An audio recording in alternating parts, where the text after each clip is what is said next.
Recording in progress. Good morning and welcome to the Mental Health Subcommittee for the Advisory Commission for Special Education. It's been exciting times as we return back to campus after the winter break. As soon as in education, when we think that we can take a deep breath and say, okay, we're getting a system in place and we're going to have something that's going to work, things take a turn again. With that being said, I know that there's a lot of mental health needs in our schools as our students, as our educators navigate, just trying to do what they have to do on a daily basis on general ed campuses and our non-public schools, as well as, the different community schools that we have. I know, at least in my school district, a lot of us are struggling with how do we support our students while we sustain ourselves, because there's a lot of burnout in educators and what we hear from the field as well. And I think it's a combination of how do we, again, all work together with our community partners to be able to provide services and supports where everyone feels physically and psychologically safe. And without that, academics will not take place. Teachers will not be able to teach. Students will not be able to learn. And we see that all around. So today, what we have on our agenda is, again, talking about what's going on, the special needs of our students, specifically with our students in special education, as well as, what are some of the supports we can provide so they could access their curriculum, and then equitable access and the continuum as well. And also the funding that's out there, because there's millions and millions of dollars and billions. And how do we sustain that so we have a structure in place where we could sustain that for the long term? I think a lot of school districts and a lot of educators are afraid that this money will run out at some point. And what happens at that point? How do we sustain this? And we're so happy that mental health is actually brought to the table. And this gives us an opportunity to address what we've been saying for so many years. Elizabeth, anything you want to add? No, I think you did a great job, as always, of summarizing. I would just say that, as we've discussed, there is a lot going on in the field right now to build holistic services for the children of California. And I'm very thankful that we are owning that need and starting to really take meaningful steps towards tackling that, particularly for our children with disabilities. But there's a lot of work to come and a lot of work to do. And part of that work is really owning the challenges of not only the children and families that we serve and partnering with them in support of one another, but also really owning the challenges of the staff that are trying to serve, and really figuring out ways to sort of holistically wrap ourselves around them as well and give them the supports that they need in order to do the work in the field with and for children and families. So I'm hoping that we as a system are having that conversation in order to utilize the resources that the state is currently allocating to do this work to make it as meaningful as possible. And I also agree with you, Janine, that the financing and sustainable funding of, the integration of our child serving systems is just a very, very critical issue right now, and one that the field is really grappling with.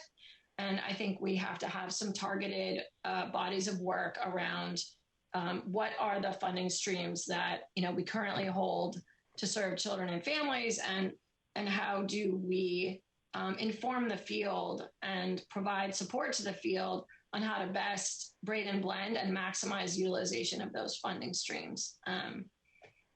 So a lot of work to do. There's so much progress. We've made so much progress, and I'm so thankful. But I do think that there are these very concrete bodies of work that we really need to be tackling right now as we're sort of rolling out all of this reform. Thank you, Elizabeth. And I think one of the things that we discuss as well is the fact that how do we give value to education and the mental health in that sense. Because again, boots on the ground perspective, I'll tell you that educators do not feel like this is something that is sustainable. If the money is coming down and there's funding there, it needs to be equitable in all areas. Where to address the staff shortage, and staff shortage wise, some of that may have to do with also funding for higher salaries and giving, educators what they deserve, their value, paying them for what they're worth. And also it starts from the top down. When we give value to the system, then we value the people in that sense too.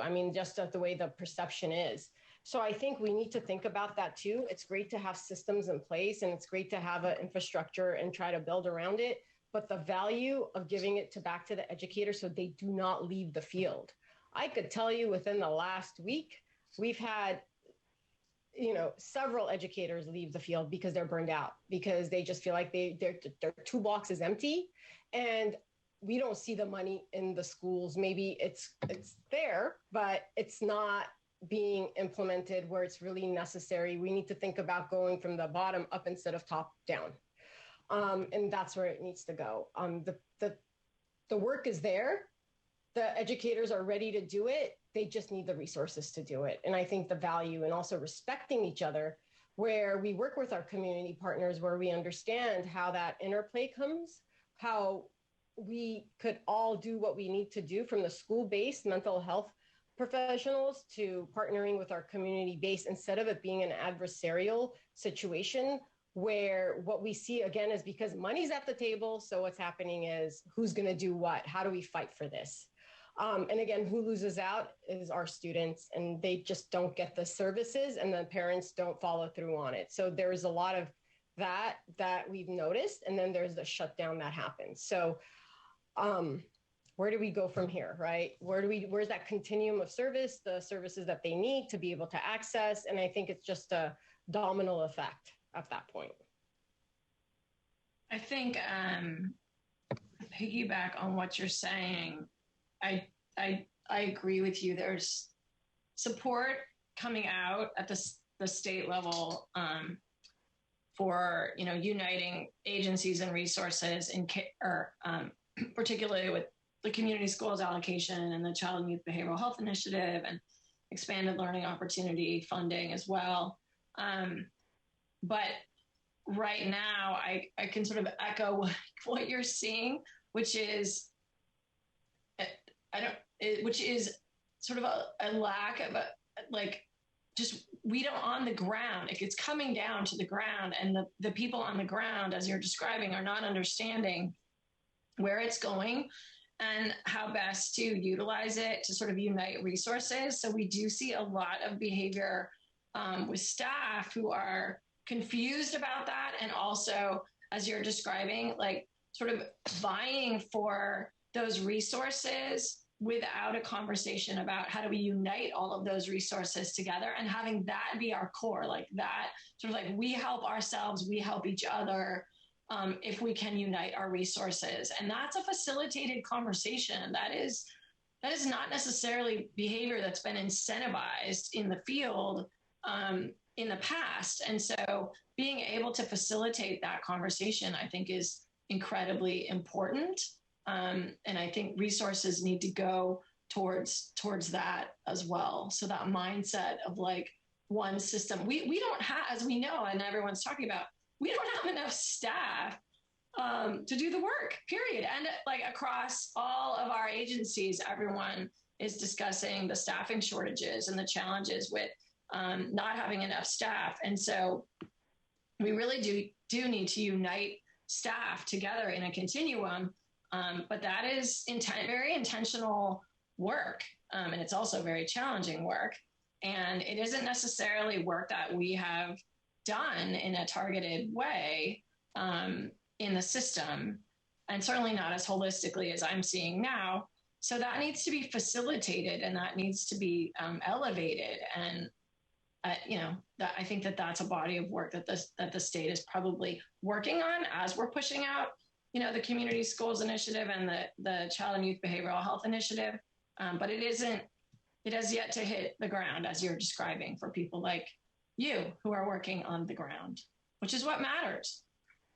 I think it's about because we've seen this before, right? We've had systems come in, things have changed, but it just, something goes out and a new thing comes in and a new person comes in and things get changed around. So I think a lot of educators who are in the system may be very weary about it because they're not trusting of that situation, because it's something else that's going to be put on their plate.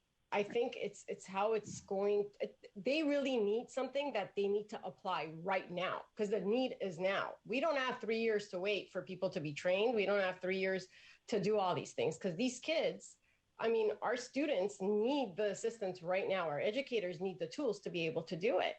And just every day, right? We deal with this. Every day we have a situation where a kindergartner gets kicked out of a class or gets expelled in our school districts. And that's just amazing to me.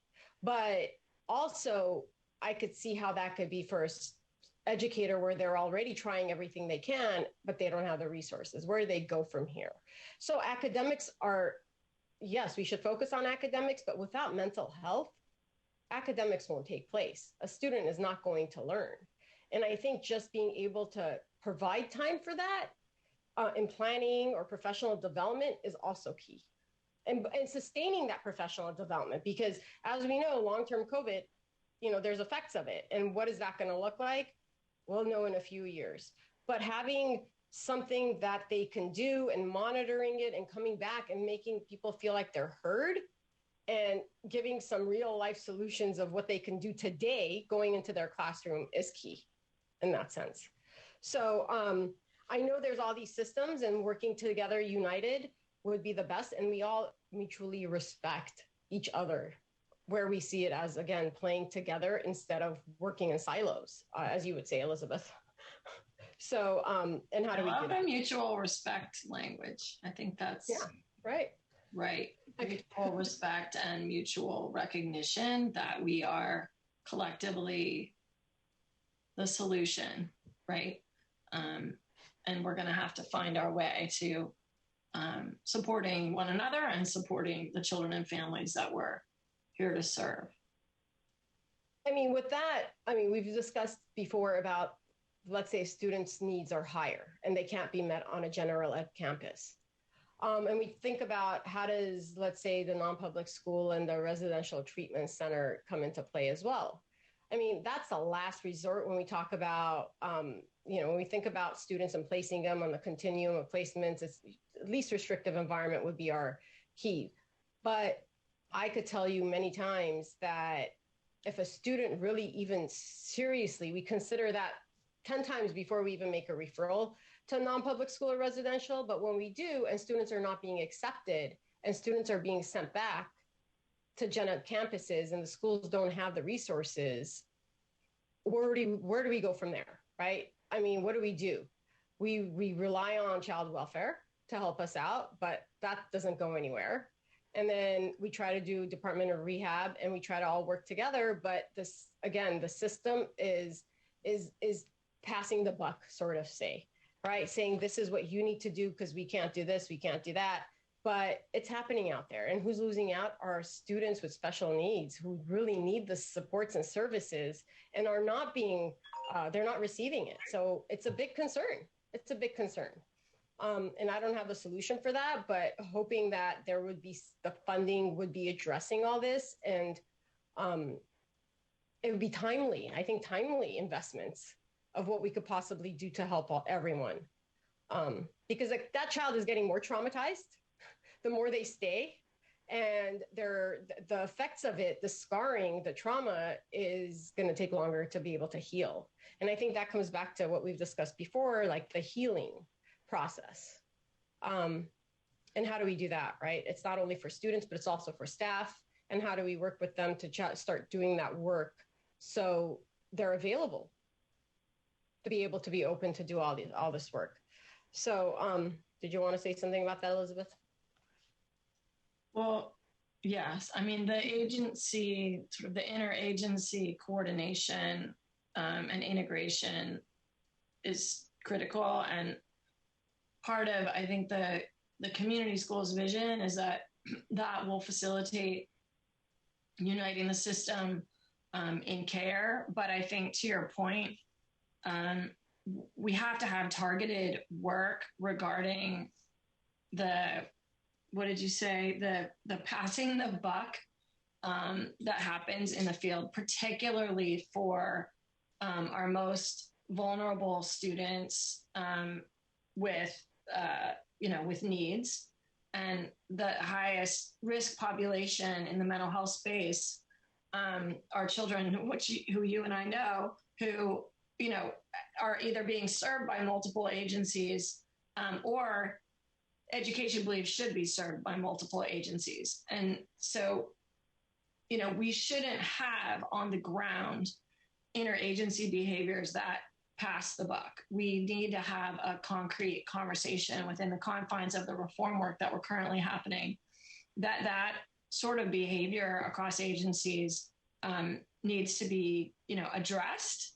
And we need to find solutions to incentivize different behaviors and to incentivize support behaviors for children across the agencies. And I will say, at the state level in the system of care work, I know that that has certainly been happening. And there's an alternative dispute resolution process under AB 2083 that was developed, which is a state team.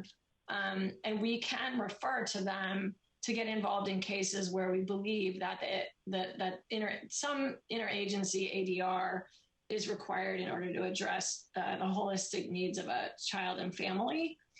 But what's interesting to me about that is many of the educators that I know don't know anything about that alternative dispute resolution process. And I also don't believe that we have those processes available to the agencies at the local level in ways that are actually resolving these sorts of concerns and disputes.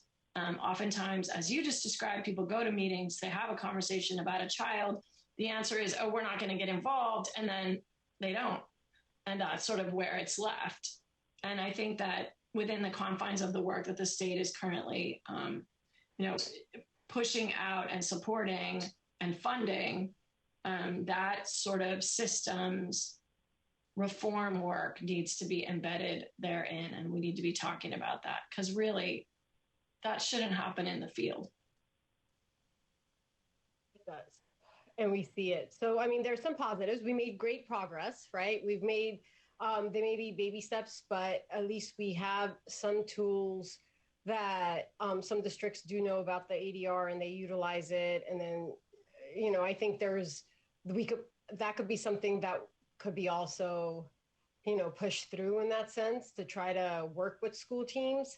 But I also think that, we're doing, when it comes down to the social emotional and looking at it from a multi-tiered system of support, I think we are pushing through where we have the social emotional learning, which is great because that is the first step. And that took a while until that was implemented. And I'm just grateful that at least that was implemented in the schools and at least we're utilizing it in some sort of way.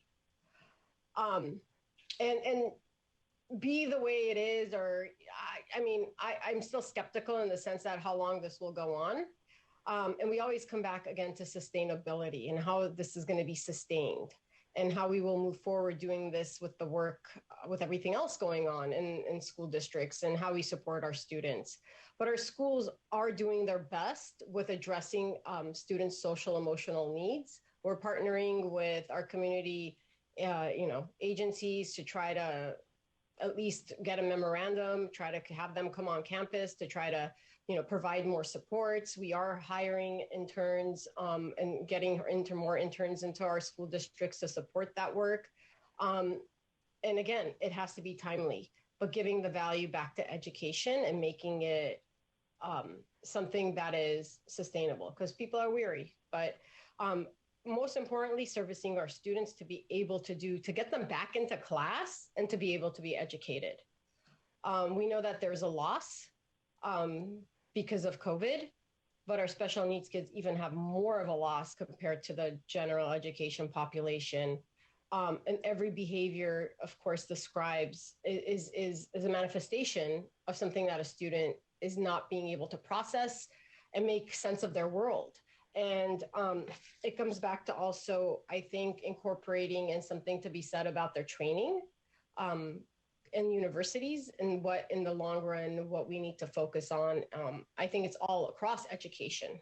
There should be something where we talk about how to do first aid response and what that looks like for mental health, at least, to be able to sustain that. I'm not saying that teachers should be the mental health providers, but what are some of the things that we could utilize as for tier one universal, where we talk about understanding these behaviors to be able to help support them along the continuum. So there is some good work being out there, and some school districts are working on things like that. And there's different programs, there's intensive programs. But again, I think it's a matter of we need it now, not until 3 years where people are trained to do this. And where do we go from there? So funding and finance is a big concern. Yeah, and you made me think about something we've talked about, which is the work of uniting resources is very intentional work, whether it's just within education or within, bringing in other agencies and providers to be part of the continuum. And that, like an assessment of need and available services and gaps in the continuum and the provision of that across available resources is really intentional work. And it has to be someone's role to do that work in the system. Otherwise, it's extra, and people often say, "Well, who's going to do that? Whose job is that?" Because they have a job, and it doesn't include that in it. So I think we have to have a conversation about whose role is that, and making that really a part of the jobs and roles of some of the people in our system to build that continuum, right? And then train on it. What is Training it? is People know what it is, so that people know what it is and they can utilize it and make referrals to it and all of that. And you just reminded me of something else, which is about all the different state level groups, task force, come up with policy, or they come up with suggestions, procedures, or different guides of what things could happen, or how to help students with mental health needs. And I think that's another confusion for parents, because everyone comes up with their own doctrine in that sense, where we have to all sit at the table and have these conversations about how we work together, collaborate within the continuum of care. And I think the mental health committee with Toby and them, I think, was trying to do that, did come up with an implementation guide of what that would look like. But when there is a lot of vagueness, I think that leaves it for each school district to interpret it the way they would want to, based on what they have and the resources. But there should be some rubric of some requirements that need to take place, because every school district, we all value each other's scope of practice and how we all work together, but there's trained professionals and how we could also, again, partner with our community agencies within that continuum. So I think just coming together at the table and having one guide instead of having 20 where everybody has to go to is a big, it's a big deal. So I know that. I would love to see that. I would love to see an interagency guide that supports the field in determining how to evaluate what their resources are and how to deploy those resources and maximize their utilization, holding children and families and staff and their health and wellness at their core. And it makes me think about something I've been potentially suggesting, which is reaching out to the children in CYC and the Child Welfare Council and the Mental Health Services Act Commission and the Special Education Commission and CDE, the Mental Health Policy Work Group, and coming up with a set of joint recommendations between us for mental health services for the state, and also doing the same for the youth advisory members that exist across these different commissions. And I think maybe that's something we could possibly do for our next meeting, is maybe invite right? And just try to plan of how we're just like an outline. Let's start having those conversations so we can move from there. But also, I think including the students, the youth, Yes. Because the ACLU, the American Civil Liberties Union, did a study. And I think we need to go back to the students who are asking for more mental health in the schools. So we need to listen to them because I think that's critical. They're a piece of the puzzle, and we should empower them as they are the ones who are going to access these services. So having, leaders come in and we could begin the conversation. I know we keep saying this and we want to start this, but I think we just need to do it right now. The time is now, and we need to do it before the beginning of the next school year. We need to have something. Toby Ewing is coming from the Mental Health Commission today, and yes, Brent is coming from Sacramento today. So I think these are conversations that we can have. At least start. It's all a process. I'd like to invite input from anyone else who's participating and say hi and thank you for joining. And this work is so important. So I appreciate you being here. Does anyone have any thoughts, anything to add, anything? Hand up. Hi, I just wanted to just acknowledge coming back from the break, and I really appreciate you fellow commissioners to underscore just the difficultiness, the trauma that we're seeing in our kiddos, but also in our staff. And what do we need to do? What can we do? What's in our power, and what must we do to ensure that they have that support? Because I have the very same concerns. I feel like we are losing a very valuable workforce to our community, and our kids will have the repercussions of that. So thank you for bringing that forward, and I look forward to a deeper discussion on this. Yeah, I've been saying as step one in any of the sort of community schools work, or the holistic approach to children's services work, which I'm so thrilled about, is first, ensuring that we are understanding the collective challenges that, we are all holding, and the trauma and the, pain associated with a lot of what's been happening, not just for the families and children, but for our staff, and having that ownership of that first, and then uniting in care. So I'm hoping we're going to be doing that. Anyone else?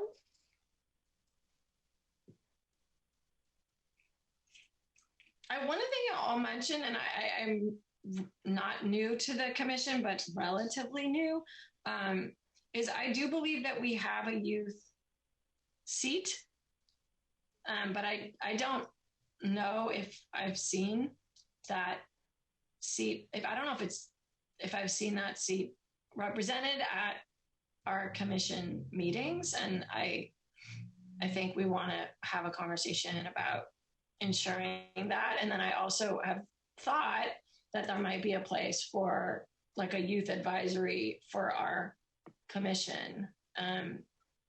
Some of the other commissions have something akin to that, and then they could also inform us.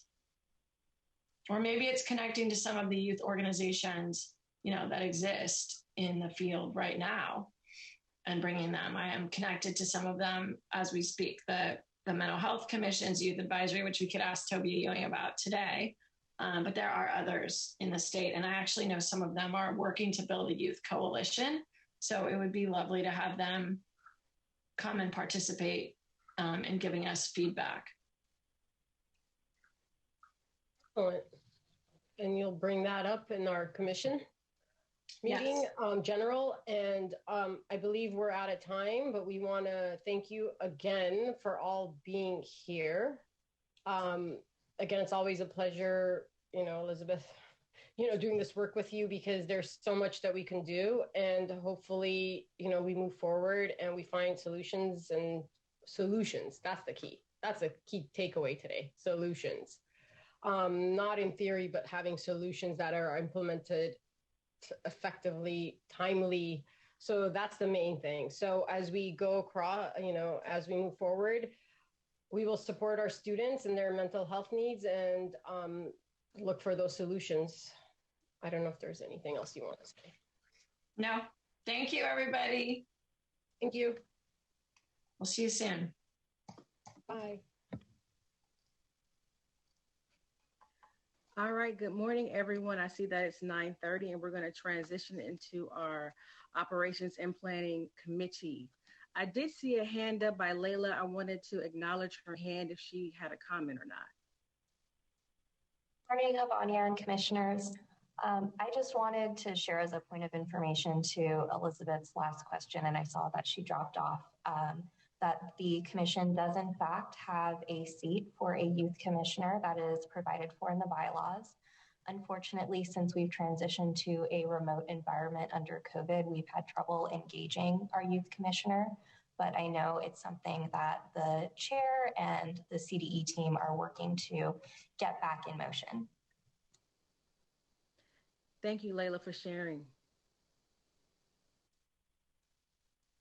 Okay, so good morning. Welcome, OMP committee members. We have 3 items to address today, and those items are as follows. Number 1, goal award application update. Number 2, commissioner autobiography update. And lastly, number 3, virtual meeting status update. So moving right on into item number 1, Goal Award Committee Chair, Commissioner Oyakawa, will share an update with us. Good morning, Commissioner Oyakawa. Good morning. Good morning, everyone. I'm still drinking my coffee, so please bear with me. Just a really quick update. We really haven't got any changes that have been recommended. We're kind of just sticking to where we were last year with regards to the application format and everything. No one has brought any suggestions forward for changes in that area. So I think we would assume to be proceeding on the same timelines that we have done in the past. My understanding, and I don't know if Michelle is she in here? I don't see her here. Is that the applications will be going out. I don't think the current application is posted. I think last year's is still what I'm seeing online, unless I'm just not doing a great job of surfing the web. But generally the timeline is that the application opens up in March and is announced to the public. And then in early April is the deadline for the application. Last year, it was early April, I believe, has been the timeline. And then in our committee will meet, the goal committee meets, and then discuss at the April general ACSE meeting. We will make our recommendations and the finalists will be selected, and then the award would be presented in June. So we're assuming we're going to be proceeding in a similar timeline this year. And I believe that's all we've got for now. I don't know if there are any questions about that at this point. And my apologies, I'm still learning the ropes in this role as well. All right, commissioners, are there any further questions for Commissioner Oyakawa? Seeing none, Commissioner Oyakawa, can you please provide that same update during item number 8, I believe, and share that information with the rest of the commission? Sure, thank you. All right, moving right on into item number 2. As of January 24th, 2022, Commissioner autobiographies are posted on our website and they look wonderful. So I was wondering if anybody had a chance to see them on the web. All right, hearing none, please go and learn about your fellow commissioners. And I would like to thank the CDE staff for making that page come alive and showing how diverse our commissioners are. So thank you, CDE staff, for that. And lastly, item number 3, on January 5th, 2022, Governor Newsom signed Executive Order N-1-22, which extends virtual meetings until April 1st of 2022. So everyone, please prepare for our April meeting to also be virtual and thereafter to be determined. So any questions on meeting virtually from here on out until we hear further notice? I have a question. Yes. Our next meeting in April isn't it around the second week of April? I don't know the meeting. Yeah, it is because it's our spring break. So I was trying to, so would that be something that we could consider perhaps doing in person if it's the orders until April 1st? Because I think it's April 9th. I'm going to assume, Janine, that it's going to be virtual. And then right now, since the preparation up until April 1st, it's going to be like virtual preparation. So I'm going to assume that we're going to be meeting virtually. And then if the executive order is ceased to be virtual after that, then perhaps we can prepare for an in-person meeting. Thank you. I hear you. I mean, it would be great if we could do it in person because there's something to be said about in-person meetings. I miss in person too, Janine. I know. And I would like to see all my new fellow commissioners, right? And be in the CDE room. It's been a while. So those were the 3 items. Any further questions on that? All right, so we have been so productive. We are going to adjourn the OMP, and I'm going to say, let us come back at 9:58 for a 10 o'clock sharp start. Okay, I'll see you at 10 o'clock. Thank you. Good morning. Welcome to the February 9th, 2022 California Department of Education Advisory Commission on Special Education meeting. Michelle, please facilitate a roll call to establish a quorum.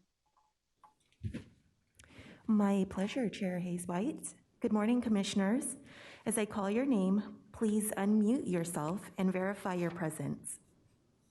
Vice Chair Adler. Good morning, I'm here. Commissioner Andrus. Commissioner Estes. Morning, here. Commissioner Gill. Good morning, here. Commissioner Hamilton. Good morning, present. Chair Hayes-White. Present. Commissioner Lopez. Morning, present. Commissioner Notch.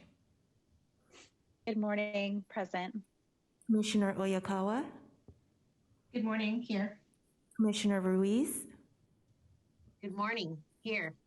Commissioner Salamanson. Commissioner Sorter. Good morning, here. Commissioner Topalian. Morning, here. Commissioner Tostin. Good morning, present. And Commissioner Winlock. Present. And that concludes our roll call. We do have a quorum. Thank you, Michelle. I hereby call the February 9th, 2022 meeting of the Advisory Commission on Special Education to order at 10:01 a.m. Vice Chair Adler, would you please lead us in the Pledge of Allegiance? Yes, happy to do so. Please put your hand over your heart. Follow me. I pledge allegiance to the flag of the United States of America and to the republic for which it stands, one nation, under God, indivisible, with liberty and justice for all.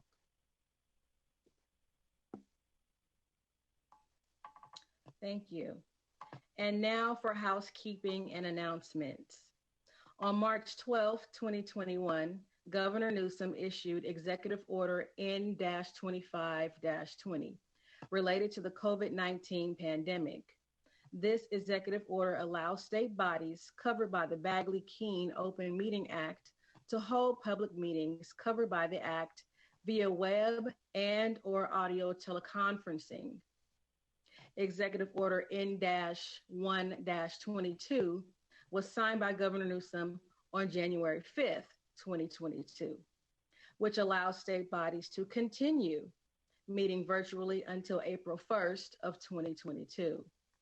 Therefore, the following pandemic-related changes to the Bagley-Keene Act will remain in effect until April 1st of 2022.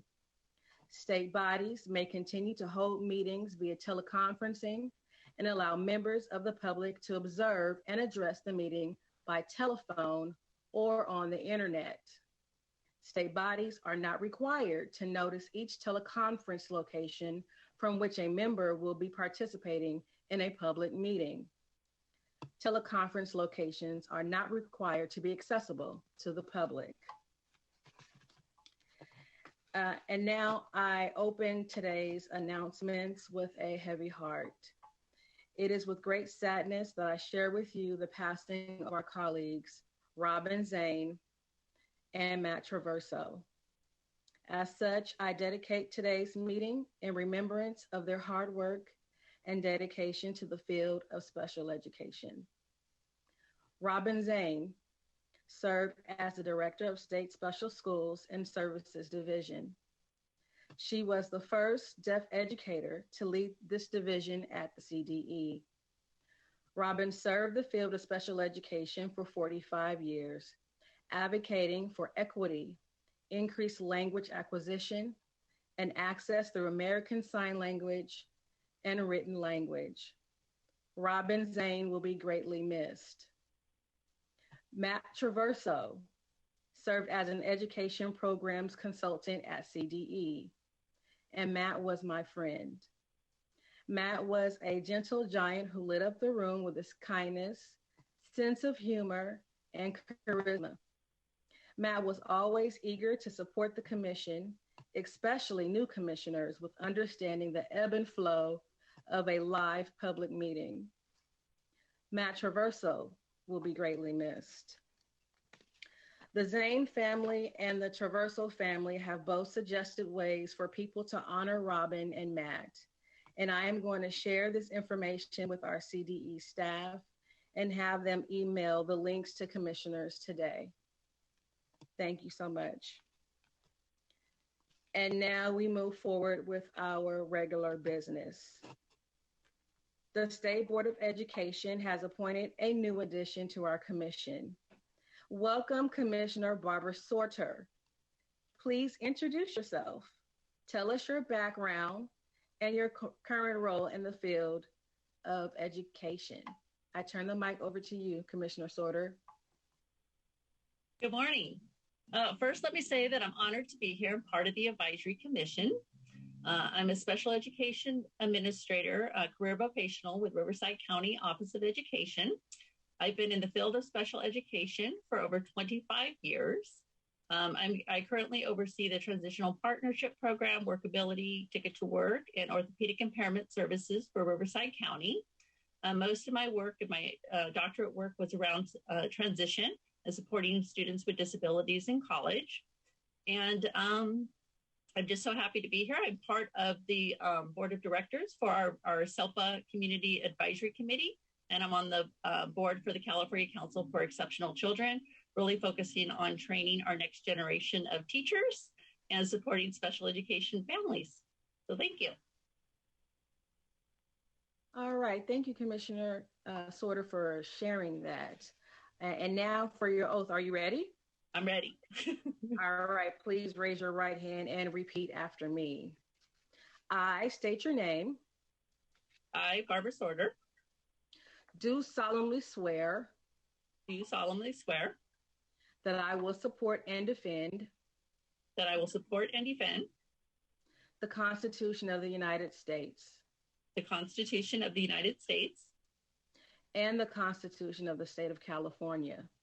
and the Constitution of the State of California against all enemies, foreign and domestic, against all enemies, foreign and domestic, that I will bear true faith and allegiance that I will bear truth, faith, and allegiance to the Constitution of the United States, to the Constitution of the United States, and the Constitution of the State of California, and the Constitution of the State of California, that I take this obligation freely, that I take this obligation freely, without any mental reservation or purpose of evasion, without any mental reservation or purpose of evasion, and that I will well and faithfully discharge and that I will well and faithfully discharge the duties upon which I am about to enter. the duties upon which I'm about to enter. All right, congratulations, Commissioner Barbara Sorter. Welcome. Thank you. All right. So, Vice Chair Adler, will you please review the agenda and review the guidelines for providing public comment? Yes, ma'am. So our first item we'll start out with is an update from the Analysis, Measurement, and Accountability Reporting Division. At 10:45, we'll move on to the California Statewide Assessment Update and an update on the assessment development from the Assessment Development and Administration Division. At 11:15, we will have an update from the Student Achievement and Support Division. At 11:45, we will hear from the SELPA group, an update from them. We will break for lunch at approximately 12:15. At 12:45, we will reconvene and hear the Special Education Director's report.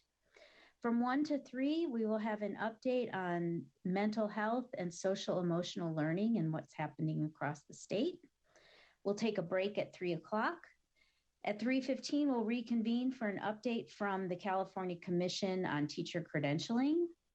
At 4:15, we'll have commissioner updates, followed by ACSE agenda building at 4:30, and general public comment at 4:45. And if we're on time, we'll adjourn at 5 p.m. And then public comment, I will turn it over to Michelle to explain how public comment is to be given. Thank you, Vice Chair Adler. Please bring up the public comment slide.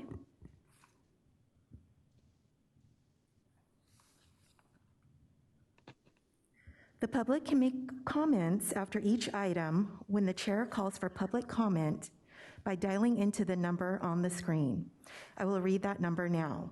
It is area code 717-908-1937. After dialing in, you will be asked for a participant access code, which is 467-9071. We do ask that the public make sure that they turn their speakers off on their computers or webcast so that it's muted to avoid feedback sounds during the call. We also ask those calling in to make public comment to state their name and any affiliations prior to making comment. You will have 1 minute for public comment.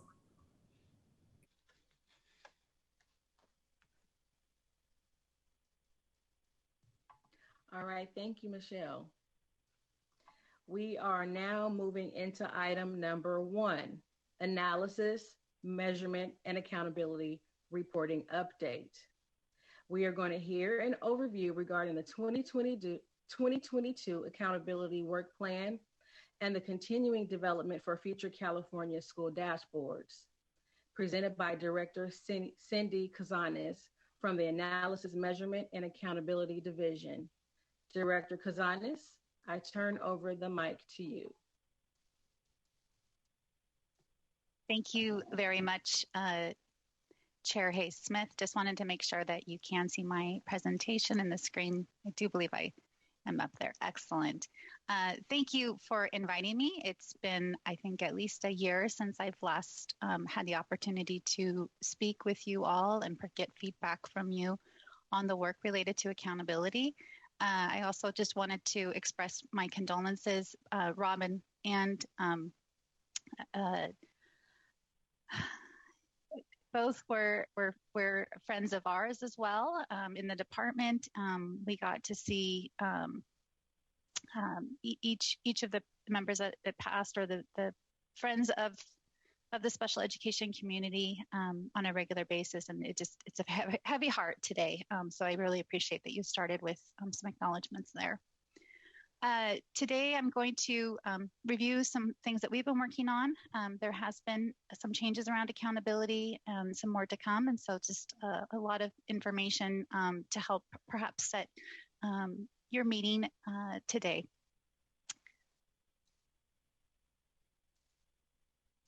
So specifically, we're going to just do it year by year. We're going to look back and reflect on what happened in 2021. We're going to also look ahead to this fall and the reporting of data for the current school year. And then we're going to look ahead beyond the current school year to what's expected in future years. So the first thing I wanted to do is orient you to some of the data that was released this last month. We work very closely with Shiloh and the team in the Special Education Division to ensure that the data that is collected through our student level data system, CalPADS, is done with the highest quality as possible. And so in thinking about the rates that you're going to see today, these are things now that we have an integrated system. We are, there is obviously still work to do, but I think it just provides a nice snapshot as to where we are as a state. So what I've done is I've taken these data sets from DataQuest. So these are posted publicly, and I've compared for each of these graphs the students with disabilities student group with the statewide student group. And so this is a nice comparison because we're looking at our beginning of COVID and then our full COVID year. So 2019-20, four-year graduation rate, 2020-21. We see a slight uptick from that overall for students with disabilities at 0.6%, and the exact decrease at the statewide level. Moving on to the five-year graduation rates. So we know that a lot of our students who are in the fifth year are there that usually are students with disabilities, but there are other students that do opt to stay on to make sure that they can earn their diploma, their regular diploma. And so when we look at, again, students with disabilities from the 2019-20 school year, we're at 72.5. We had a very small increase to 72.8 in the 2021 school year.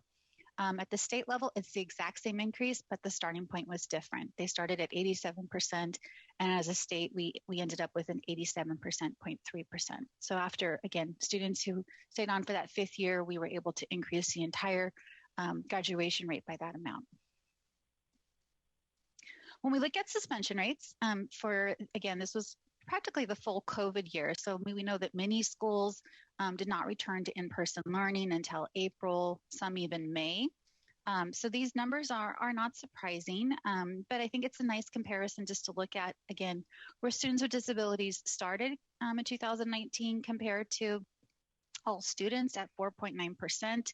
And then looking at, again, that COVID year or the online learning that took place in 2021, it decreased dramatically to 0.4%. And so we had a 4.5% decrease.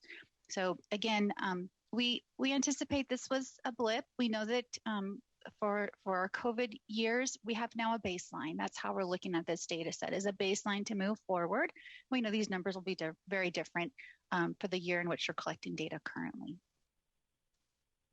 And then just to top it off, I wanted to share with you the chronic absenteeism rates, which are dramatic for this student group at double digits at 19.5% from the COVID year. Actually, this is 2018. I take that back because we did not report out data for 2019-20. That's my mistake. And I will change that in the slides, Michelle. For 2020-21, we increased to 21.4%. So 1.9% or roughly 2% increase, which was a similar increase for the entire state.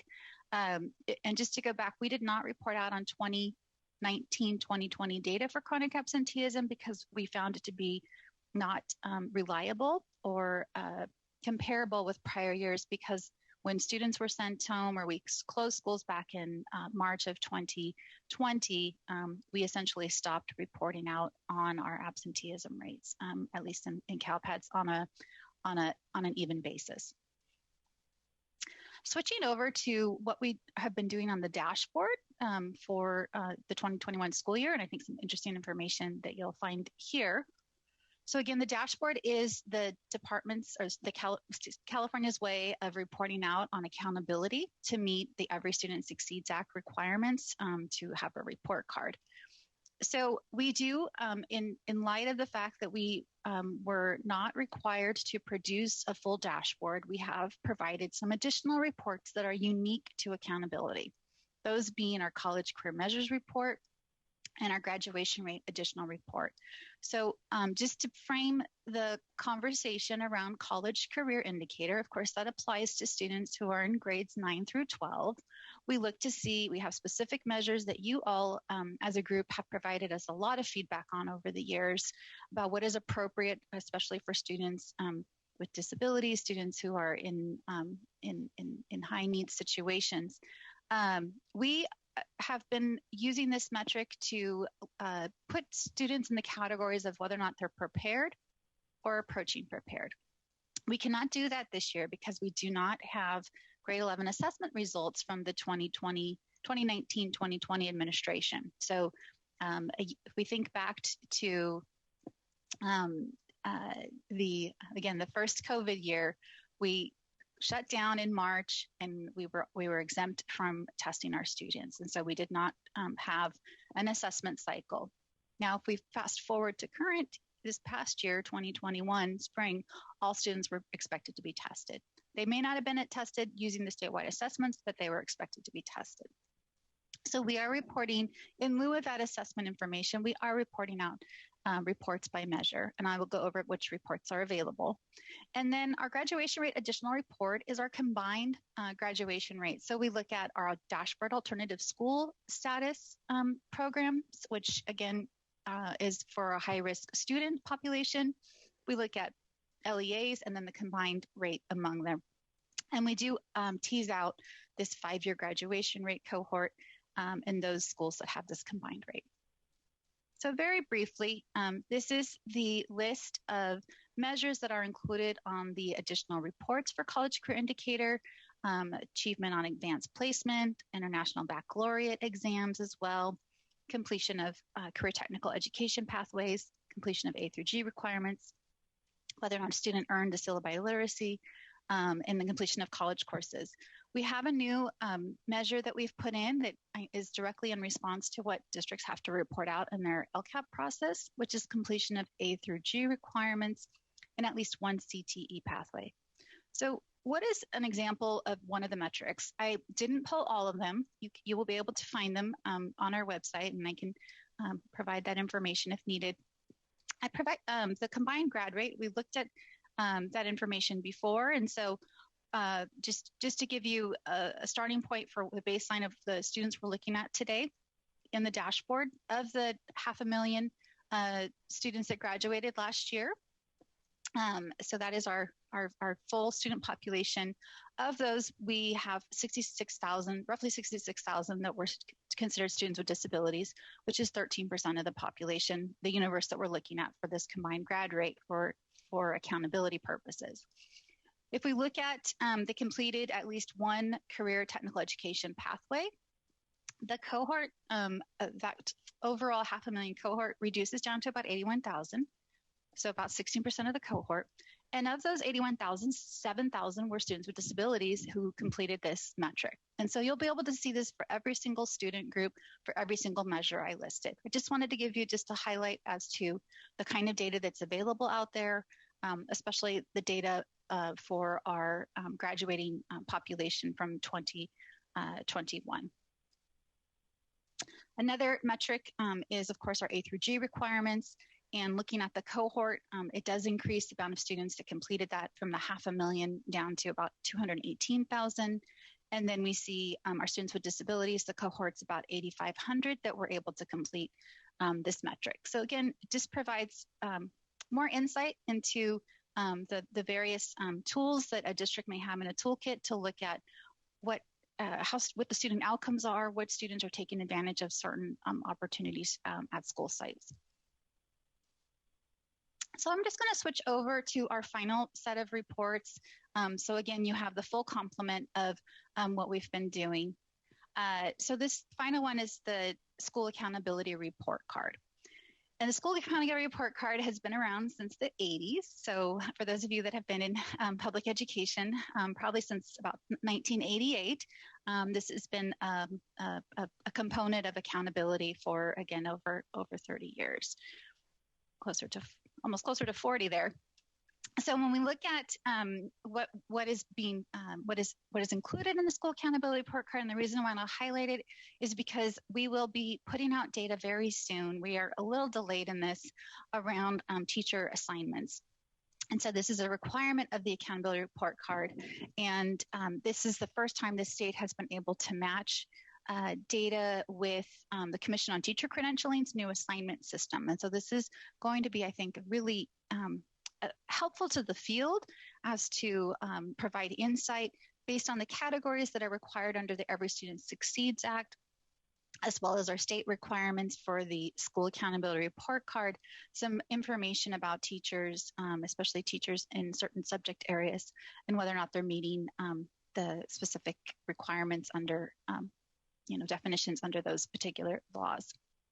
The other pieces, which I did not cover in the DataQuest presentation, is around assessments. So I mentioned for 2021, of course, while all students were required to be assessed in grades 3 through 8 and 11, whether or not they took the statewide assessment was somewhat optional. If it was not available, districts and schools were allowed to use a local assessment.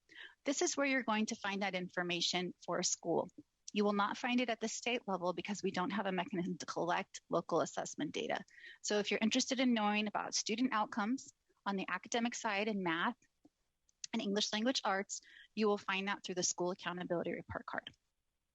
And this is a one-time change. So that is a one-time offering that will not happen. It's not happening for this year. So just to put that out there, that this is a one-time piece in the School Accountability Report Card. All right, so enough about reflection. Let's move forward to what we have planned for the next 10 months or so when we look at accountability for our current school year.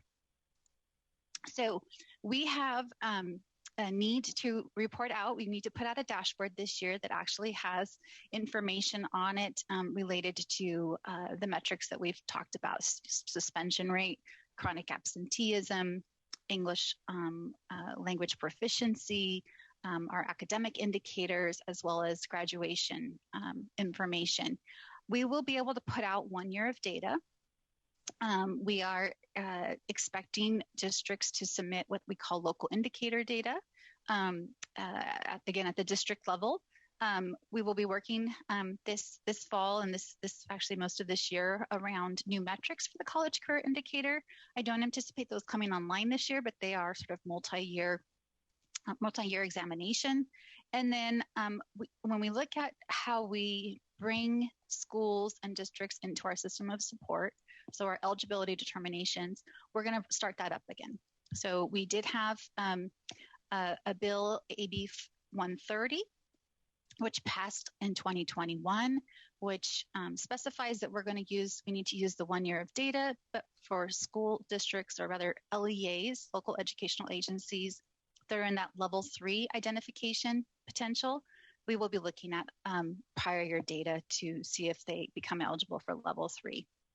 Each of these metrics will be on the state board's agenda for March, and so we will begin that conversation in a public setting, but I'm here today to also take questions from you, and we can walk through. As soon as I finish this section, maybe we can just pause for questions. Around eligibility determinations, again, schools that are eligible under federal metrics, excuse me, we don't get a pass on this. We've had a pass for 2 years now. Essentially, if you were identified back in 2019, you've sort of been frozen there for the last couple of years because of the inability to to exit or to re-identify other schools due to limited data. We will be taking before the Board of Education in March the ability to submit some one-time changes, what the U.S. Department of Education is calling a COVID addendum around eligibility criteria. And so some of the things that we are thinking about and we are exploring with our technical design group, and we'd like to explore as well with you today, is the use of, in lieu of having 2 years of data, so in lieu of being able to produce what we call a performance color. So of course, the dashboard looks at how students are doing through the lens of a rainbow system. So red being the lowest and blue being the highest. And so in lieu of being able to produce colors, we are proposing that we use the very low status as a proxy to see who would be eligible for, again, that comprehensive support and improvement eligibility at the school level. We do know that we have one metric that we will not be able to report out on this year, which is our college career indicator. And as I mentioned, there's this very strong dependency on 11th grade assessments. And because we had in 2021, not everybody completing our statewide assessments, we don't have a robust data set to use for the CCI. So we are also asking for a pause. We will be asking for a pause from the U.S. Department of Education to use that metric to determine school eligibility. And then finally, on the state accountability side, of course, through the local control funding formula, we look at the eligibility through the lens of a district, and that program is, of course, differentiated assistance, and we're suggesting to use the same metrics here. So I've covered a lot, and I think before I go into this next section, I just want to pause. I realize I do have about 10 to 15 minutes left for questions or clarifications or thoughts or ideas about what I've covered so far.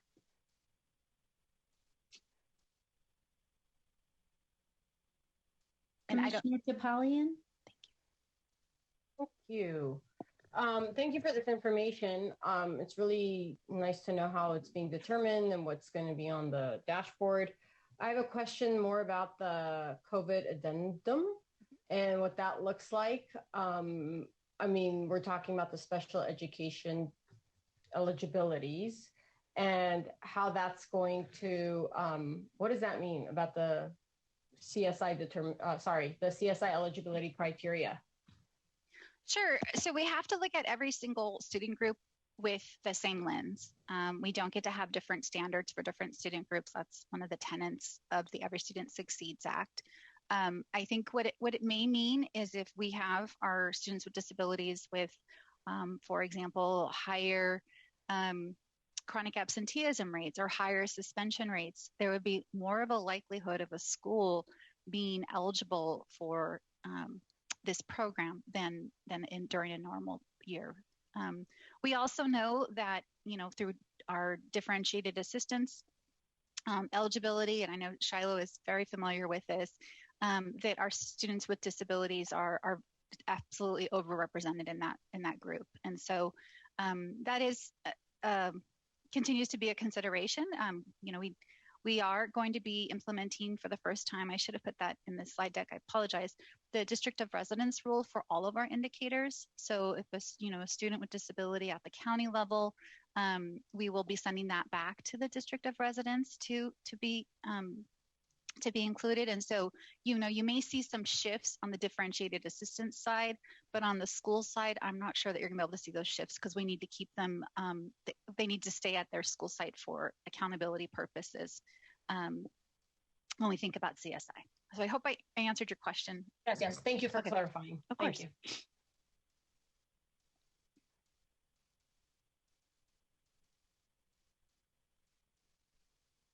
Cindy, I'm not seeing any further questions.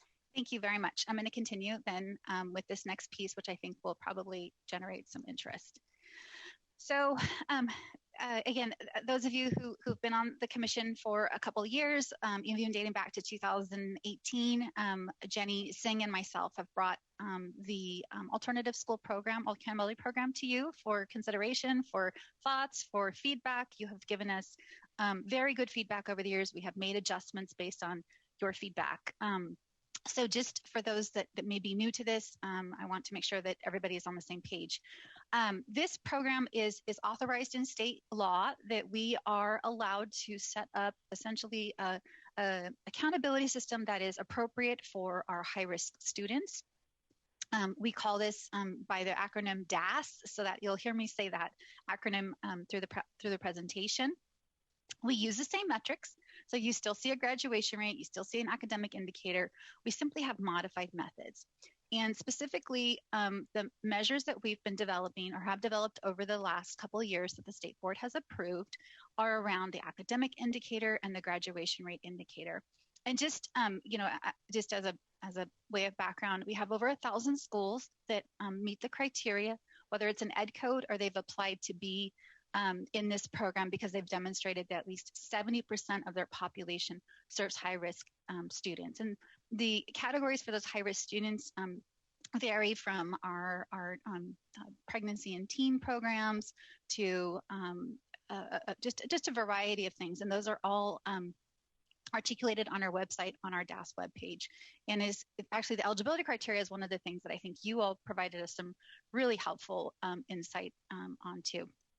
So with that in mind, knowing that we have roughly 1,000 schools, just over 10% of the population attending one of these schools, we, again, looked at indicators that we thought would be appropriate for modified methods. One of those was around the academic indicator. So again, results on mathematics and English language arts through the statewide testing system that was approved back in September of 2019.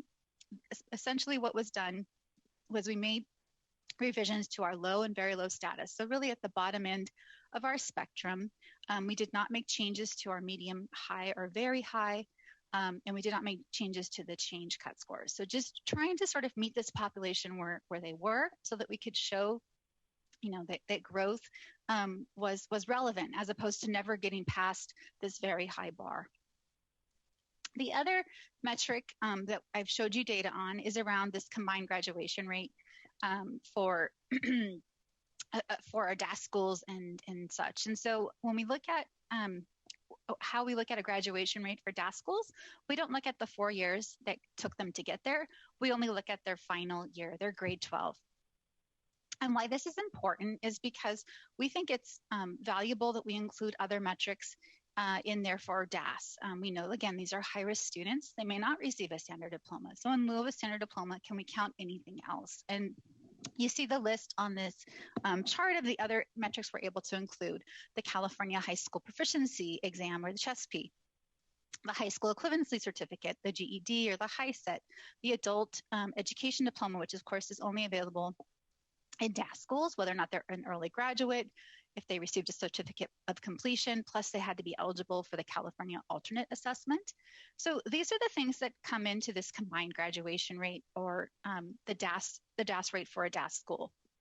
And I think has allowed really the lexicon in our alternative schools has really changed because of the DAS program. They take pride in their DAS. They're able to show movement in our system.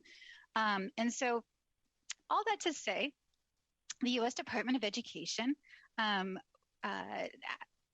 informed us that they do not think that the DAS program meets the requirements of the Elementary and Secondary Education Act, or ESSA. And specifically, the requirement around all public schools in its system have an annual meaningful differentiation, and that we cannot have different accountability systems per school. So the other requirement that they don't like that we've sort of tried to, I think, work around is around this, the 4-year adjusted cohort, or the ACGR, our 4-year graduation rate, which is really a standard that the U.S. Department of Education has set forth. So we are working furiously in my division to find a way to have the state board support a waiver at their March meeting, now that our amendments have been denied to our state plan, to make sure that, I think there is a commitment to this. There has been a continued commitment to this from the state board to support alternative high schools. And so this is the next step in that process. So I'll pause there and see if there are questions or concerns. Do you agree with us submitting a waiver?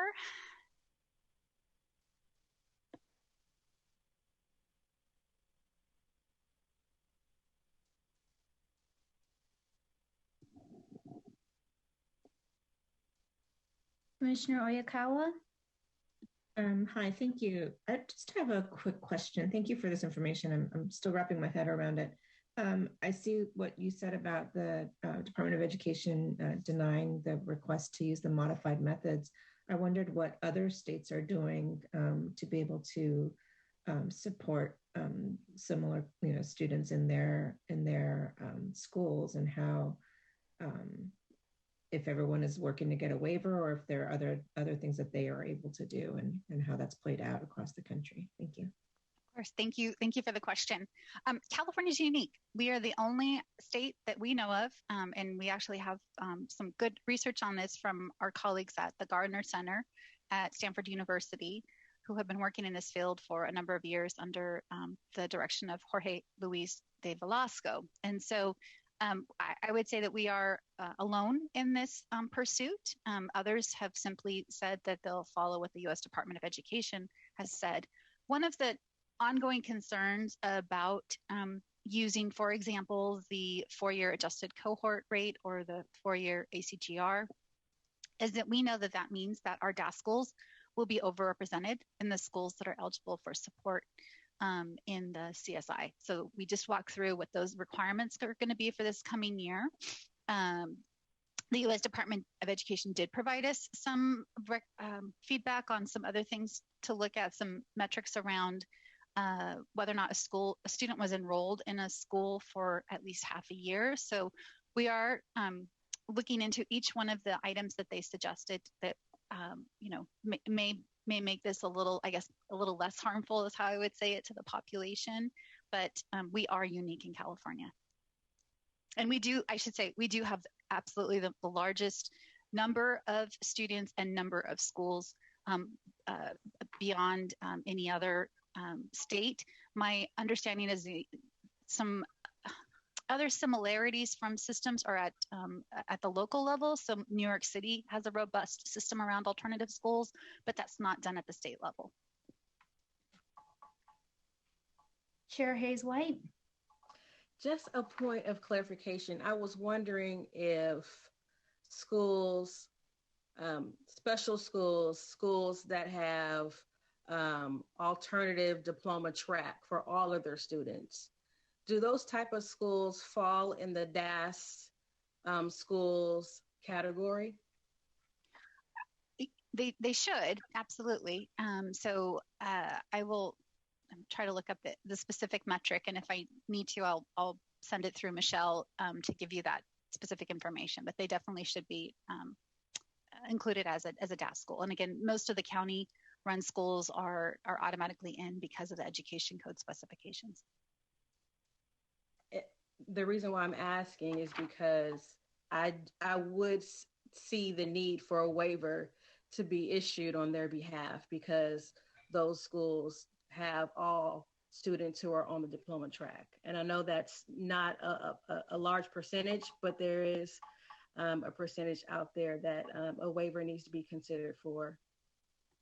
And do you have is there a particular school type when you talk about a school like that you would call them?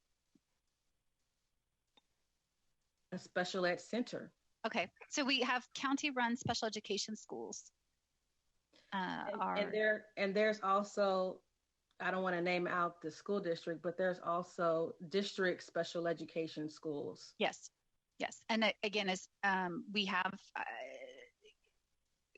yes, they should be in here. I will keep looking through this as we're picking up the next question. Thank you. Commissioner Tostin. Thank you, Director Cazanes, for a really thorough presentation. And I may have missed this. Looking at the current slide that talks to the denial of the amendments, and I'm not understanding what we're asking the state board to waive, because if the authority is at the federal level, the state board is waiving the federal requirements or state requirements? Great question. So the state board is considered the state education agency for California. They are the body that has the permission under the Every Student Succeeds Act. So there's actually education in the education law at the federal level. There is a mechanism to ask for a waiver. I don't have that mechanism listed here, but essentially what they would be asking for is a waiver of the ESEA sections that are listed here. We have done this before. Mao has been successful at this with when we've had to do double testing for assessments. We asked for a waiver, for example, after the Paradise tragedy, and they did not have to test for the 1 year. We were successful with that waiver, but it has to originate with the state board, essentially sending a letter to the U.S. Department of Education officially beginning that process. And so it kicks off a timeline in which the U.S. Department of Education gets to respond back to. The other time that we have done this more recently in accountability is around our English Learner Progress Indicator, when we wanted to include students that had been had recently exited the program, and unfortunately for that waiver we were denied. But that information is available on the website. We do make that, it is very transparent about the waivers we've requested before. So thank you, Director Kazanis. Of course. So I realize I'm running out of time. I think I have two more slides, maybe 3, and I will get through them in the next 60 seconds. So in terms of 2023 accountability, similar to 2022 or this fall, we will be able to report out not only on 1 year of data for status, but we'll be able to create a color. So we'll have 2 years of data next year. For the 2023 dashboard, we will also be able to report out, we expect to report out on data around the college career indicator. Our local indicators will continue to be submitted, and we will still look at that long-term identification for school or districts that are in the highest need of assistance. Oh, never mind. That was it. I only had the one set of data. So I will stop sharing, and I will turn this back over to the chair. And thank you for your time today. I do appreciate your interest. All right. Thank you, Director Kazanis. Thank you for your detailed work. While commissioners pose their last possible questions or comments, Michelle, can you please post up the public comment slide?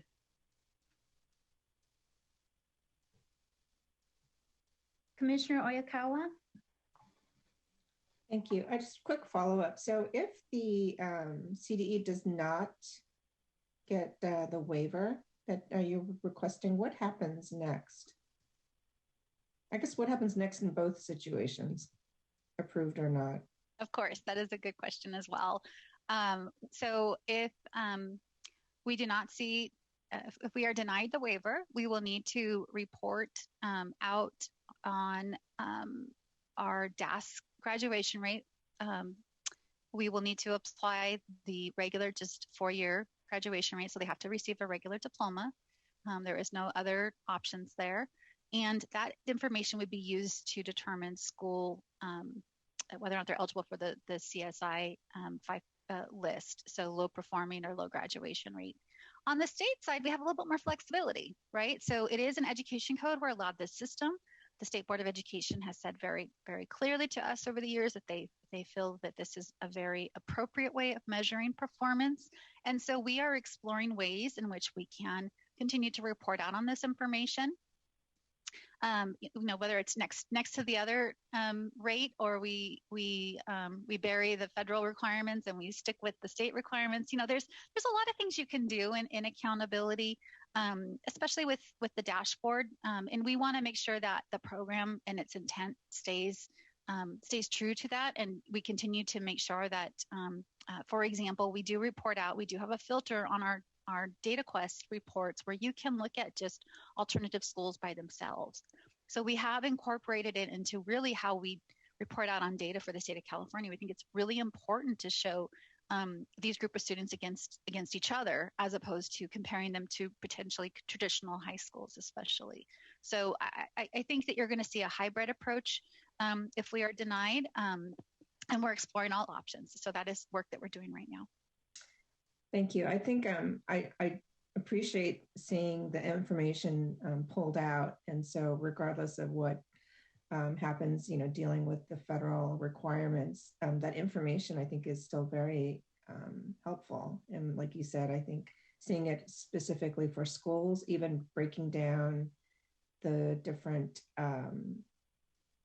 the proficiency exam versus the GED, I think that all is I think more information is always better. And seeing trends, or like you said, comparing against similar groups across schools, I think schools and the state can learn from how various schools are doing. So I appreciate the extra information you all are pulling out, and recognizing that not all students can follow the same track and come with the same outcomes and yet still be considered, a graduate or someone who's successfully completed high school. So thank you for your work. And I know that as we're looking at alternative diploma pathways, that would probably be incorporated as well.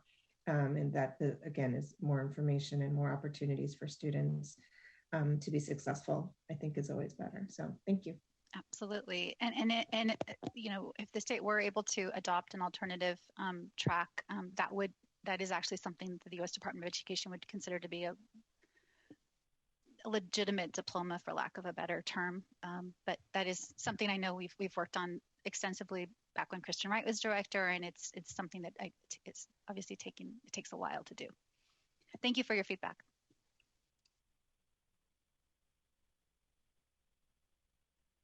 Commissioners, any further questions or comments? Seeing none, please have the public comment slide up on the screen.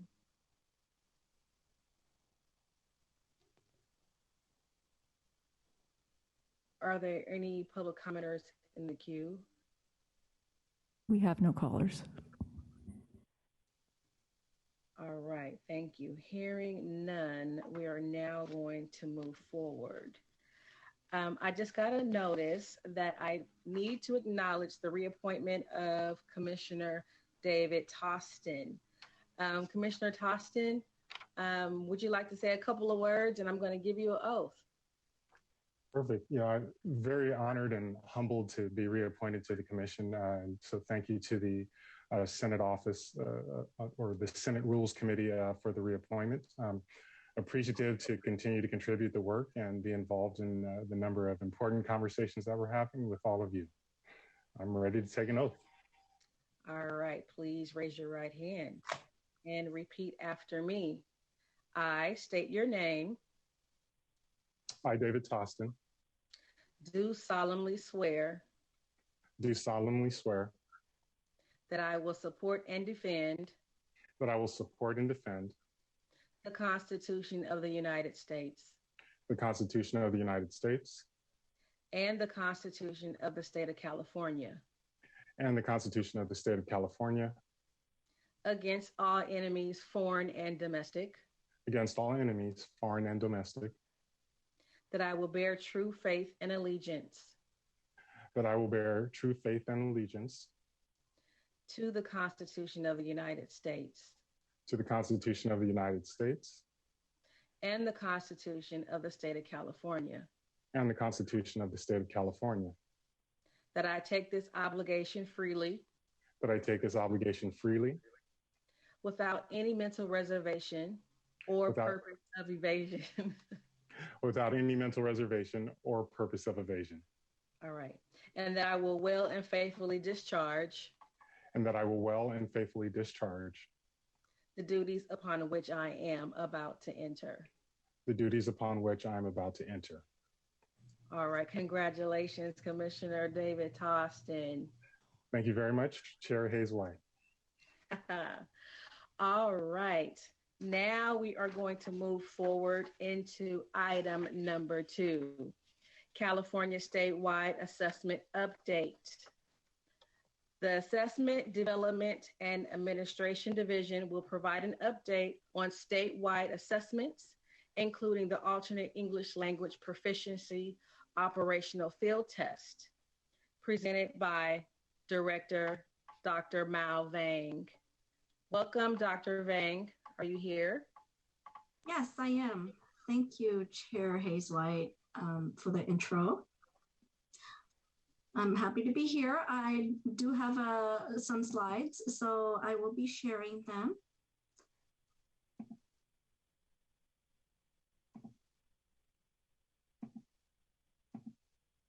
Okay, so let's start from the beginning.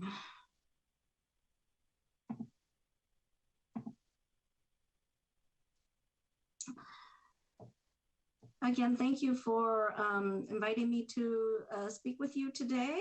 I am happy to be here. Again, I'm Mao Vang. I'm the director for the Assessment Development and Administration Division at the California Department of Education. Today, I will provide you an assessment update covering our statewide assessments and our testing windows. Some testing considerations that we've made for the 2021-22 school year. And then again, highlighting the alternate English language proficiency assessments for California, the operational field tests.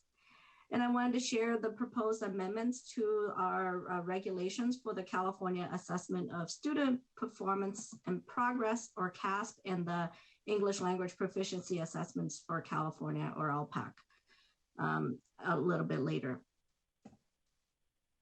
Just to cover the testing windows for CASP, that is our big assessment program that contains the following assessments, which are the Smarter Balance summative assessments for English language arts or literacy, or ELA, we refer to, and mathematics. We also have the California Science Test, the California Alternate Assessments, or we call them CAAs, for English language arts and mathematics, and the California Spanish Assessment. All these assessments, the statewide testing window goes from January, it opened on January 11th, and it will open through July 15th, 2022. So this is the state's open window. And the local educational agencies select a period of time within their instructional calendar that's within this statewide window. And the difference is that the California Alternate Assessment, or CAA for science below, the window is really throughout the whole school year. We've opened it in September, and it opens through July 15th. That is the state's window, but as many local educational agencies' windows or their instructional year ends earlier, then their testing window would end earlier than the July 15th. Okay, and then we also have the other big assessment program, which is the English Language Proficiency Assessments for California, or LPAC. The statewide testing windows are as the following. We have the initial LPAC, which opened in July 1, 2021 through June 30, 2022. And this is the initial identification of new students that come to California, whether from another state or another country, that they are, they indicated, or in their enrollment form or on the home language survey, that they have a language or speak a language at home other than English. And the students take the LPAC for the first time through the initial LPAC assessment. And this is open throughout the year. And then we have the alternate LPAC, which I will go into detail a little bit more, but we are working on the operational field test. It was scheduled to be administered in the previous school year, the 2020-21 school year. However, due to the COVID-19 pandemic at that time, and even at that time, we did not have any options for vaccines as well, that we made the decision to postpone it till this school year. So the window for the alternate LPAC operational field test opened on November 1st, 2021, and it the window was to February 15th. However, there's a number of students who have not been able to be tested within that time. So as of last week, we've made the decision to extend it through May 30 to align with the May 31st, 2022, to align with the regular summative LPAC assessments end date as well. And then moving on to the summative LPAC, we opened that on February 1st, and it will continue to open through May 31st, 2022, so that we can have all of our English learners who have been previously identified to take the summative and to see whether they've, what kinds of language proficiency progress they've made. And we use that measure as to inform the reclassification process.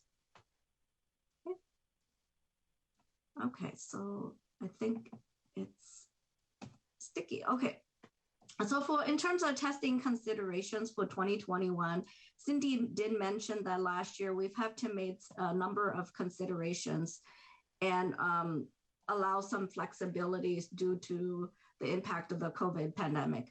So we are continuing. We knew that with all the unknowns of this year, even going into this year, our state board did approve us to continue to use the adjusted blueprints for English language arts and mathematics, and they were approved to be used for this year as well. And then I apologize, that meant testing considerations for 2021-22 in the heading. So, and then we also offered in-person and remote test administration options for most of our assessments, with the exception of the alternate assessments. These assessments must be administered in person due to the individualized needs of the students and the individualized administration. Sometimes the students may have a specific mode of communication that only a specific credentialed teacher who's working with them on a regular basis would be able to administer the test in person with them.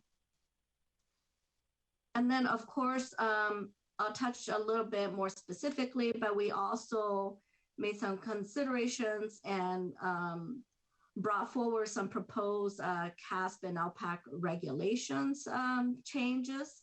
So our state board did approve them in January, but it's still going through the regulatory process. And then some things to note that last year, although Cindy also mentioned that the State Board of Education did, wherever it was not viable for local educational agencies to administer our summative tests, that they could report on and administer the local assessment, a local assessment option for the English language arts and the math tests under the CASP program. For this year, there will be no local assessment option for English and math. And of course, last year we extended the testing window to help the LEAs out, again, due to the impact of the pandemic. This year, there will not be an extension of the testing, statewide testing window for both CASP and LPAC, both programs. And then I will touch a little bit more specifically about the alternate LPAC testing that's going on right now. Like I mentioned, the window did open in November, and we are making the adjustment to have it available through May so that we can have all of our students who are eligible to take this test. These are students with the most significant cognitive disabilities who also is an English learner. So in the past, there was no option as an assessment for them. So the local educational agencies did have to have a locally determined assessment that they administered to the students. So it was different assessments in different LEAs across the state. And this is one way to have one assessment available for this very special population. So going forward, we are working on, since it's a new test and it's the first operational field test, we are going to go through the standard setting process, and we have a timeline for that. So as the students finish testing and we have a good set of assessment completed, we are planning to have the standard setting process for kindergarten through grade 2 from February 22nd through the 25th of this month. And then we're going to do the upper grades of grade 3 through 12 later in the month and into March, February 28th through March 3rd. Our goal and our plan is to go through the standard setting process with our teachers, California educators who come through and help us with this process. We will bring forward the standard setting plan in the form of a memorandum, information memorandum to the California State Board of Education in April to give them a status of the results of that we are going to bring forward the proposed threshold scores for them to review and approve in May of 2022. So this whole timeline is to just give you an indication of where we are in the process of the alternate LPAC in terms of the standard setting process and the testing. And then with that, come July, we will open up the initial alternate LPAC. We will have a test for the special population to test new students coming to California or from another country who qualify or are eligible for the initial alternate LPAC. We will be ready to operationalize that test come July when the window opens. And then going forward into the following year, on February 1st, 2023, we will open up the summative alternate LPAC in its first full operational year on July 1st, on February 1st of next school year. And then I wanted to highlight a little bit more specifically what I meant about the CASP and LPAC, the proposed amendments to the regulations that we brought forward to the State Board in January to review and approved, which they approved. And as I mentioned, there's a couple more steps that we will be taking and before it gets all finalized. So in terms of the proposed amendments, wanted to share that in our regulations in the past, we've had to bring forward any available accessibility resource or new accessibility resources, such as universal tools, designated supports, such as like text-to-speech, or accommodations like Braille and American Sign Language, and those are different types of accommodations. When these kinds of accessibility resources were added on to, it had to be done onto our regulations, and that took a lot of time. It has to go through the regulatory process to get added on, so it could be 1.5 years, 2 years before the resource could be made available on our assessments to students. And with this regulatory change, we're going to be able to place them into the test administration manuals. So it could be made available to students on a much more quickly turnaround schedule so that they don't have to wait so long to be able to access those resources. And then we also add a language to address a remote testing. As I mentioned, in this period of time, the pandemic is not over, and there's still a lot of challenges that we are continue to allow remote test administration as an option for the virtual schools and programs that are, so that the students will have access to be able to take the summative tests. So we added some language in the regulations to allow for the remote test options. And then we also revised just language throughout to align the regulations with the updated operational practices. And with that, I am towards the end of my update, and I want to remind you to follow us on Twitter at CDE Assessments. If you have that handy, or if you're on Twitter, you may follow us and have the latest updates as we're working on various projects. We tweet that out to the field so that they have some information that's quicker than other means of communication. And I'm going to thank you, Director Vang. Can the public comment slide be posted while we do our comments and questions? All right. Commissioners, are there any questions or comments at this time?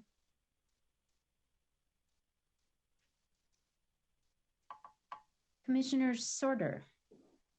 I just wanted to comment on the accessibility resources and say that that's great. Making those resources available quicker is so important for students, because it really does facilitate their outcomes on the test. So that's great. Thank you. Commissioner Hayes-White. Dr. Vang, Smarter Balance testing is coming up.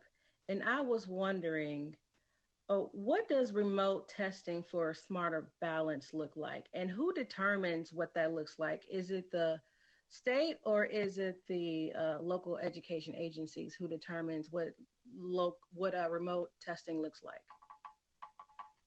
So we come up with the operational directions in the system. We build the system in terms of the state through our contractor, make sure that we have the test delivery system ready. And there are there are very specific directions so that they will need to access that through camera, and so that the tester, like I'm here and you're there, but we could, like in this screen here, the students could be on a screen and the teacher could could monitor them, just like in this period here. There's a camera on the student. So in terms of I don't want to be in the weeds, but we come up with the directions and the specific how they can access it through their devices. And then the LEAs determine, the local educational agencies or schools and districts, they determine how the students can access the test.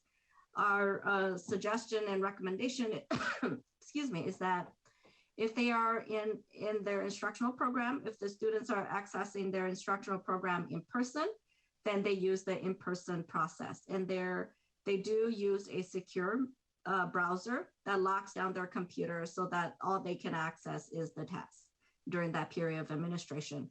In a remote environment, it's the same thing. It does lock everything out and they just have access just to their test. So yes, it's a little bit of both. The state puts the processes and the procedures in place, and then the contractors do build that out. And then we share the directions with the LEAs, the local educational agencies, and they make that determination locally, depending on their instructional programs and how students can access the statewide assessments. Does that help? Does that answer your? That is super helpful. So children who are receiving their educational program at home, they can truly stay at home and participate in the Smarter Balance assessment. That's right. Specifically the Smarter Balanced ones. Thank you. You're welcome. Commissioners, any further comments or questions at this time? Hearing none. Michelle, are there any public commenters at this time? We have no public commenters at this time. All right. Thank you, Dr. Vang, for your presentation. We are now going to move in. We are now going to move into item number 3, Student Achievement and Support Division. Revisions to the Local Control and Accountability Plan template and instructions adopted by the State Board of Education will be reviewed. Welcome, Student Achievement Support Division staff, Joshua Strong, and Anissa Sonnenberg. Welcome, and I turn over the mic to you. Thank you, Chair. My name is Joshua Strong. I'm the administrator in the local agency system support office here at the California Department of Education. And I appreciate the opportunity to present it to you today. I will go ahead and go over the update related to the Local Control and Accountability Plan, or the LCAP, and then I'll turn it over to my colleague, Anissa Sonnenberg, to discuss her update related to California's statewide system of support. So the Local Control and Accountability Plan is, as most, if not all of you are aware, was first adopted in 2014. It's a 3-year plan that describes the goals, actions, services, and expenditures to support positive student outcomes that address the California state priorities as set by the legislature and local priorities that are set by the particular LEAs. The LCAP provides an opportunity for the LEAs to share their stories of how, what, and why programs and services are selected to meet their local needs. And in the last couple of years, we've had some changes to the LCAP template. There's the addition of the annual update. There's a move to a 3-year template and addition of a summary table that displays information related to actions and services and expenditures in a database format. The template files are available on the California Department of Education's webpage. There are 4 specific files related to the 2022-23 Local Control and Accountability Plan. That's the LCAP template, the LCAP action tables template, the supplement to the annual update to the 2021-22 LCAP, and the budget overview for parents. Those 4 templates make up the LCAP for 2022-23.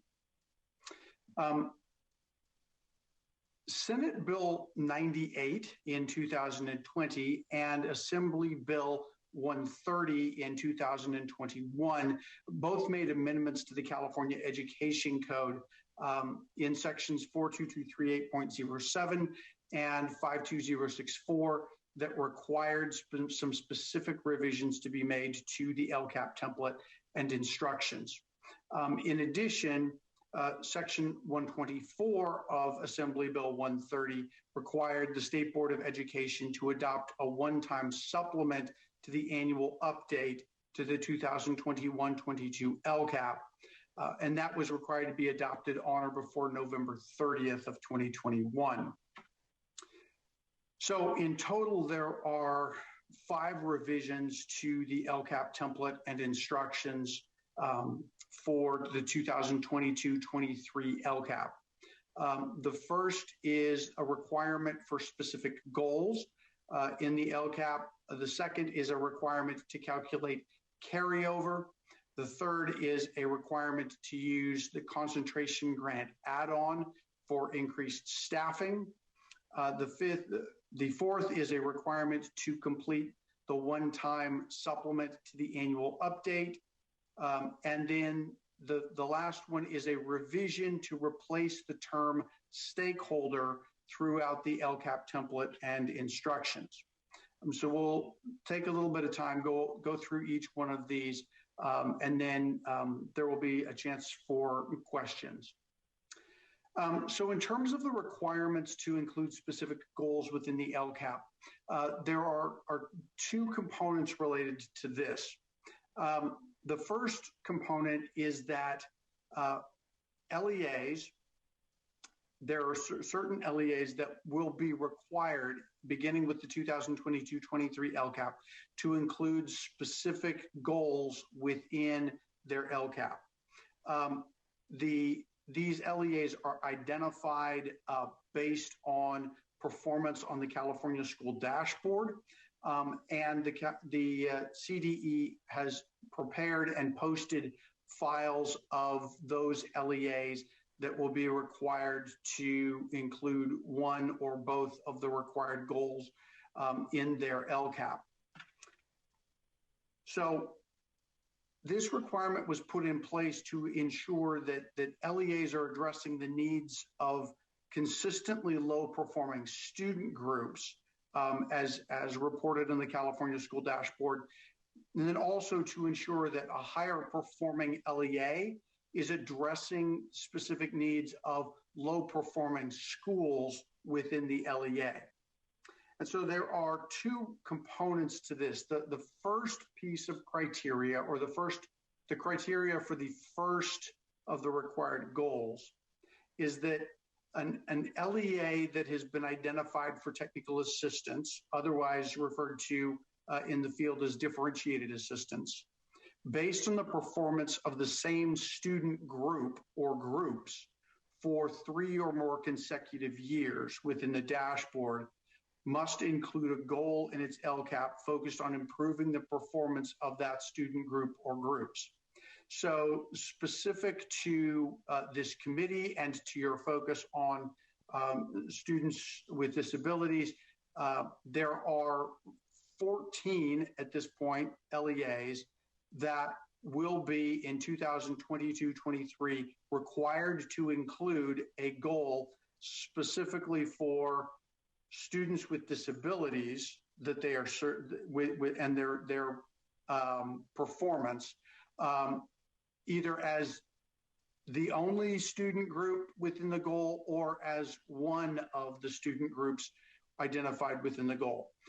And so as part of that, that requires the LEA to include specific metrics related to that student group, specific actions and expenditures that are serving that student group, and really focused on how it is that the LEA is going to make progress or is going to work with that student group to help them make progress and move the needle, as it were, for those students. Though the list of student groups will be updated annually based on the data that's collected and reported through the California School Dashboard. And so that is one of those two required goals that an LEA may have to include. The second of the two required goals is related to schools. And so it's only applicable for an LEA that serves multiple schools. A single school district would not be included in this group.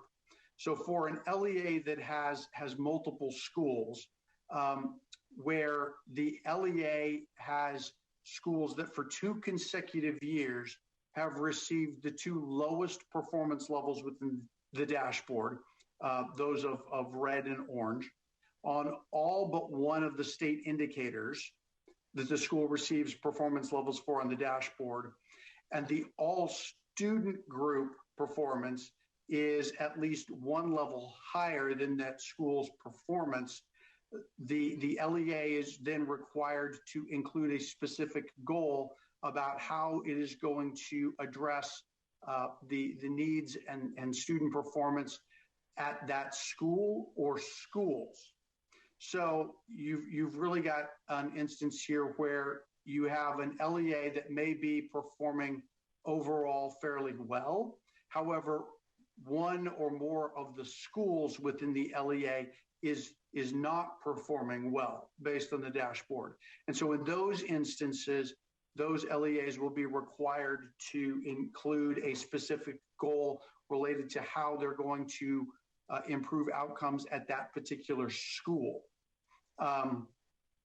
Again, the reason for this is to focus on improving the performance of the students that are being served at that school, as opposed to focusing on the overall performance at the LEA level.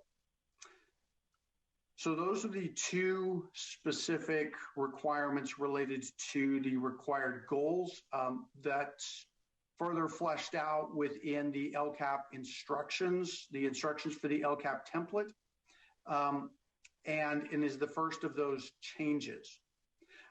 The second of the required changes is the requirement to calculate carryover for LEAs that are unable to demonstrate that they have increased or improved services for their low-income English learner and or foster youth students in proportion to the increase in funding generated by those students.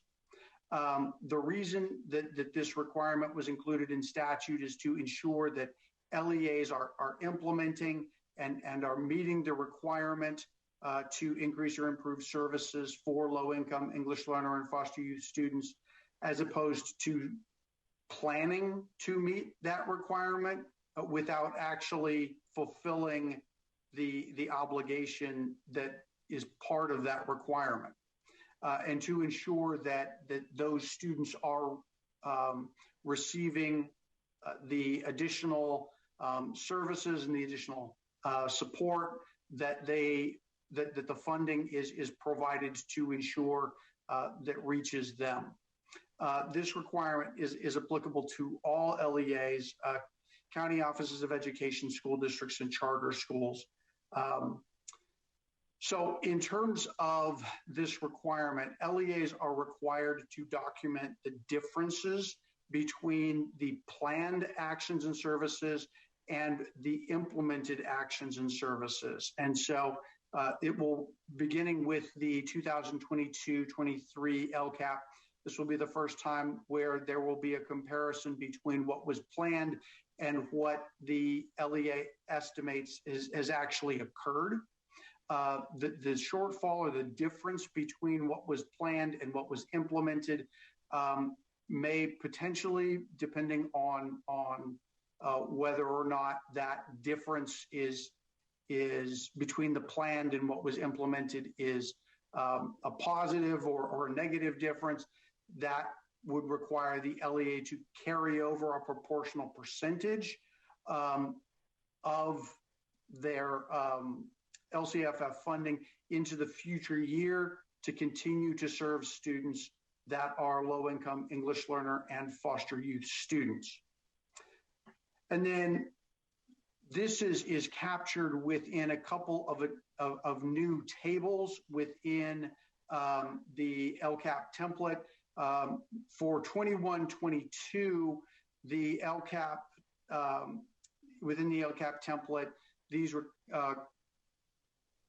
were referred to as expenditure tables.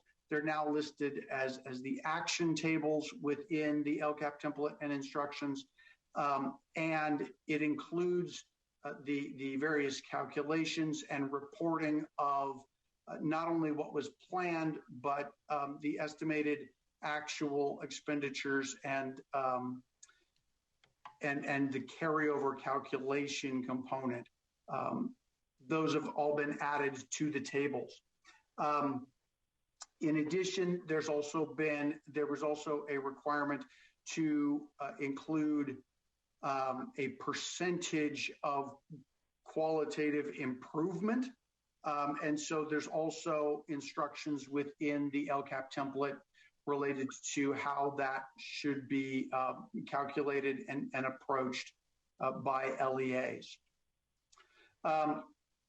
In addition, the 2021 Budget Act provided an additional 15% add-on to the concentration grant formula for school districts and charter schools. It adjusted the, prior to this, the concentration grant add-on was 50% of the LCFF base grant calculation, and it's since been adjusted to 65% of the base grant calculation for school districts and charter schools. county offices of education did not receive that additional 15%. LEAs are required to utilize this 15% in order to increase the number of staff that are providing direct services to students at schools that enroll greater than 55% students that are low-income English learners or foster youth. And there's been some additions to the LCAP template to provide some of the reporting elements related to this particular requirement, including a table that LEAs can use to report the ratios of the staff to student ratios at schools that enroll 55% or less of the low-income English learner and foster youth students, as compared to greater than 55% enrollment of those same students. And then, in addition, with all of the funding that was provided to LEAs as part of the 2021 Budget Act, that was not necessarily provided in basically the timeline in which the budget was adopted didn't provide LEAs with the ability to include these funds in their LCAP in the way that they normally would have or might have. And so in order to account for that, the legislature required that the State Board of Education develop and include in the LCAP template for 2022-23 a one-time supplement that reports to the governing board of the LEA what changes there were in the LEA's projected revenue based on the amount that was provided through the 2021 Budget Act. It also provides some additional reporting for how educational partners for that LEA were engaged in the use of those funds, as well as how it is that the funds are being utilized in a way that's aligned to the LEA's LCAP. And so that's included within the template documents. LEAs are required to provide this update to their governing board or body on or before February 28th of 2022. So by the end of this month. And then the supplement template is required to be included within the LCAP. And then the last piece related to these changes is that in its November 2021 board meeting, the State Board of Education adopted the term educational partners as a replacement of the term stakeholder. And so the references to stakeholders within the LCAP template and instructions were subsequently changed to educational partners. The term educational partners continues to refer to those groups that LEAs are statutorily required to consult with in the development of the LCAP, and those have not changed. However, the actual terminology has changed from the stakeholder to educational partners. And so with that, I'll go ahead and pause, see if there's any questions before handing it off to my colleague, Anissa Sonnenberg.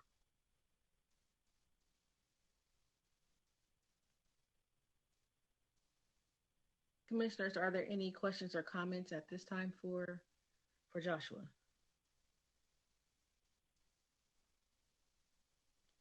Hearing none, welcome, Anissa. Hi, thank you very much for having me today. Let me go ahead and pull up my presentation.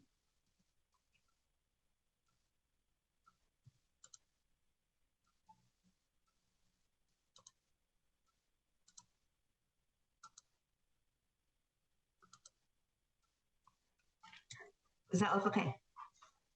It does. All right. So again, my name is Anissa Sonnenberg. I'm the Education Administrator of what is known as the System of Support Office, also in the SASD division. Today I'm here to give a brief update on differentiated assistance and some suggested guidance that went out in November, specifically for the 2021-22 school year. But before I dive into the guidance, I'll give a little bit of background and context around the system of support and what differentiated assistance is. So first and foremost, the purpose of the system of support is to make sure that we're supporting the continuous improvement of student performance in each of the 8 state priority areas, and also to adjust the gaps in achievement between student groups identified, and also to improve outreach and collaboration with our educational partners to ensure that goals, actions, and services described in a district's and county office of education LCAPs reflect the needs of students and the community, especially for historically underrepresented or low achieving groups. So our system of support was set up to be a responsive system of support rather than one of compliance, to make sure that LEAs are being served with expertise and stability to address any changing and unexpected conditions. Also to make sure that we're leveraging some content-specific expertise and effective strategies that can be utilized and practiced by all lead agencies, and for the purpose of supporting our LEAs. And then to extend existing and build new collaborations across the system of support. So who is the system of support? So the system of support is set out kind of as a flat structure. It's not hierarchical. We have 3 state agency leaders, which include the Department of Education, the California Collaborative for Educational Excellence, and the State Board of Education. Along with us, we have various resources and initiative leads. So I have some examples here, such as our SELPA initiative and content leads, equity leads, regional English learner specialist liaisons. We also have our geographic lead agencies that provide regional support for county offices and LEAs, our 58 county offices of education as well. And then there is the website if you wanted to have a little bit more description of our system of support and each of those components. But most importantly, our system of support includes our districts, our schools, our teachers, and our students. So we are set out to provide 3 levels of support. The first are known as level 1 support, which is support for all, or universal supports that are provided to all LEAs and school districts to make sure that we're narrowing disparities among student groups across the LCFF priorities, including recognition for success and the ability to share promising practices. And then we have level 2 support, also known as differentiated assistance. And that is when county superintendents, charter school authorizers, the California Department of Education, and CCE provide technical assistance for eligible LEAs in the form of individually designed assistance to address identified performance issues, including significant disparities in performance among student groups. And then there's level 3 intensive intervention, which still has not been triggered. And in those cases, that would be when the state superintendent of public instruction may be required to do some more intensive interventions with an LEA when there has been lack of improvement over a 4-year period. But like I said, that still has not been triggered. So what is differentiated assistance? So I briefly went over in that last slide that it is a targeted attendance to make sure that we're addressing performance issues based on the California School Dashboard data. It's provided by county offices of superintendents, charter school authorizers, CDE, and also CCEE. So this is just a chart to kind of give you a breakdown of the requirement in Ed Code. So we have charter schools, and that's the section there, 47607.03. Currently, support provided through differentiated assistance is provided by charter school authorizers for charter schools identified eligible for differentiated assistance. But starting in this next cycle, in the 2022-23 school year, but not until the dashboard data is released later in the late fall, county superintendents will be required to provide that differentiated assistance to charter schools, and that county office who will provide that differentiated assistance to charter schools is the county in which the charter school is located.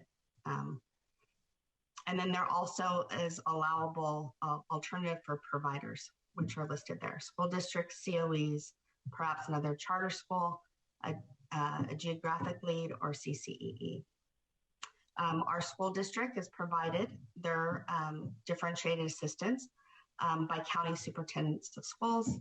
And then also they are allowed to have alternative providers as well. And then our county offices of education, their main support provider is the Department of Education. And then also they have the choice of going with another county office, a school district, a charter school, a geographic lead, or CCE to be their provider. So that takes us to this year. So for the 21-22 school year, there was a requirement set forth in Assembly Bill 130, specifically Section 122, that due to the suspension of the California dashboard and the need to make sure that we have reliable data, they imposed 6 data requirements on our LEAs that are eligible for differentiated assistance, that they look at 6 specific data pieces to help with their differentiated assistance and to inform the progress of their improvement processes. Additionally, AB 130 and actually Section 123 stated that LEAs that were eligible for DA in 2019 would remain eligible for this year. So once this bill went through, we put together a statewide work group to work on the guidance.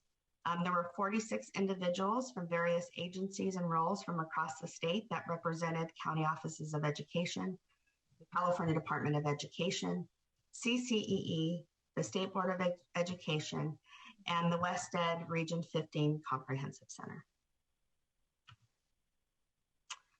The work group was tasked with providing some useful guidance and best practices around this new requirement to ensure that all 6 major data points were examined.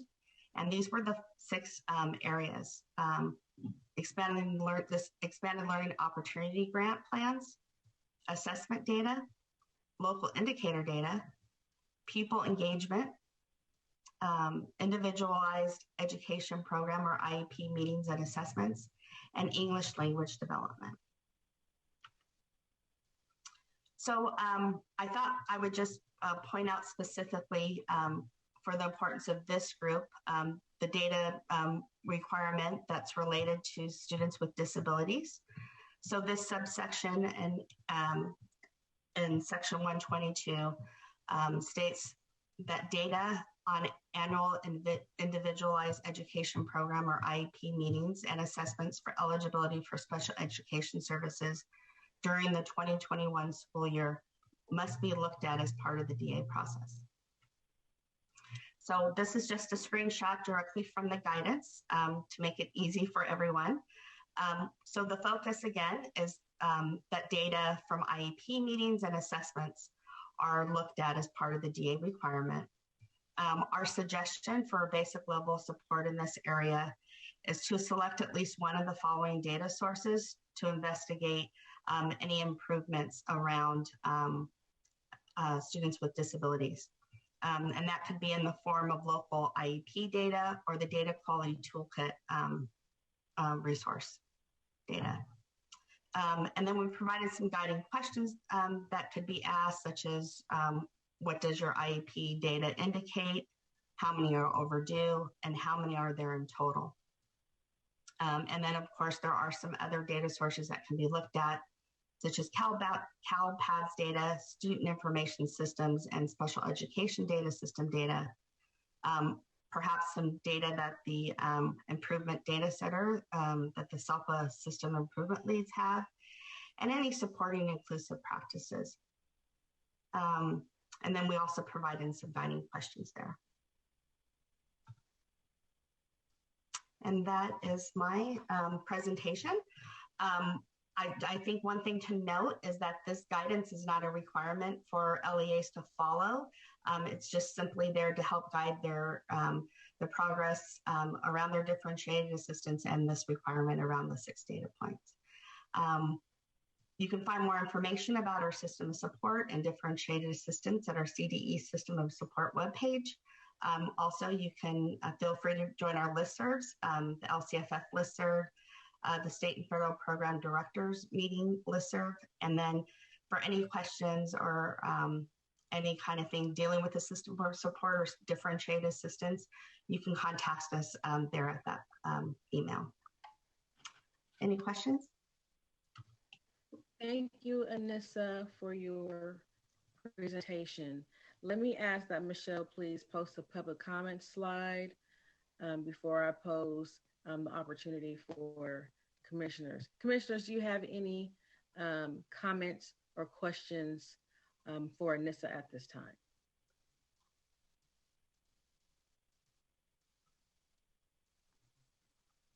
Commissioner Oyakawa?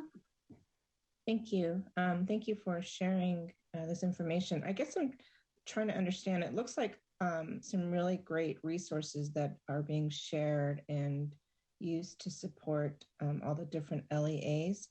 And I think you said towards the end that this is voluntary. So I'm wondering how this actually works out in practice, like what triggers the differentiated assistance? So let me clarify first. What I said was the use of our guidance was voluntary. The requirement itself of using these 6 data points for the differentiated assistance sphere is a requirement and not voluntary. So let me just make sure that I provide some clarification around there. Right. Okay. Sorry. And then your second question about differentiated assistance. So that's based on dashboard data, and there's a whole criteria around, but specifically we're looking at state and local indicators and the lack of improvement in specific student performances related to those indicators. The last round of eligibility for LEAs was posted and determined in 2019. With the suspension of the dashboard, we have not identified new LEAs for differentiated assistance.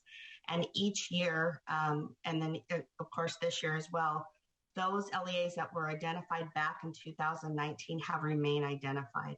And so they're required to engage in a continuous improvement process. But the reason why we have this guidance and this requirement specifically this year, looking at these 6 data points, is because of the lack of data and the suspension of the dashboard. What kind of data could they look at?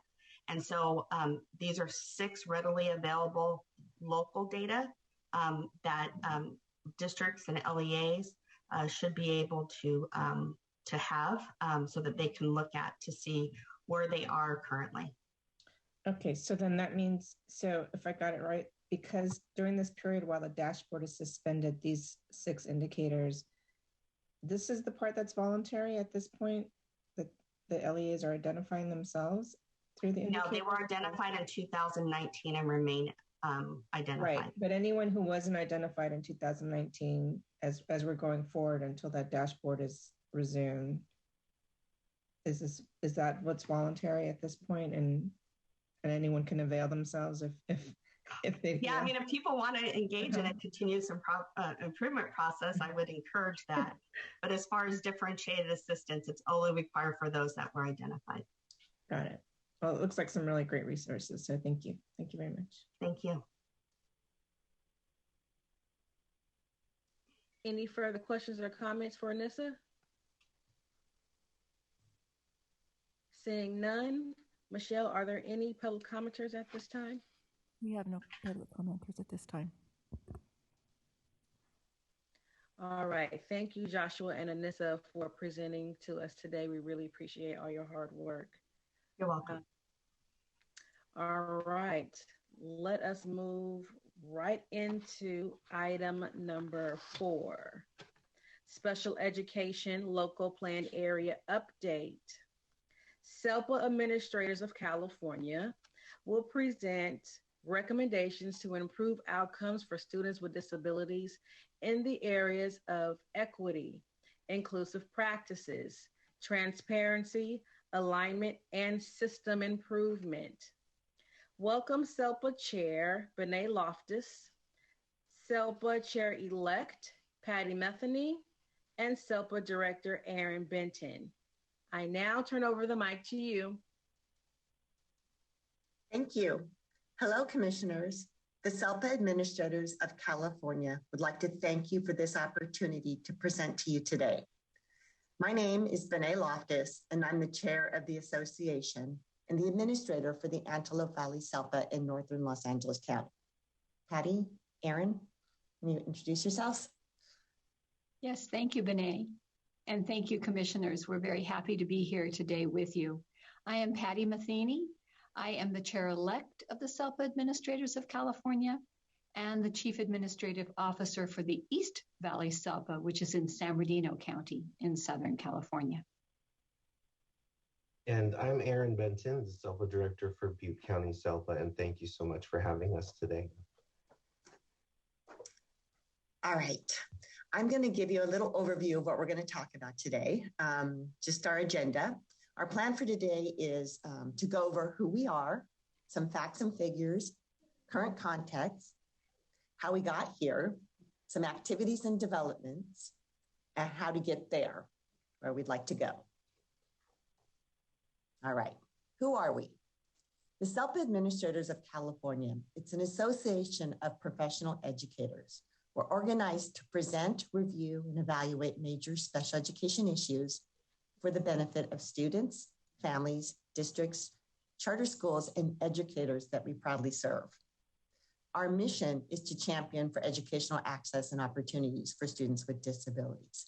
And we do this by collaborating with educational partners to influence policy and practice on behalf of our students. Okay, SELPA structures range from single to multi-district to those that are designated as small and sparse, and some operate under joint powers agreements. The support that SELPAs get is almost solely provided by the SELPA Administrators of California, and this is done through monthly meetings and an active listserv. We're the only body that provides the necessary training and mentoring for our new and existing SELPA administrators. Membership is voluntary with a small fee paid for participating members. Most SELPAs choose to become a member. We have 0 staff, and we operate on sheer volunteer power of our members. We have a wide array of committees. As special education, as you know, is a complex and somewhat litigious entity. The chair and our executive team, along with our committees, interact with numerous state agencies to ensure our members are informed of best practices, current issues, and trends in the field.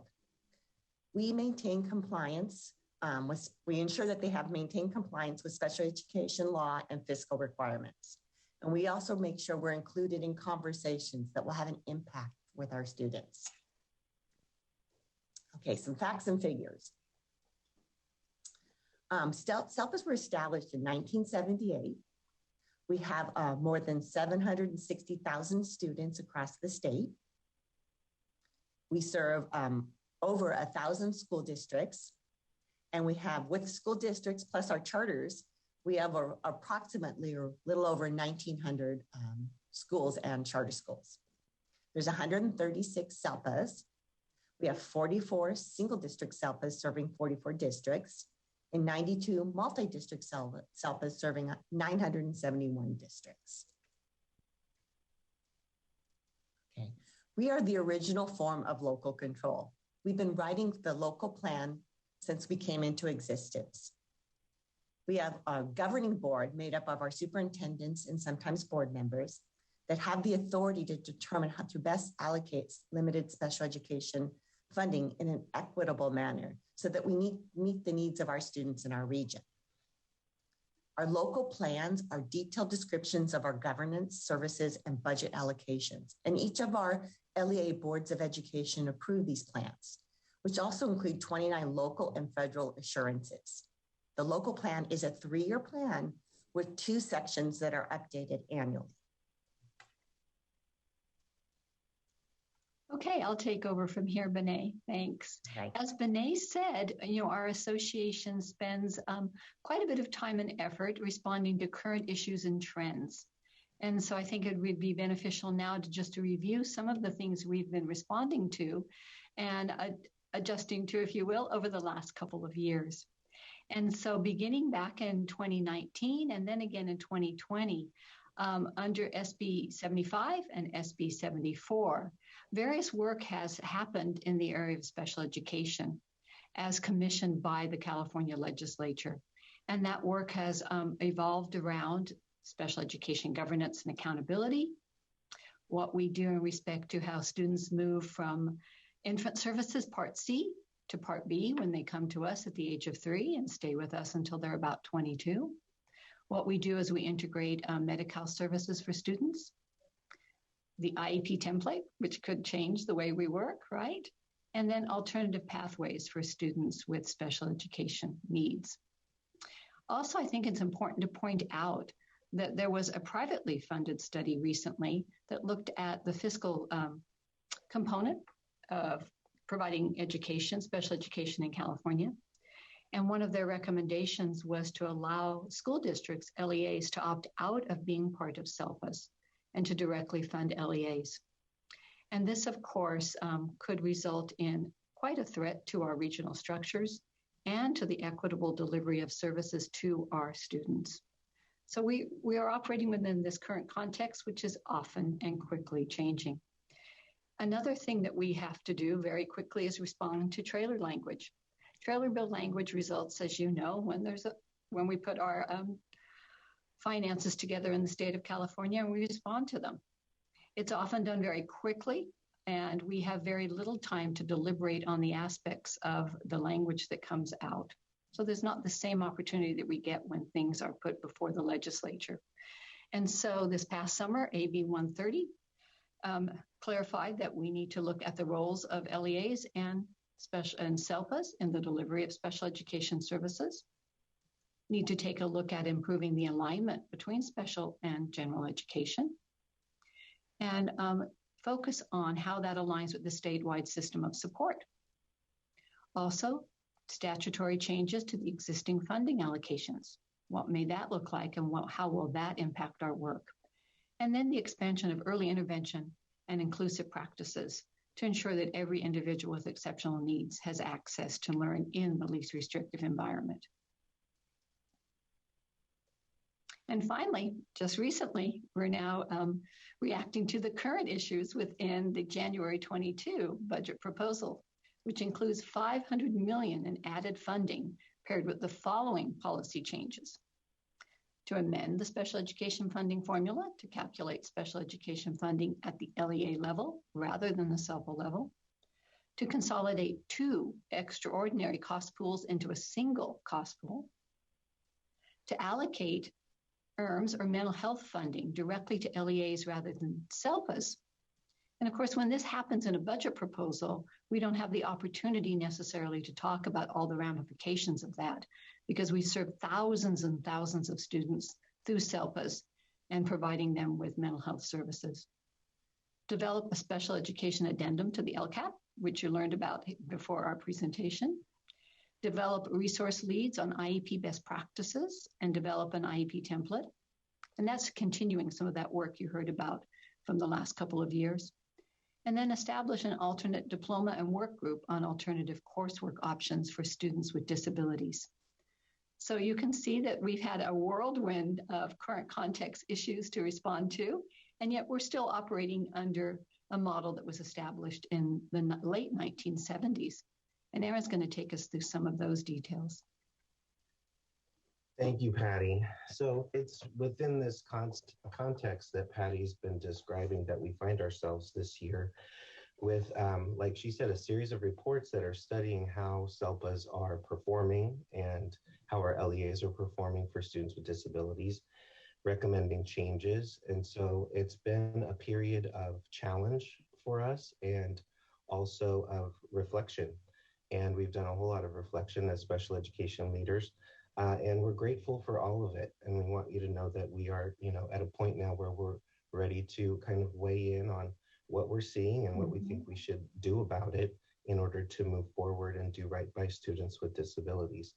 So having had time to reflect, we thought that it would be maybe more accessible to use an analogy. So that's what the car is about. So we're just going to kind of talk about where we find ourselves in by way of analogy. So forgive it if it's hokey, but whatever. So all of this, what we think is the cause of all of the recent attention to special education performance and improving student outcomes, we feel is kind of coming out of this fact that the fact that we're working under a model that was created in 1977-78 timeframe. So the original design of SELPAs, as you may know, was to achieve the purpose of ensuring a continuum of programs and services exist equitably across all regions of California so that no matter where you live, you have access to those services. And we use economies of scale to accomplish that and pool our resources together. And we use local decision-making, local control, and flexibility to get that done. And that's what we still do today. And the hottest car of 1978 was the Oldsmobile Cutlass. And my folks had one in metallic green that year, if you can believe that. But if you saw one of these on the road today, you'd probably have some thoughts about it, right? It, if you gave it routine maintenance, like, tires, brakes, oil changes, it'd still get you from one place to another, maybe. It might have cracked upholstery, maybe some rusted paint. It might not pass an emissions test these days. I'm not sure if it had electric windows. Maybe that was the first year electric windows were around. But anyhow, this is the car that we are still driving. In fact, you could take the little SELPA logo in the corner and slap it on the side of that car, and you can imagine that this is the vehicle that was originally designed. And so over time, not much has been done to really change the structure of how SELPAs operate or how they've been designed. And in the meantime, there have been several activities and developments that we wanted to talk about that have changed. Environmental conditions have changed, and the environment around us, as it is changing, is causing us to have to respond to all of this. And so here's some things that are happening at the SELPA and LEA level that's brought about by the work that the Special Ed Division and the Legislature have put in place, such as CalPAD's implementation at the SELPA and the LEA level. And we provide pretty extensive assistance to our LEAs in getting all of that compliance and reporting work done.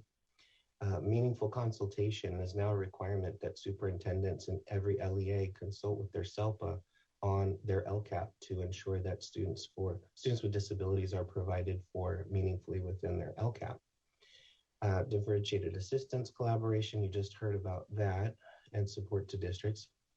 Performance indicator reviews was called PIR, and now it's called the SEP, which is the Special Education Plan. And depending on how many districts are in targeted review or in intensive review or in SIGDIS, as they call it, that determines the level of engagement we have related to all of that work. New local plan, governance, budget, service plan templates were put in place. The state created new templates 2 years ago that are for the purpose of being more transparent to our constituents. And those are posted on every LEA and SELPA website now and approved by every superintendent in the state. And then we have the SELPA Annual Assurances Support Plan, which was put into Education Code, and that is to be implemented in 2023 as per Ed Code on that. And that is to ensure that the SELPAs are actually purposefully making progress and improving student outcomes. So there's a lot of work that has been added to the scope of the work that we've done as SELPAs. But again, we're still operating in that same structure. Also, in the meantime, we have, as you've heard, a lot of work has been coming through the SELPA system improvement leads and the SELPA content leads, which are part of that statewide system of support. And in 2017-18, there was some significant investments made into this work. And so we are, you heard Anissa Sonnenberg, she was talking about the data quality toolkit and the improvement data center. And these are tools that have been designed by those SELPA system improvement leads who are supporting the work of CDE in getting all of this substantial amount of work done. And I just have to say that what they've been able to accomplish in just 3 years and in the midst of a pandemic is pretty inspirational. So I really hope that you would invite and welcome a presentation from the system improvement leads so that you can put your eyes on what they've put together. And it's especially important right now because their funding, which was a 5-year funding sequence, has not been renewed and would need to be renewed by 2023 in order to be able to continue and even expand some of this really important work. So we're hoping that you can get a look at that and see what they've done and what the investments really have resulted in, and that you find as much value in it as we do. And our content leads, of course, we have content leads in various areas. Our captain network is the autism content lead. We have Imperial County SELPA doing the English learners with disabilities work, equity and disproportionality out of South County SELPA in San Diego, and UDL assistive technology and AAC work being done through Placer County and their open access project. So there's a lot of great things going on all around the state.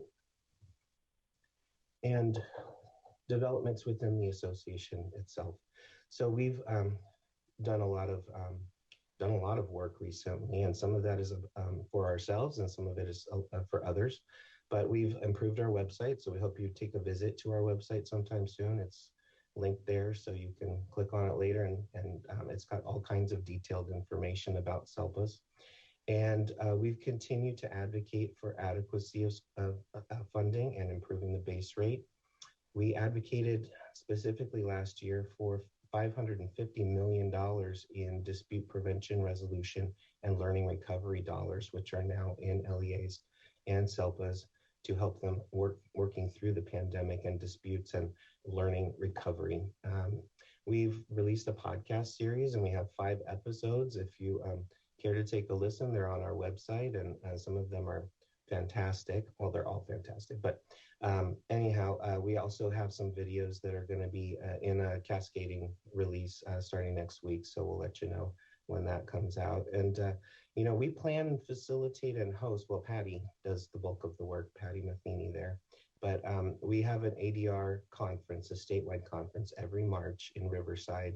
And we do that because we care and we want to get the word out there about the importance of ADR to not only our own SELPA leaders and LEA leaders, but it's actually become kind of a nationwide, national level conference. And we have an exciting new partnership with the Strauss Institute at Pepperdine University. And they're doing a series of trainings, but the one big one that they're doing, and they have several cohorts going through, but it's a 5-day course called Mediating the Litigated Case. And it is a partnership between SELPA administrators and the Strauss Institute. And it's a really dynamic 5-day intensive certification program. It's wonderful. And finally, we've just finished a paper in December called SELPA Accountability, Innovation, and Design. And so the concepts that we're talking about today are basically the sum of our reflections about where we are, and they are housed here in this paper that's also linked in your presentation so that you can take a look at that. And the way the paper is organized is basically to give you a lot of some of the context, but in more detail than we can accomplish here in a half an hour. So I hope you get some time to review it in more detail. And if you have questions, of course, please come back and ask us to get you some answers. But overall, the message that we wanted to impart with this is that we believe, after reflecting on all of this, we see what's needed and what we need to have in place in order for us to be able to do what we're being asked to do in this moment, not as an Oldsmobile cutlass, right, but as a vehicle to get things in place for students for now and in the future. And so we're talking about how do we get there, and it's in a Tesla. Let's say it's a Tesla. Okay, we could just use that as an example. There's nothing wrong with that.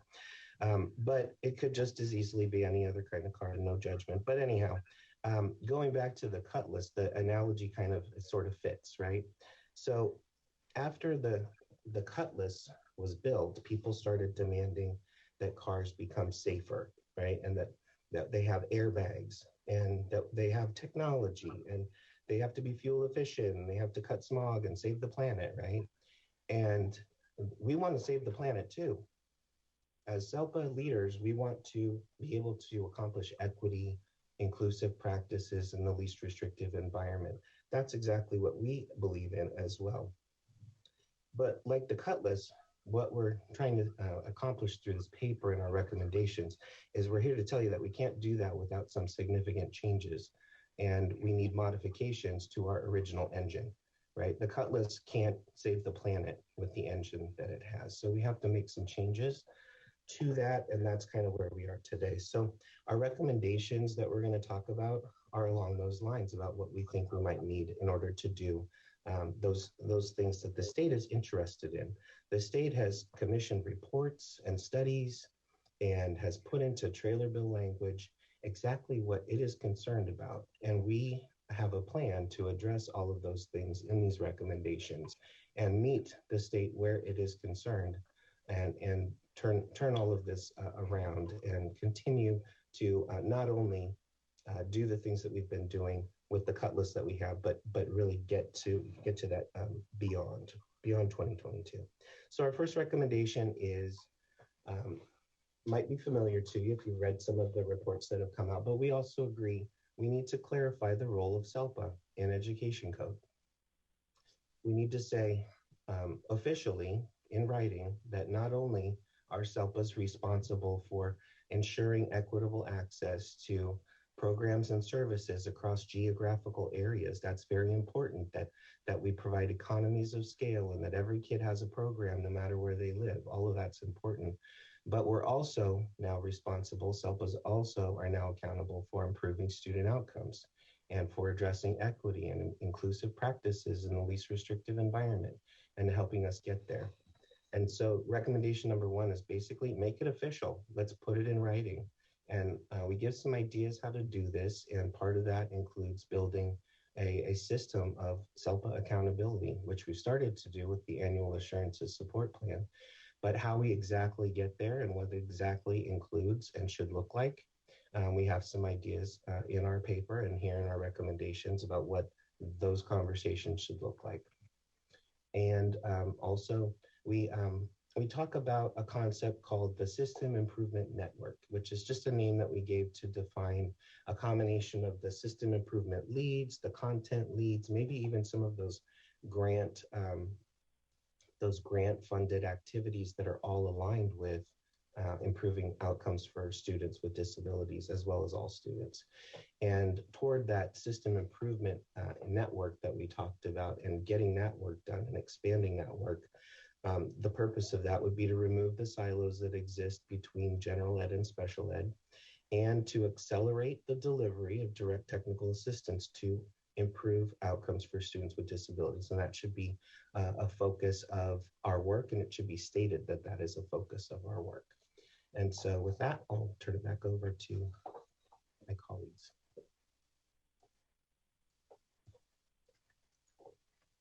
All right, I'm up next. Okay, recommendation 2 is to expand investment in the System Improvement Network.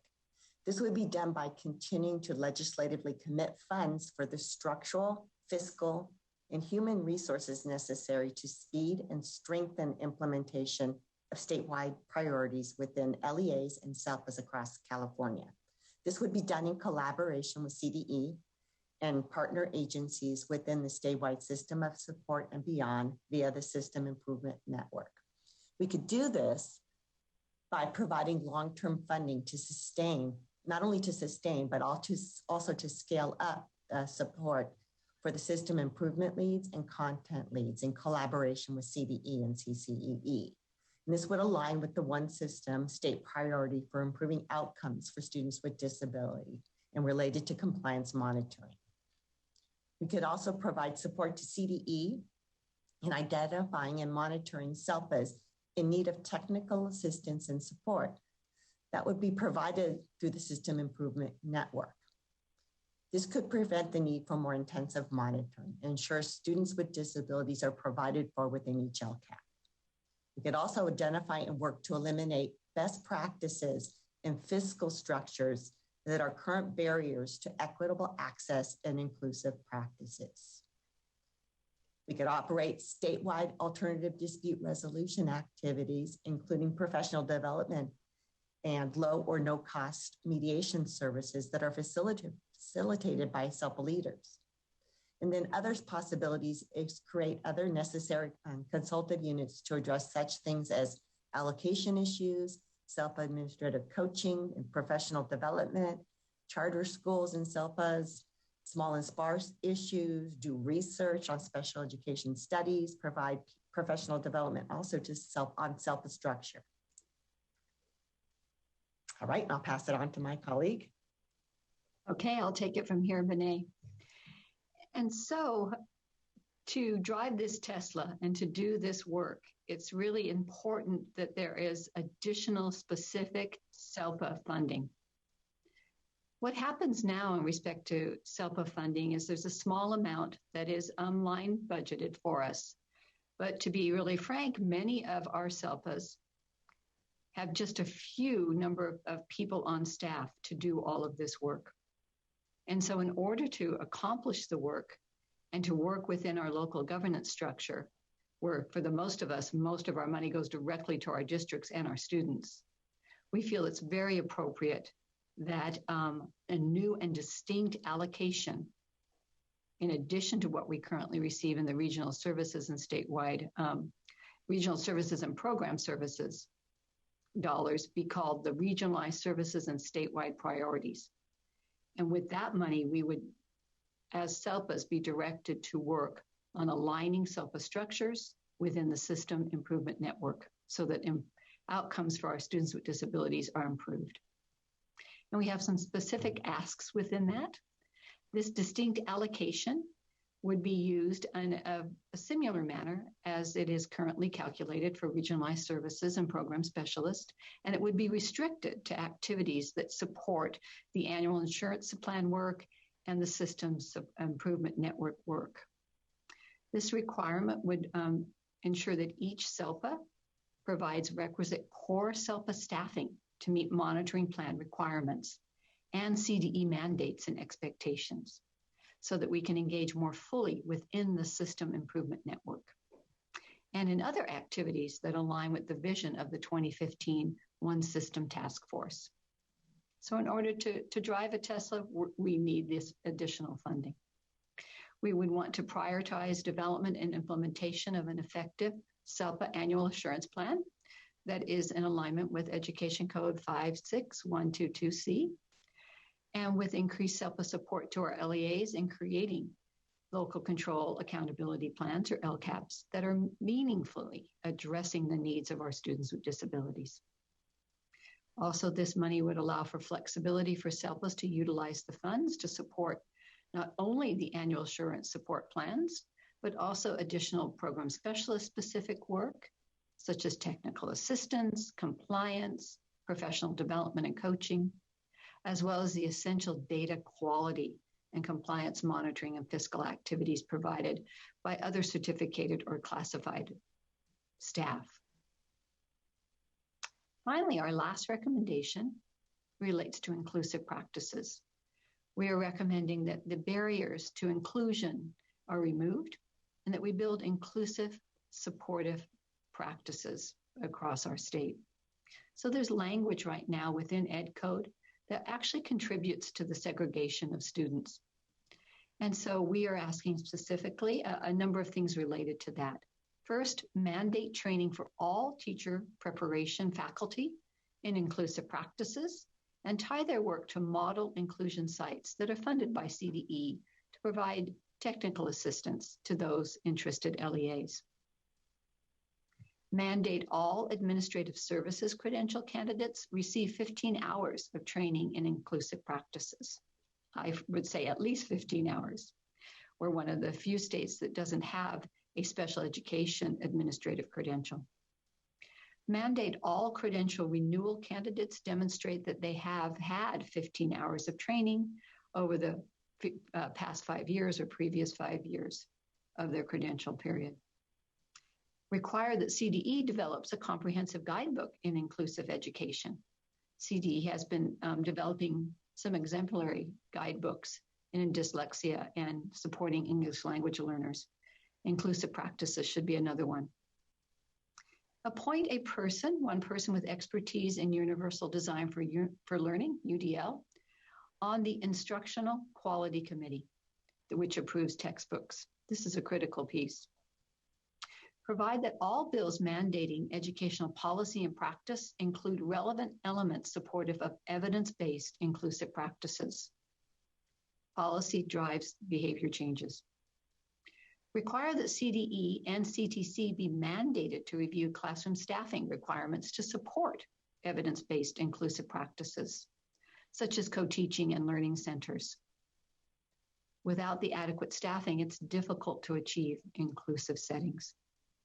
Provide that CDE and CTC report to the legislature on findings regarding appropriate staffing levels and the requisite funding. And finally, as I referenced earlier, remove language in education code that really is a barrier to inclusive practices. And those are references to RSP, resource specialist, and self-contained settings, SDC. Okay, and so we have finished our presentation and are open to questions. All three of us are happy to take any questions you have or engage in conversation around our presentation. All right, thank you, SELPA administrators of California. Michelle, can you please post the public commenter slide? Commissioners, are there any questions or comments at this time? I have one. Go ahead, Steve. Thank you. First of all, I want to say, boy, the work that's being done is wonderful and very supportive. I was most intrigued about the issue about making sure that administrators have some the practices and those kinds of things are going to support their leadership in special ed. I think it's really important that we do outline that. What I would suggest is that when we're looking at adding those into the program, that we work with the credentialing office to say this is one of the standards that needs dealt with, and that we outline what it is that we're saying in that standard needs to be provided to administrators. And so I would just kind of stress this issue that it should be a program standard for our organizations that are doing the credentialing of administrators. So I would suggest that so we don't have to wait in changing. I think we need to get it in there now. Nice. In the sense about making it a program standard. So just wanted to kind of share that idea. Okay, Commissioner Gill and then Commissioner Estes. Hello, thank you. I wanted to thank you for this presentation. I was certainly looking forward to it, and you brought quite a bit of content and clarity to some of the questions that I was jotting down as you were presenting. I am also a car enthusiast, so I appreciated that that bit of detail there. So the questions that really came up for me, I have two. If you prefer, I'll ask them both, and then you can decide who would respond. The first thing I'm looking at is, do you see any overlap in the expanded role of the SELPA that you're outlining in recommendation 1 and 2 versus the current role of LEAs? Because I'm really looking to see if your recommendations are looking to shift accountability, or are you creating a new systems structure, systems network? What's that underlying aspect of what you're putting together here in your proposal? Okay, so you're pausing after your first question. So I think we'll just take your first question. And this is additive and supportive. We already provide, to the extent that we're able, extensive technical assistance to our LEAs in achieving outcomes for students with disabilities.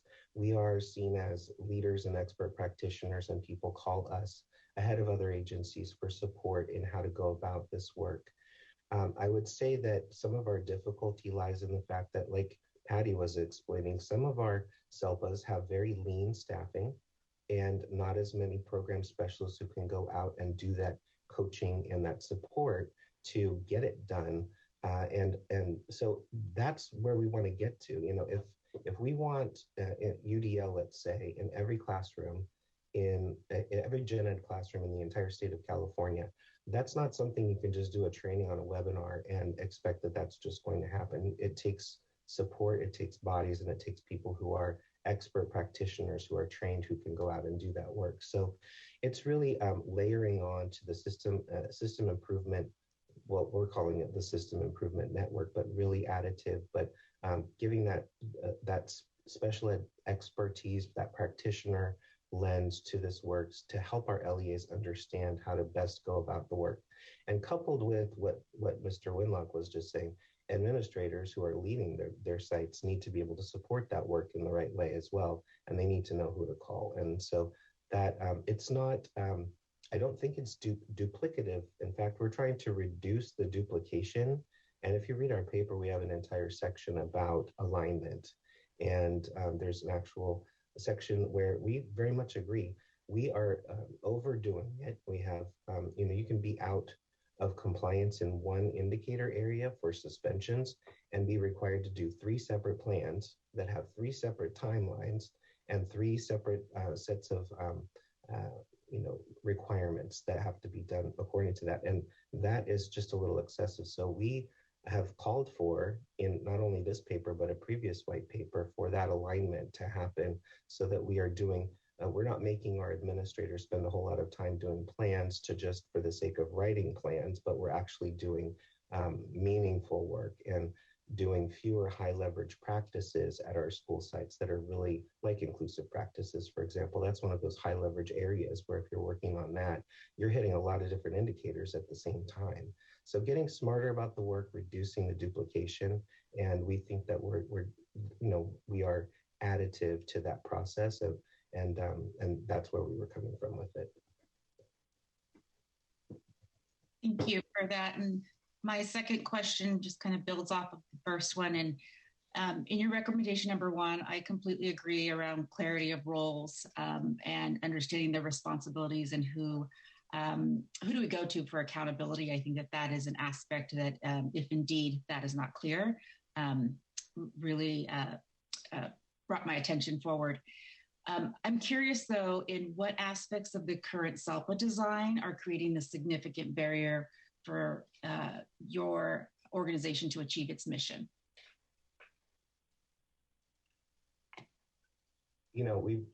I guess I'll take that as well. I feel like the barriers that exist are perceived barriers. They are perceived to be performance barriers. I don't know that I entirely agree with the perception that's out there. And I'm just one member of my association, so other SELPA administrators might disagree. But over time, we've seen this accountability movement since 2002, 2004 take hold. And we're at the point now where we have so many indicators that we're measured by that are live that have put us into compliance reviews and are telling us, repeatedly that we are not achieving at the level that we should be achieving. And to some extent, we should be taking a lot of that data seriously. But also, I think with some of the barriers that are preventing us from achieving our mission are a confused focus between what is exactly our responsibility. So if we are operating under the assumption that we are doing access to programs and services, and that's our focus, and in fact, that's the mission of our association today. If that's our model, and well-meaning governing boards are getting money in, let's say they're getting money for base rate, and they're getting more dollars in for special education. Well, they have very tough choices to make because they're trying to meet their need. Their general fund contributions are increasing. They have to meet basic needs and provide programs and services.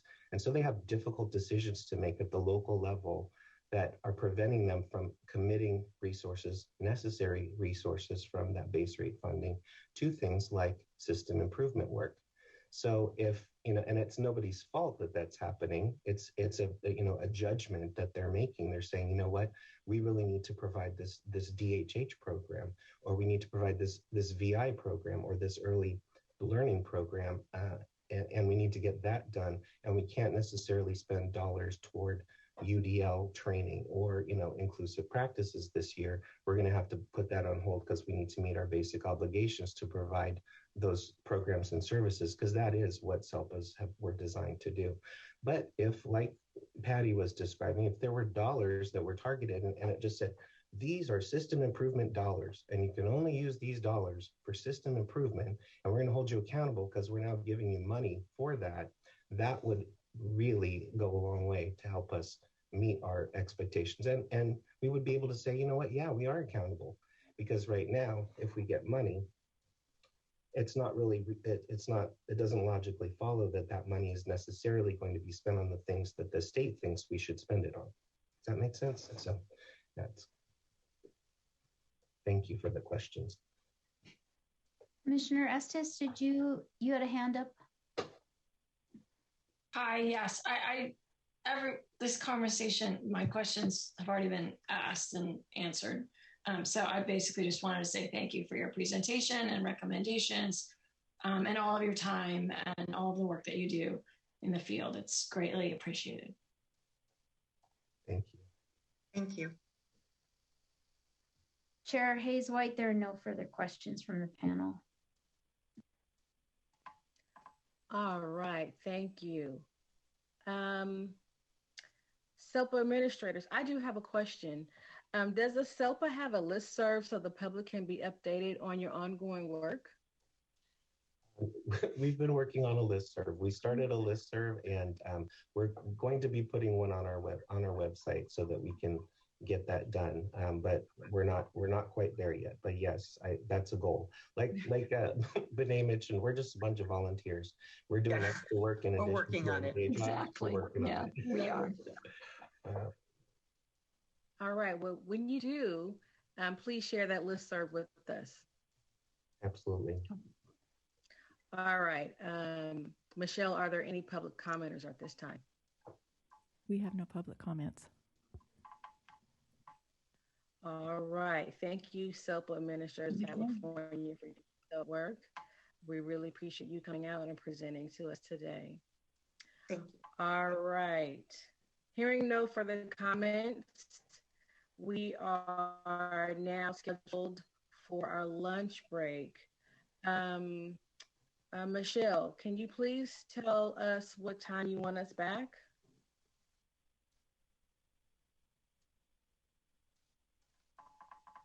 We will return from lunch at 1 o'clock. All right. Thank you, commissioners. Please enjoy your lunch. Please come back here at 12:58. Bye-bye.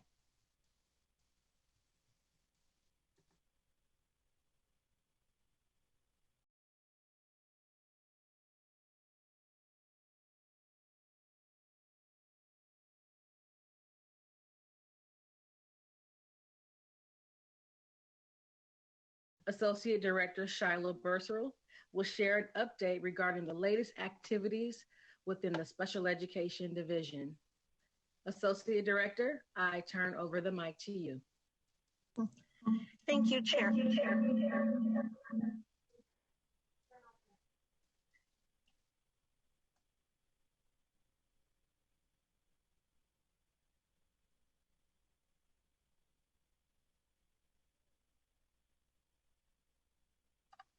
Apologies, we're having a little bit of an echo.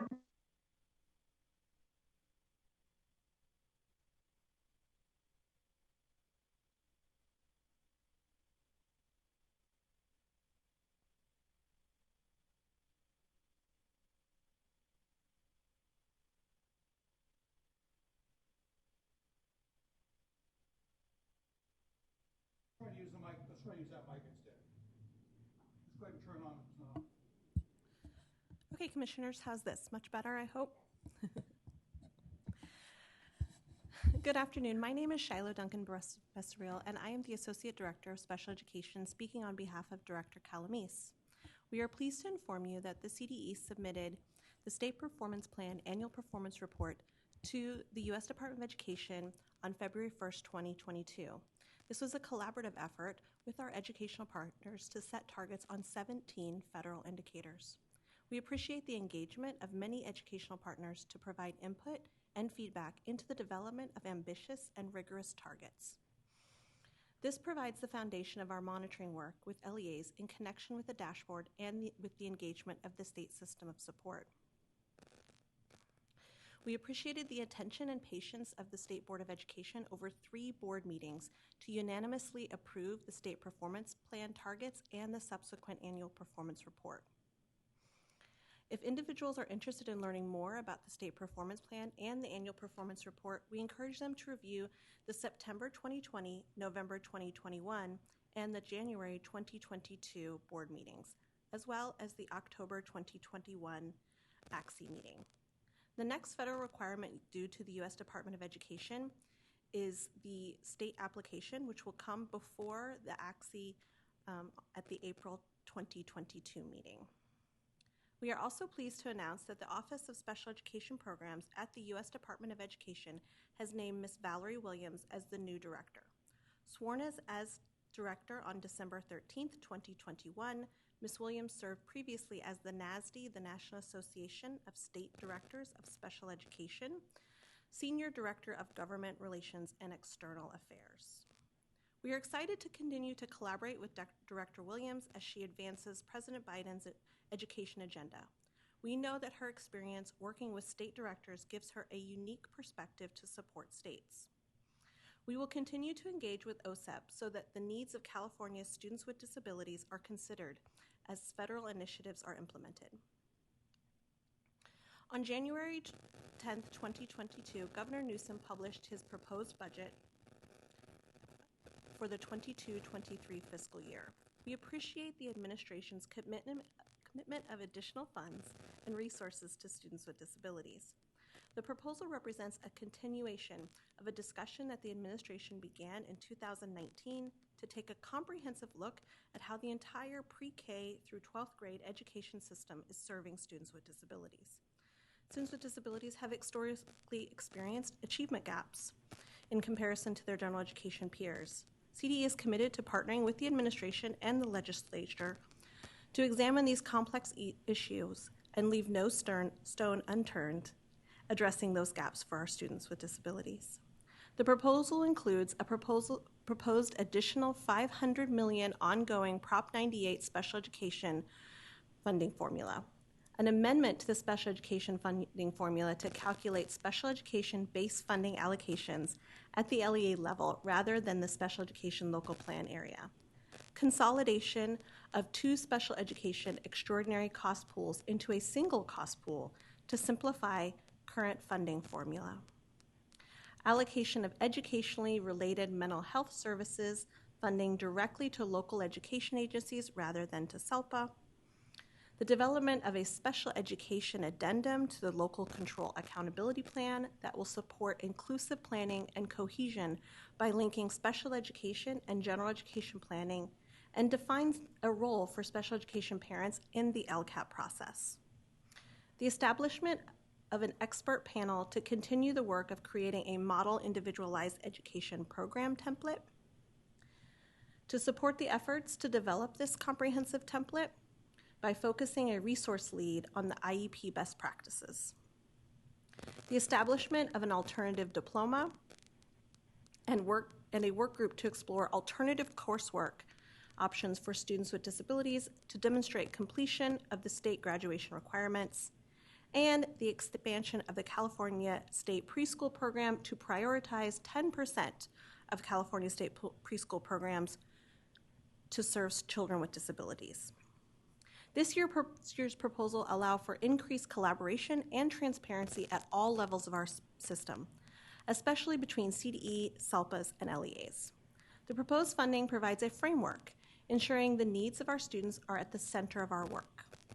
Specifically, the proposed change to calculate the funding at the LEA level rather than the SELPA level would foster increased collaboration and transparency between SELPAs and their member LEAs. This increased level of transparency creates a greater level of accountability, which will require additional resources for CDE. Shifting the mental health funds will allow LEAs to receive the money directly. This does not restrict LEAs' ability to enter into regional agreements or provide services. It also allows them the flexibility to meet their own needs and coordinate across student populations. Following the release of the governor's budget, the legislature is holding public meetings as recent as yesterday, where Director Calamese testified about the special education proposals. If the commission or members of the public are interested in tracking the budget proposals for students with disabilities, these hearings are published on the website with the agendas prior to the date of the hearing on the legislature's website. As stated in the prior presentation, we know that commissions are highly interested in the evolution of the special education credential and the common trunk for all educators. We look forward to having the CTC present later this afternoon, and we welcome a robust conversation. Finally, this spring, we will continue to engage with LEAs to support their efforts to addressing the learning needs of students with disabilities. On February 24th, 2022, apologies, that's a lot of 20s, we will have the first of a series of quarterly webinars that will outline our monitoring priorities and support resources available to LEAs through the system of support for LEAs. An invitation notification will go to the field this week with more information about accessing that webinar. We welcome individuals to contact us with any questions at sedinfo@cde.ca.gov. That is the end of my update. Welcome any questions that you would have. All right. Michelle, can you please share the public comment slide while I open up commissioners to pose their comments and questions? All right. Commissioners, are there any comments or questions for Associate Director?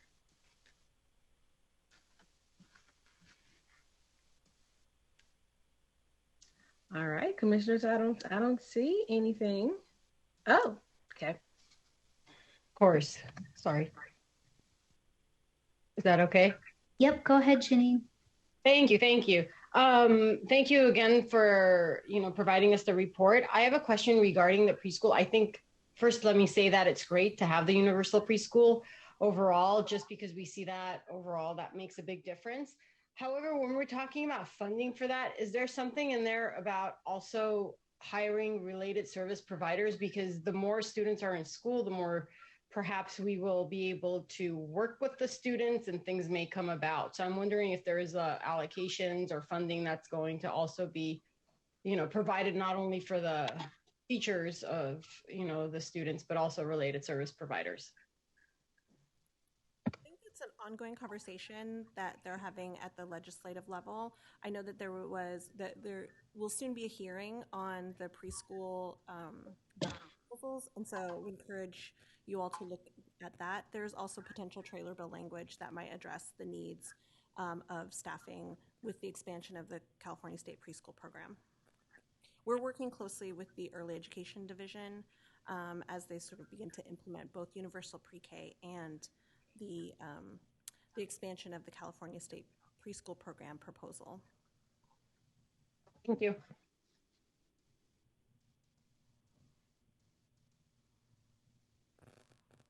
Commissioner Gill. Yes, hi, thank you. I had a question in terms of, one, I love this universal preschool expansion and opportunities for early childhood education, because I believe that that really lays the groundwork for our kids to succeed in elementary school and beyond. One thing that comes to mind for me when I think about expanded early childhood education is facilities and outdoor space. Do you know if there are intentions to either upgrade some of our existing facilities or partner with outside organizations to do shared facilities? What discussions, if any, have been had? So I know that is a key concern that has been brought up. Another one that we've recently talked about is what that's going to look like, what the implementation is. I don't necessarily have those answers, but I think we can bring folks in a future meeting from the Early Education Division to talk more about the expansion of UPK and the California State Preschool Program.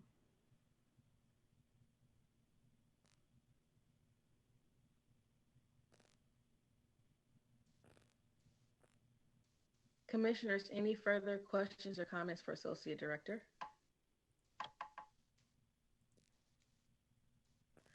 All right, seeing none, are there any public comments at this time? We have no callers at the time. All right, thank you, Associate Director, for your leadership. We are going to move into item number 6, mental health, social emotional learning update. An update on work, strategies, and initiatives regarding mental health services and supports currently implemented to meet the needs of students will be provided.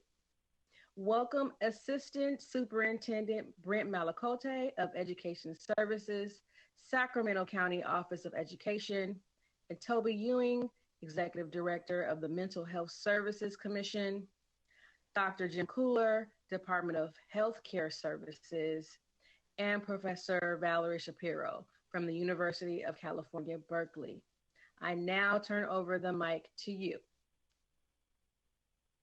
Well, thanks so much, Chair Hayes-White, Director Calamese. She may be out right now, but commissioners, staff, members of the public, it's really our pleasure to be in front of you today to share about some really incredibly important work that's happening across the state of California in the area of social emotional learning. Dr. Cooler sends his regrets. He was not able to join us today, but you're going to hear a lot about partnerships today. And our partnership with Dr. Cooler and the Department of Healthcare Services is a really important one, and we'll get more into that. I do want to, as I just mentioned, the idea of partnerships, we've got some really incredibly important partners on this call right now with us as well. I want to call out Superintendent Adler, who is a direct partner, meets with us monthly on this social emotional learning work. And Superintendent Adler, I hope you'll provide comments and any feedback as we move along as well. David Tostin, really excited about the work going on with CCEE and thinking especially around the idea of measurement, evaluation, and supporting data around social emotional learning. Dr. Winlock, all the work that goes on with our School of Education here at SCOE and supporting social emotional learning, especially with school leaders. That's something that we've been really intentional about. And Commissioner Estes, just a great thought partner in this work as well. And so just want to provide a big shout out. It's fun to be with you all. And as I was reflecting about this presentation today, it brought me back. Some of you might remember that I did a presentation in August, I think it was August of 2019, about social emotional learning to this ACSE commission. And what I can say is, and I looked at that presentation, gosh, a lot has changed, and there's so much good work going on. We're very excited to share with you some updates and again, some work that's happening across the state of California in the area of social and emotional learning. So with that, let me make sure that I can get going with my screen sharing. Maybe give me a thumbs up if you can see my screen right now. Great.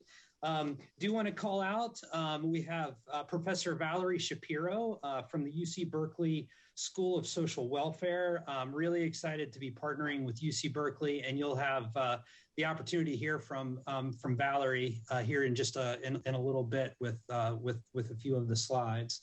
But here's our opening slide. We're just excited to be with you all today. We can, feel free. We'll move along in the presentation. But if I see a hand go up, or if somebody wants to alert me to something in the chat, if we want to, stop and answer questions along the way, we can do that. But we will definitely have time built in for questions and discussion as we wrap up today.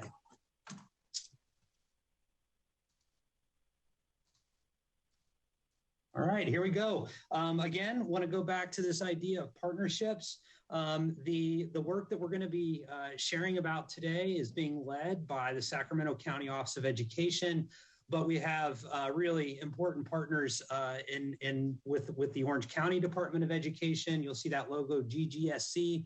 That's the Greater Good Science Center at UC Berkeley. And if you've done research around social emotional learning, you may or may not realize, but Greater Good at UC Berkeley is one of the leading SEL researchers and supports really internationally. So very excited about that. DHCS, the Department of Healthcare Services, so important. What we're most excited, this is maybe one of the most exciting things, is what we're seeing as a true partnership between healthcare and education at the very highest levels in California. And we're so excited about the opportunities that come with these kinds of partnerships. And again, you'll hear more about that as we go on. Cal Mesa is another really important partner in all of this, as well as they're supporting a lot of the contracting work that's going on. I want to do a little bit around our why for social and emotional learning, and especially with the work that we have happening directly right now. This is pre-pandemic data. I want to make that clear. We're going to have a little bit of data that's reflective of what's going on with the pandemic as well. But 1 in 5 students has a diagnosable mental health illness. And of those 1 in 5 students nationally, about 80% do not receive treatment. That's a really important piece here. And I want to spend a little bit of time to discuss something called penetration rates. Penetration rates in California are about 4%. And when I say penetration rates, I mean actual supports, clinical kinds of supports being provided to students for mental health, behavioral health concerns. And we have a goal of really increasing the penetration rates in California to make sure that we're supporting students. 50% of high school students with emotional and or behavioral challenges drop out of school. So if you see this 1 in 5 has a diagnosable mental health illness, if 50% of those are dropping out, we've got an issue on our hands. Not only with those dropouts, you can expect higher death rates, higher unemployment, increased financial cost, and 80% of the adult prison population is made up of this group. So what we believe is that we need to think about prevention and early intervention with this. And we think that social emotional learning is a really great way to do that. Finally here, suicide is the second leading cause of death among teenagers. I think this is data that you've seen before, but I think it's really important to call this out as we start to think about social and emotional learning as a tier 1, a universal kind of support for all students. Very important to think about this. So here's some pandemic data and sharing our why around this. So students today, 7 out of 10 teens are struggling with mental health. This is during the pandemic. This next one just gets me every time I read it. Self-harm insurance claims are up 99.8% for teens in 2020. Almost 100% increase in self-harm insurance claims during the year of 2020. The mental health effects of the pandemic are expected to last 9 years. But we also, yes, of course, we need to think about kids. But if we're going to do right by kids, we need to be thinking about adults in the system as well. And that's where this next group of bullets coming in. Teachers today, 77% report physical symptoms from stress. Higher burnout rate than ever before. And the flee and retirement rates right now are out of this world. I'm sure that you're all tuned in to, just all that's going on with teachers right now. And we need to be thinking about our adults in the system as well, if they're going to be able to provide the kind of support that we expect for our kids. So just want to keep that top of mind. And that's something that we're thinking about with our SEL work. Just generally systems of support, the depression rate tripled from 8% to 27% in 2020. And 40% of adults report struggling with mental health or substance abuse in 2020. So just all kinds of things here that are pointing to what is it that we can do at a foundational kind of level to make sure that we're supporting our kids and our adults and our school systems the best that we can.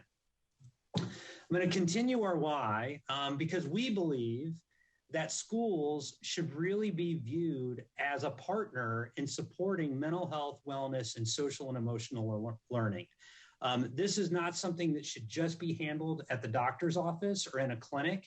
We really believe that schools are uniquely positioned to reach all of our young people. And who better than teachers, than front office secretaries, than bus drivers to really start supporting the social emotional learning needs of kids as they're coming on to the school site each day.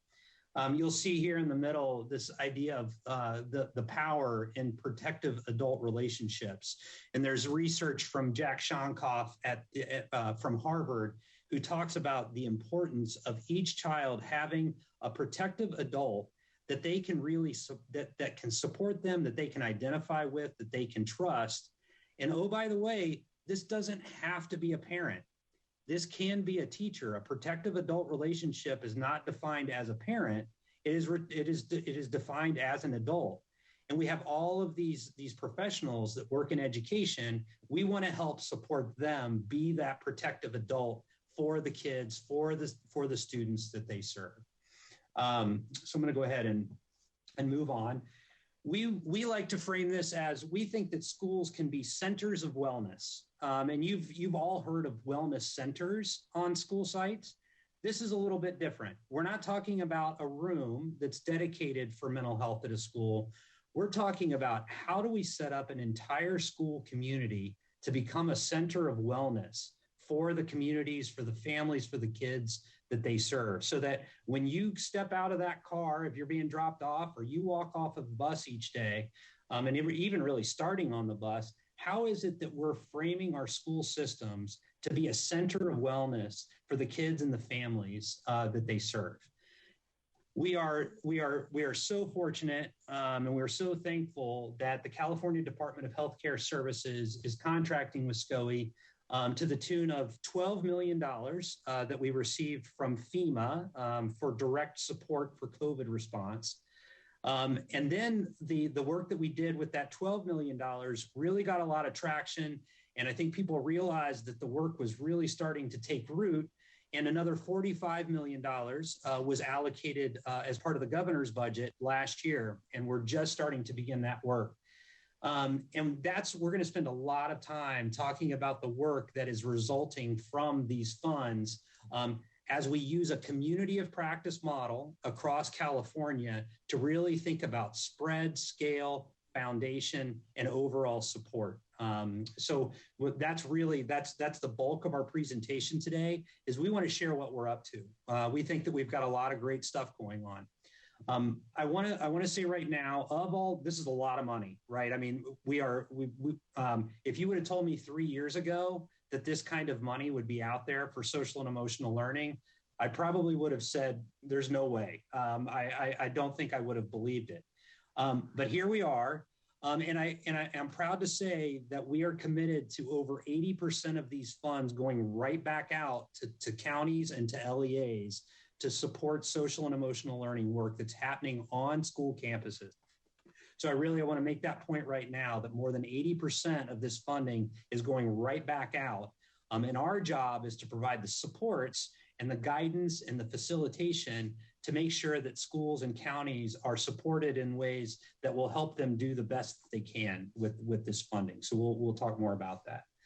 Let's see, anything else that I'm missing here? So here, 3 bullets.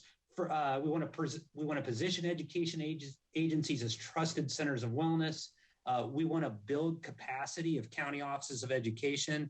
I like to refer to our county offices as the capacity builders for the state. That's a lot of their charge.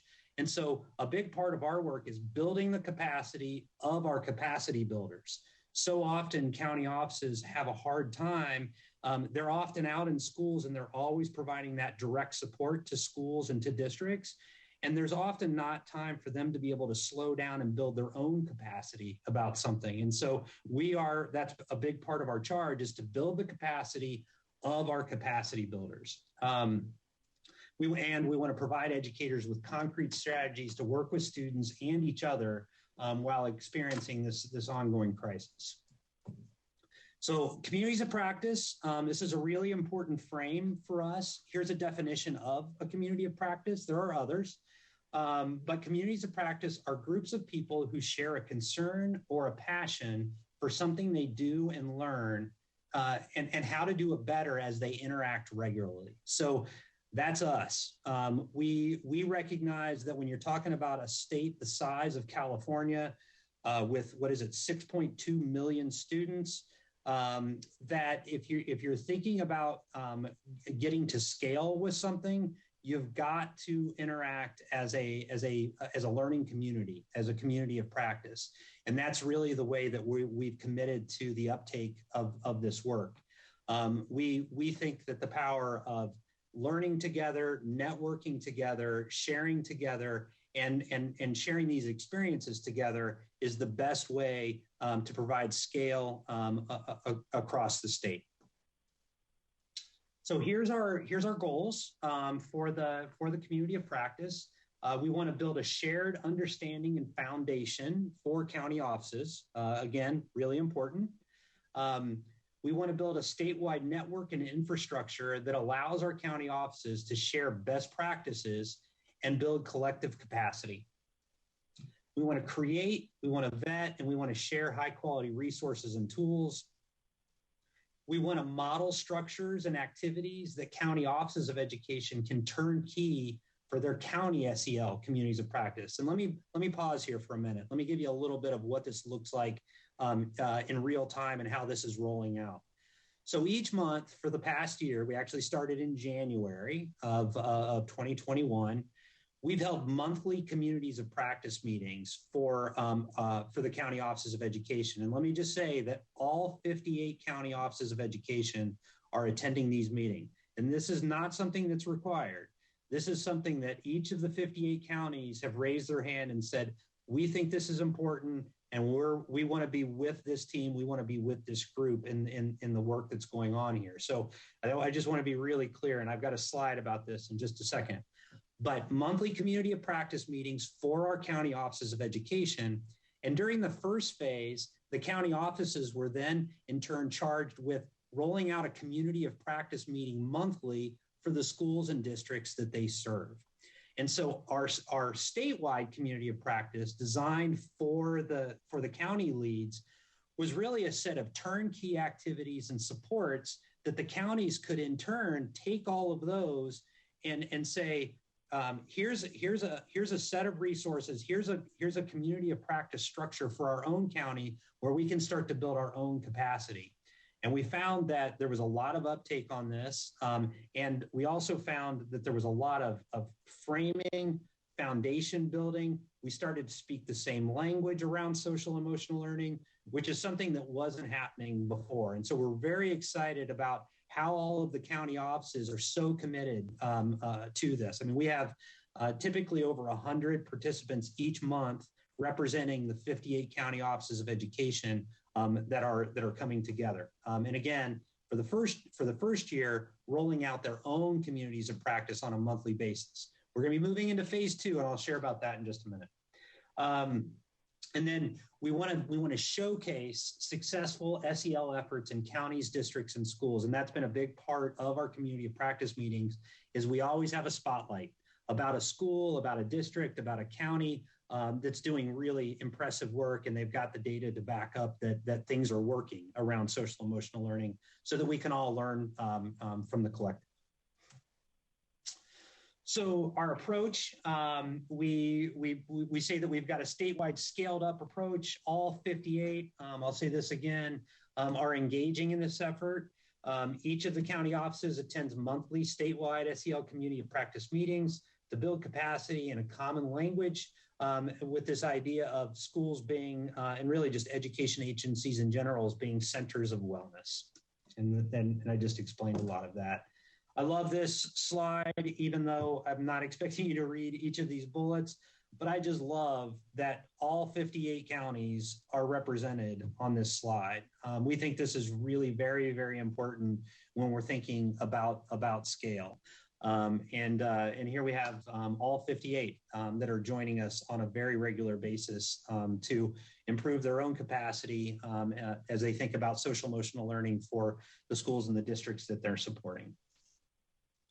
Back to partnerships, you're going to be hearing from Dr. Shapiro, Professor Valerie Shapiro, again from UC Berkeley in just a minute, but UC Berkeley is, again, an internationally recognized leader in evidence-based SEL support, technical assistance, and we're really pleased that UC Berkeley and the Greater Good Science Center has joined us as the lead for creating the content and the resource development for all of our statewide work. You'll hear from Professor Shapiro here in just a few minutes about, as one example, a set of modules that were created for California educators around social and emotional learning. And you'll hear about that in just a minute. The Orange County Department of Education is another really important partner in this. We asked Orange County to join us. You probably are familiar with all of the work around MTSS that Orange County leads in the state. And we really think that it's important that we're thinking about the coherence of these different measures, these different initiatives that are going on. We don't want SEL to be one more thing. We want it to be really well integrated into other systems in the state. And as an example, MTSS is one of those systems that we need to be really well aligned to. And so our partnership with Orange County has been really very, very critical in all of this. Not to mention, they provide a lot of support to counties in the southern part of the state as well. So I am going to turn it over to Professor Shapiro here, and you're seeing a graphic that I think is going to help tie a lot of this together in the way that this is all rolling out. So Valerie, if you can hear me, go ahead and the show is yours. Thank you, Brent, and thank you everyone for having us here today. I am so thankful to be a part of this work and to be in partnership with so many of you, and just want to echo what Brent said, and thank you so much for those of you that have helped enable this work and contribute to this work and have participated in this work. You know, on behalf of all the families, young people across the state, in the work, what's shown on the screen here is really the phase 1 part that Brent started telling us about. Brent, if you could, add those arrows in. The first part we've really thought of as a broad dissemination of resources. So we created resources and tried to get them out as fast as possible to meet the really grave needs that young people and educators are experiencing in the state that have happened during the time of the pandemic. So the dual strategy here, as Brent was describing, was to host this statewide community of practice monthly, where we share information, skills, and resources. And this share, I want to make sure we mention, some of it is sharing the curated resources from UC Berkeley, and sometimes is sharing between counties and LEAs, and both have these really important roles in those COP meetings, the communities of practice meetings, which make the meetings very special, very engaging, very enriching.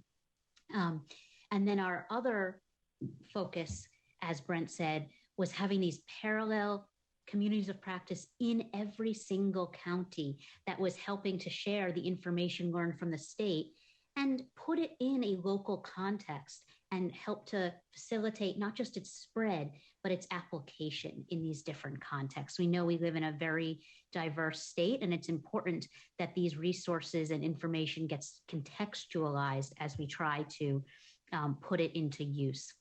So these resources, I'm going to say one more thing about these resources before we go to the next slide. The resources that were coming, were curated as part of this initiative, as part of the Cal Hope student support, are all held on the Greater Good in Education website. So Greater Good in Education is a part of the Greater Good Science Center at UC Berkeley.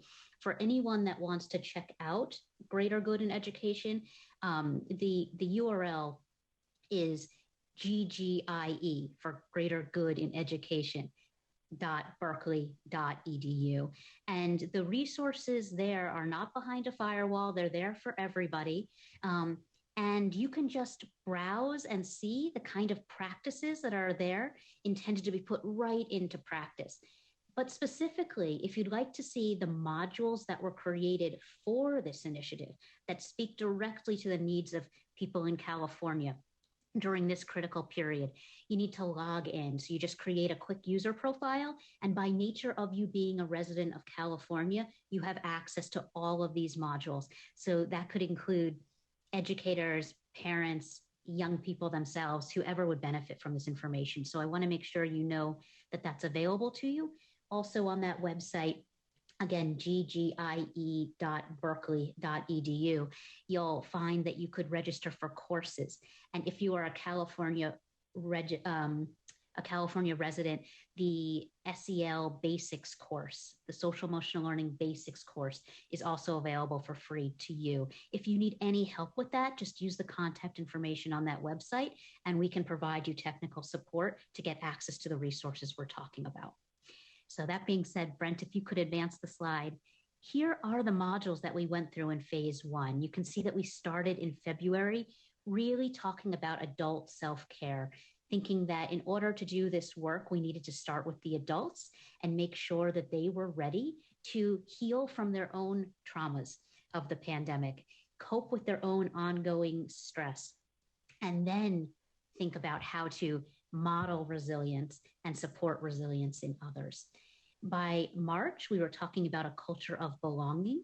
It's very important to us just to create that community of belonging in schools. By April, we were talking about trauma and adversity and directly how to address it, including student mental health needs and crisis counseling. May, we were talking about racial equity and cultural responsiveness in the implementation of social emotional learning. June, teaching social emotional and academic development. This is really important that SEL is not an add-on or something that you do in advisory for 15 minutes a day, but is really integrated into the core academic mission of the school, and that social emotional is instructive and in the core mission of what we do in schools every day. July is supporting SEL with diverse families and connecting to ongoing efforts in the community. And August was really about thinking about the whole system.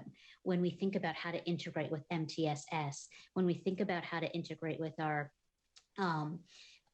annual plans, when we think about how this connects to ongoing efforts at CDE to think about what are the core competencies that students and educators need. So we were really thinking about how to move the whole system forward.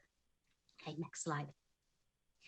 So here's some data on the success of this phase one. You can see that in January, we were gathered a small group together. We're at 33 people. By February, we're moving up to 73. And you can see the blue bars represent how many people were participating every month. And the red line that's running through it is how many cumulative unique participants were showing up. We had contact with and participated throughout. So by August, we had engaged with over almost 6,000 people in this content, in these modules, in these communities of practice. This represents the statewide meetings that were going across county, and also the educators that were participating in meetings within the counties. So we feel like we did a really good job, thanks to the help of so many people and ongoing collaborations in really helping bring people together to problem solve through this really challenging time. Next slide. And then we had, this is some data I'm going to show you about how far those resources went, everything that was posted on the Greater Good in Education site, and specifically those modules that were created just for California to meet the demands of this moment. What you'll see here is a graph. I'm just going to orient you to the graph because I love graphs, but not everyone loves graphs. I can appreciate that. So I'll start by just showing you what the higher up we go on this graph, we're talking about the number of visits to the Greater Good in Education website where someone's pulling a resource down. So you could be at 0, or the top line as displayed right here is 4,000 different grabs of GGIE content that went through our system. And what's also, you can see here, the blue line, the one that's highest is California. And we're a very populous state. So we have some more sessions compared to other populated states. You can see a red line is for Illinois, a yellowish orange line is for New York, and a green line is for Texas. And you can see right when we started our initiative, started the planning for it in October, there was some traffic already on the Greater Good in Education website. Brent, but if you advance this slide now, you can see in a larger frame what's happened in California that looks really different from the patterns in other highly populated states.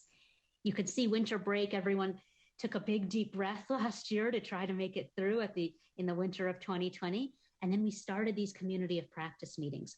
And you can see each one of these large circles on our blue line is when we had a community of practice meeting at the state level. And then in between, we had it at the county levels. And you can see how it's just driving traffic to these resources. We know there are a lot of resources out there, but in a crisis like this, our job is to help them get used, help them get shared, help them get used meaningfully. And so we feel like we were really successful in driving traffic for the people who needed it to get the resources they needed. You can see summer break had a little bit of a dip, but every community practice meeting, we kept driving traffic up. So this felt like a big success. Go ahead, Brett. We also were continually hearing from our participants about different aspects of this process that they really appreciated. People saying these are real quotes from participants. I really enjoyed the district spotlight, seeing someone who lived bringing culture, climate change to a district that was meaningful to them, learning what other counties are planning. The conversation in the breakout rooms was really good. Somebody saying, I have utilized the belonging module in all of the professional development I have led for my own county office of education teams, districts, educators, community partners. I'm planning to do so at parent events as well. I have received feedback that many teachers and counselors who attended our SEL symposiums have also administered the particular module as school started. Right now, GGIE modules from last year's community of practice are being rolled out at districts throughout our county, integrating the signature practices. So this part is, we're hearing the spotlights are great, the modules are great, they're getting used in different venues, but also just the modeling that's happening in these meetings. People are taking up these signature practices and doing the kinds of things we're doing in these meetings in their own school settings, which is really exciting. Is there one more quote here, Brent? No, there is. Okay, so people are also saying, I'm using the Greater Good in Education strategies explicitly in guiding LEA administrators in regularly considering, monitoring, addressing the mental health and social emotional well-being of their staff. So it's being used for children, but it's also being used for adults. Maybe one more? Yeah. And people are just greatly appreciative for the incredible resources provided through these partnerships and these funding mechanisms. So I think the last thing I want to tell you about is our phase 2, where we're going. You can click through here, Brent. So the second phase is to say, okay, we've distributed these resources. We feel really good about that. But how do we get them not just broadly distributed, but deeply utilized? How do we make sure that these resources are actually creating systems change, impacting the well-being of educators, showing up as SEL practices, and actually impacting the well-being of young people? So when we started phase 2, we asked our attendees, and 97% of all the attendees said they were eager or very eager to continue, which we thought was a great sign that we're ready to go ahead. And if you advance one more, Brent, where we're really working now is taking this from the county level and drilling down into district and site partnerships. So we're asking in every county to select spotlight schools. And in those schools, we're really going to work hand in hand with County Office of Education and district and site partners to really build capacity of counties to provide implementation support, and at the same time, really affect change to continuously improve SEL at the district and site level, noting that districts and sites are in all different places. They were in different places before the pandemic started, and everybody's had their own journey through.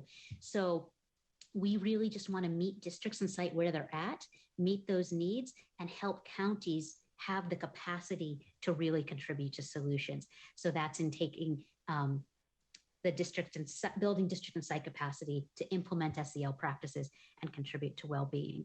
And I think that's my part for today. I'll turn it back over to Brent.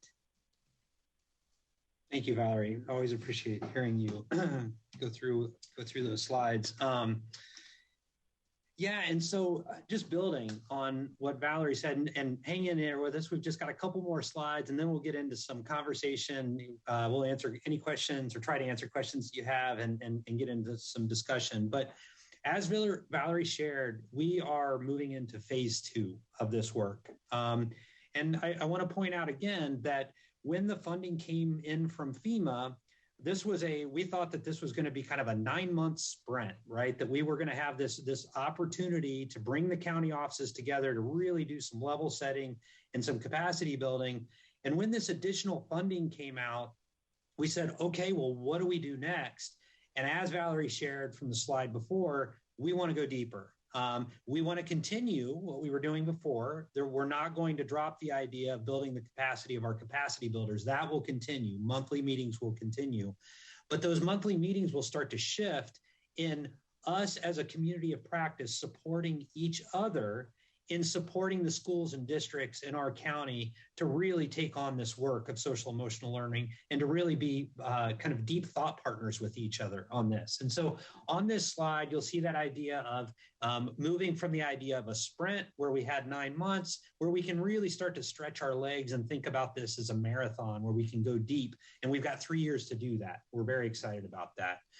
So again, deeper penetration into districts and schools. We're asking that each county office in the state of California, again, 58, will work directly with a district or a subset of schools within each county. We think this is very exciting because if we think about 58 counties times at least 3 schools in each county, think about all the spotlights that are then available to really think about how we can set up a system that all kinds of schools can look to another school and say, I want to give that a shot.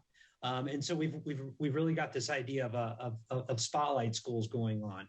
We want to provide individualized support to those selected districts and schools in the areas of planning. Right now we're focusing on improvement science and implementation science in this, in that we're helping the counties be leaders for their districts in improvement with an eye on implementation. So really thinking about strategic planning right now and supporting the counties in helping the schools that they'll be working with in developing a strategic plan for social emotional learning in their school.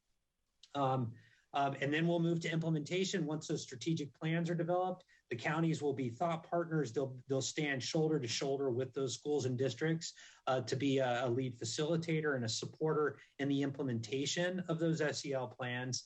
And then finally, it's very important that we recognize that improvement is going to be important all along the way.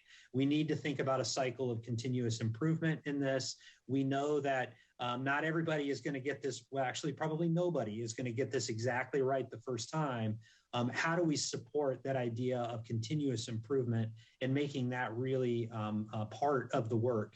And really celebrating when we fall down and scrape our knees and pick ourselves back up and figure out how to do it better the next time around. And so that idea of planning, strategic planning with an eye on implementation and understanding that continuous improvement needs to be the lens from which all this work is done. Those schools will be supported with monthly community of practice meetings and facilitated by the county offices of education. And we're going to shift the come y'all, like inviting everybody in the county to a community of practice meeting to quarterly meetings. We just need to recognize that our county office colleagues have a lot going on, and we're famous in education for continuing to add to the plate without recognizing that we might need to pull a couple things off as we add to that plate.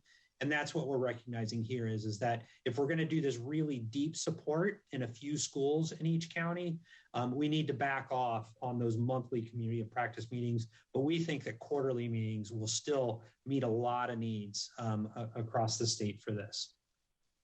Here's a Wordle. It's always fun to share just kind of the thoughts. You'll see this was an activity we did during one of our community of practice meetings. And I do want to go back and maybe this is a kind of a good place to leave this, is that our community of practice meetings are very different than how we're approaching this meeting here today. Today we're providing you with information that was our charge. Our community of practice meetings, as Valerie shared earlier, is really, it's important that we're modeling social and emotional learning all along the way. And so we start every meeting with a welcoming activity or a welcoming ritual. We have engaging activities that are built throughout the community of practice meeting, again, with the idea that we hope that the counties will turnkey those engaging activities for their schools and districts. We end every meeting with an optimistic closure. And again, that idea of a welcoming activity, engaging activities, and an optimistic closure are the three signature practices that Castle talks about. We stay true to those. And finally, we spend lots of time in collaboration, lots of opportunities for breakout rooms where our county leads are going off in maybe a regional conversation. Sometimes it's random and you just get to hear from somebody that you maybe never met before to hear about what they've got going on with social emotional learning. But again, our meeting design is really one where we attempt to really create a professional learning community kind of atmosphere. Because what we know for sure is that not one of us has all of the answers, but if you include the leadership of 58 county offices of education, we're going to get a lot further than trying to do it one at a time. And so we're very excited about really all of it. And so I've got my name up here. I forgot to put Valerie's name in the questions and discussion. We can put her information, her contact information in the chat as well. But I think with that, we can pause and we can try to answer any questions best we can and really just engage in a conversation. All right, thank you so much, Brent and Valerie. Michelle, can you please post up the public comment slide while we engage in comments and questions? And we have a question from Commissioner Notch. Thank you very much for your presentation and the tremendously important work that you're doing. I'm with the San Mateo County Office of Education, and I just wanted to take a minute to pass along sincere and enthusiastic appreciation from our Executive Director of Safe and Supportive Schools, Mary McGrath, She shared with me in advance of your presentation that as a result of your partnership, we've been able to make significant progress in supporting our districts in positively impacting school climate and SEL practices. She also reported that districts are seeing an improvement in student behavior and that students themselves are self-reporting after experiencing Unity Days that they feel seen and supported in a different way. And I'm happy to report that our Unity Days are booked out across the county for the rest of the school year. So it's been really well received. And with the immediate and profound impact that we've seen in San Mateo, I am just thrilled to hear that our 57 counterparts across the state are also deeply involved in this work. And lastly, you mentioned a mission to build the capacity of the capacity builders, which I loved, and that has certainly been the case for us. So thank you again for being such valuable partners. Thank you, Commissioner Notch. Thank you. That's really all I can say. So appreciate those comments. So I'll really quickly, I see you, Commissioner Oyakawa, but I'm going to make a really quick comment since I get to participate in these. We don't have in Mono County that many people to go around. So I'm the SEL, I get to be the SEL person for our county. And it's wonderful to see how SEL has been embraced, that we have the opportunity to extend and deepen our work for the next 3 years through all of your efforts, Brent, and your efforts, Valerie, and can't thank you enough because it's what our kids and our communities need. So thank you. And with that, Commissioner Oyakawa, I'll turn it over to you. Thank you. I just want to say thank you so much. I'm a parent and, it sounded like this was starting well before the pandemic and was a need then, but as you pointed out, the need has just grown exponentially. And I guess the one good side effect, that comes out of the pandemic is an understanding now across the world of how important social emotional support is for everybody. And I'm sorry, I missed bits and pieces of the presentation because I was getting my daughter from school. It was actually a very good presentation. I was able to really grasp what you were saying. And I was really appreciative of what you said about supporting the teachers. I have a lot of family members and friends who are teachers. And, it's kind of like what they tell parents who have kids with special needs and parents in general. Before you put on help with someone else with their life jacket, do it for yourself. And the teachers are in that role, and the staff at the schools are in those roles now, very much so. And so I appreciate that you are looking not just for supporting the students, but in order to do that, and it's just important on its own to support the teachers as well. So thank you for all your hard work, and thank you to all the counties that are participating, like you said, voluntarily. That's just amazing. So I'm very appreciative of everything you're doing. Thank you. Thank you so much.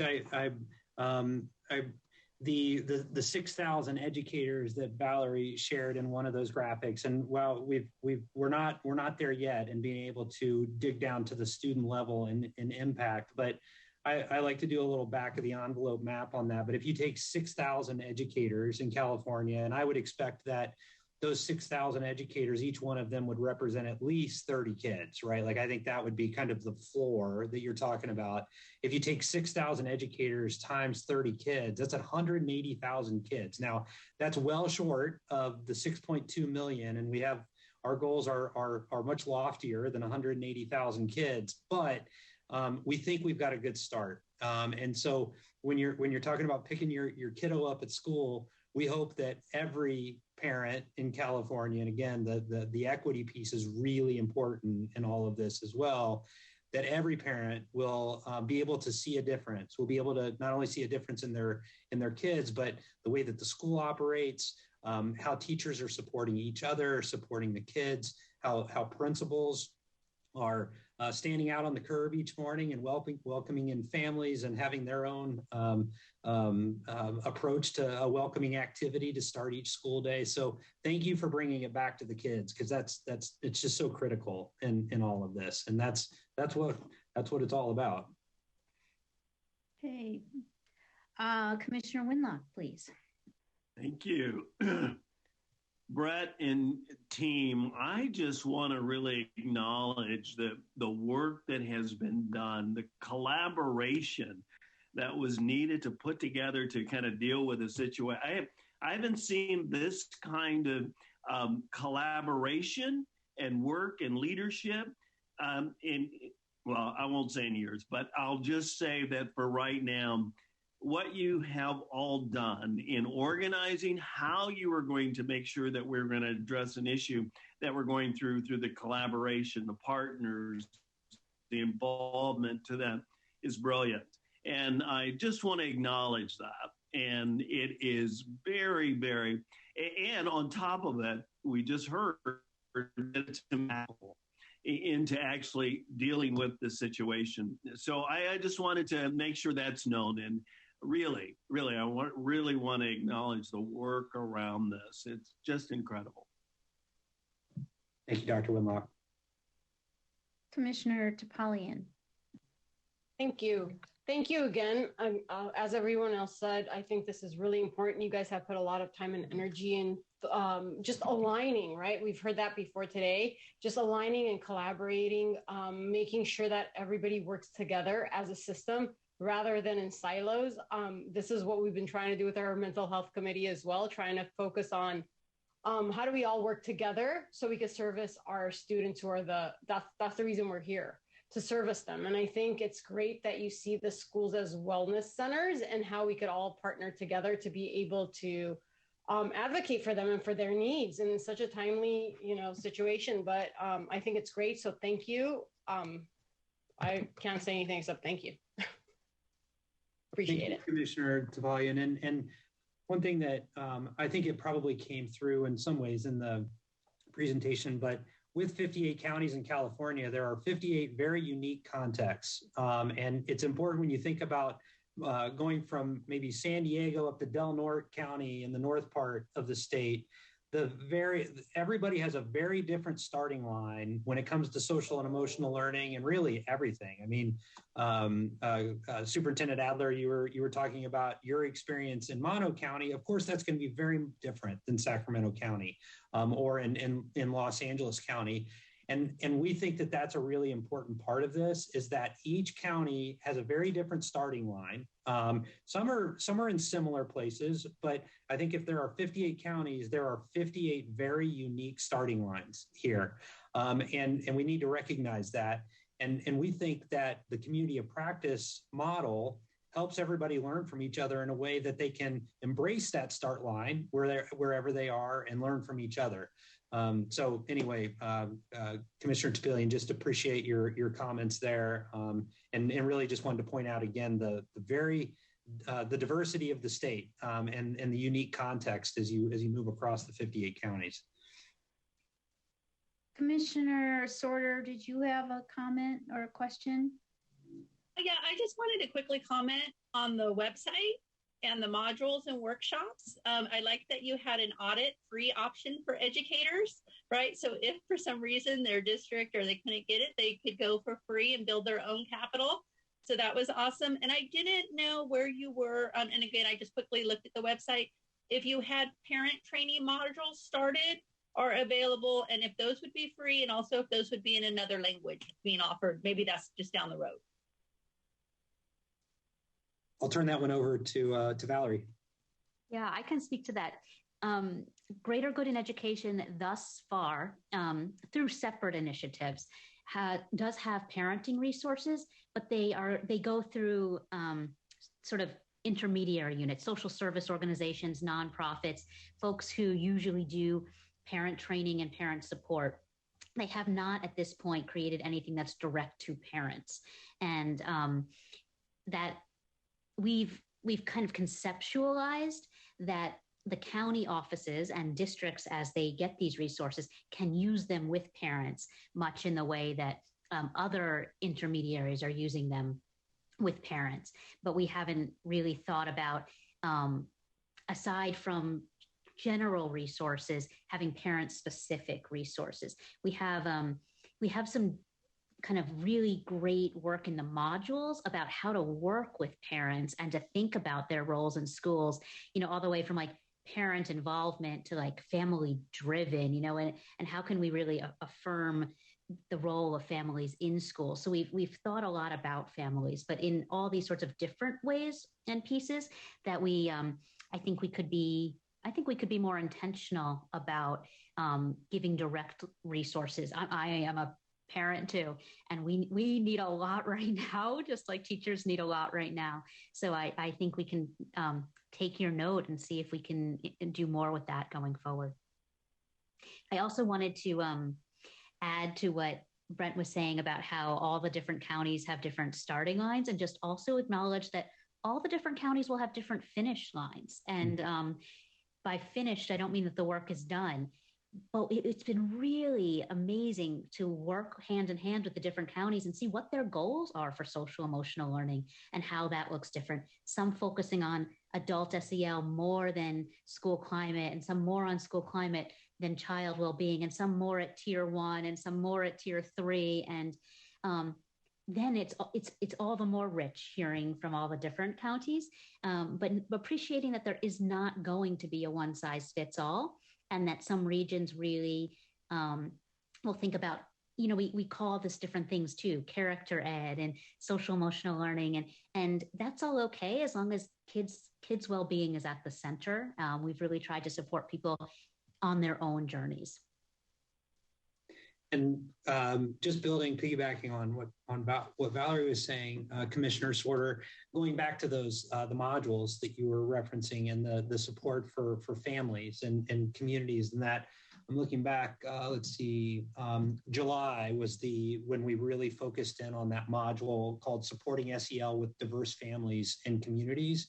And I'm just thinking back to my principal days, where I was a principal of an elementary school. That module, and maybe it might be a little helpful to talk about kind of what these modules look like. There's a lot of depth to these modules, and there are movies and films to help kind of set the context for the resources that will follow. Really, we try to make these as user-friendly and as accessible as we can.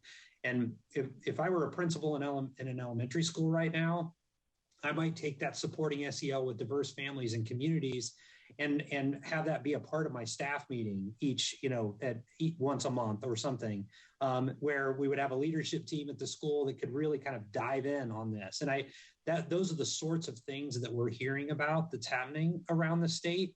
And again, the first one was cultivating adult self-care and emotional resilience. Same thing. If you could imagine a staff meeting where this is something that's kind of a sticky agenda item each meeting, those are the sorts of things that we're after here and really helping to roll all of this out. Valerie, go ahead.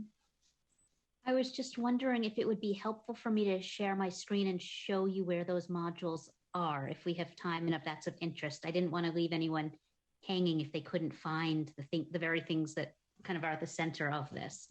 Is that something that we should do? Okay, I'm going to take the liberty of doing that really quickly. Can you see my screen right now? Mm-hmm. Okay, so this is the Greater Good in Education website and has a lot of content for everybody all across the country. Again, here's the URL, the ggie.berkeley.edu. But if you create an account here, which you can see I have since it says my account with some quick login information, if you want these specific SEL modules, you might not find them because here's all the generic stuff for everybody that's integrating into academics, school relationships, my well-being, student well-being, all kinds of things. Here's the courses if you want to get to the basics of SEL courses.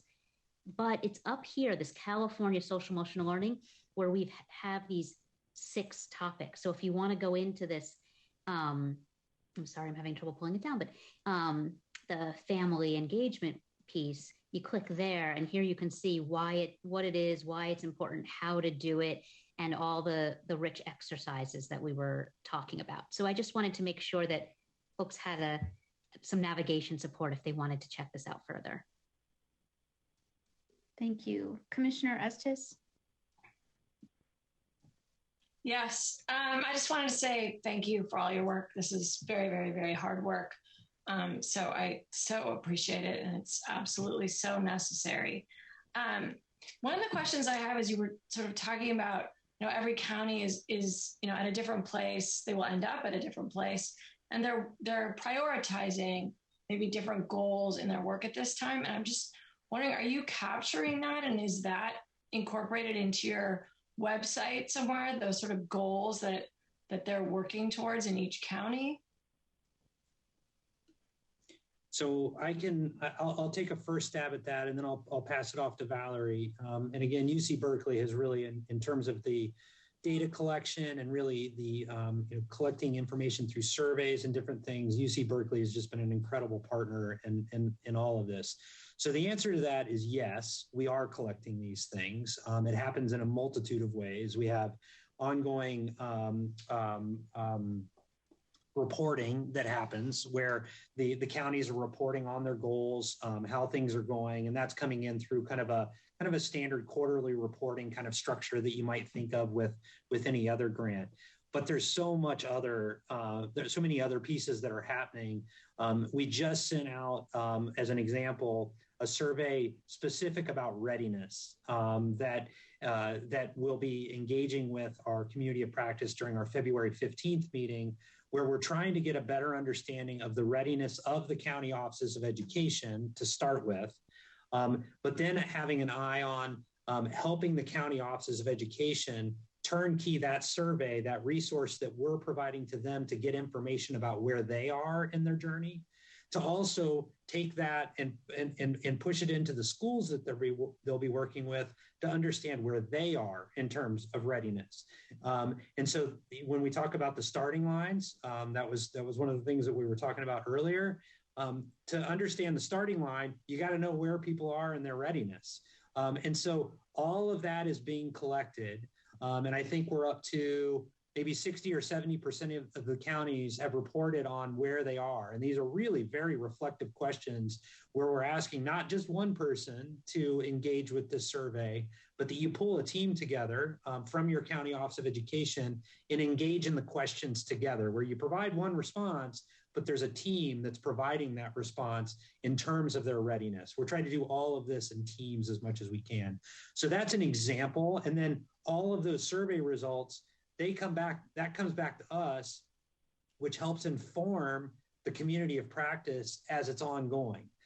So there's those kinds of things that are just happening throughout the process. So that's just one example. I don't know, Elizabeth, if that's helpful, but let me pass it off to Valerie to take it a step further potentially. Brent, I think that's a great example. The only other thing I'd add that's sort of an example of a different variety is when we started in our first survey, we asked the county representative, some that has been deeply immersed in SEL, and that's been been their job long term, some that were new to SEL, some that were coming from evaluation and joining SEL, some that were wearing so many hats, I don't know how they all fit on their head, right? Depending on what county office they're in and how many responsibilities they hold.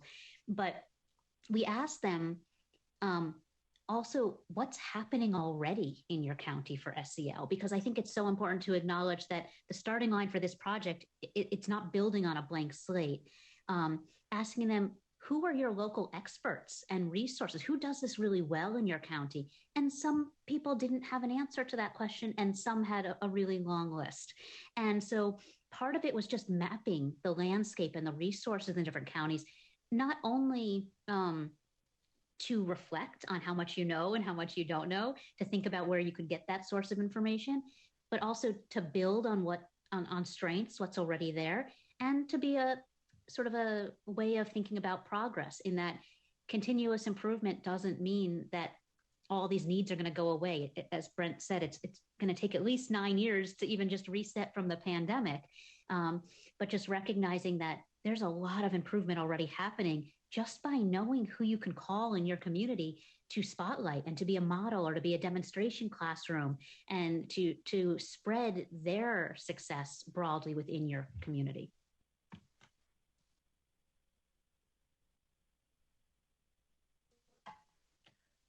All right, Commissioners, are there any further questions or comments at this time for Brent and Valerie? Thank you. All right, so I did have the public comment slide up, so I want to give the public an opportunity to provide comments. Are there any comments at this time from the public? No, we have none at this time. All right. Hearing none, we're going to go right on into the second part of this item, which is going to be presented by Toby Ewing, Executive Director of Mental Health Services Commission. Mr. Ewing, are you here? Yes, I am. Thank you. Welcome.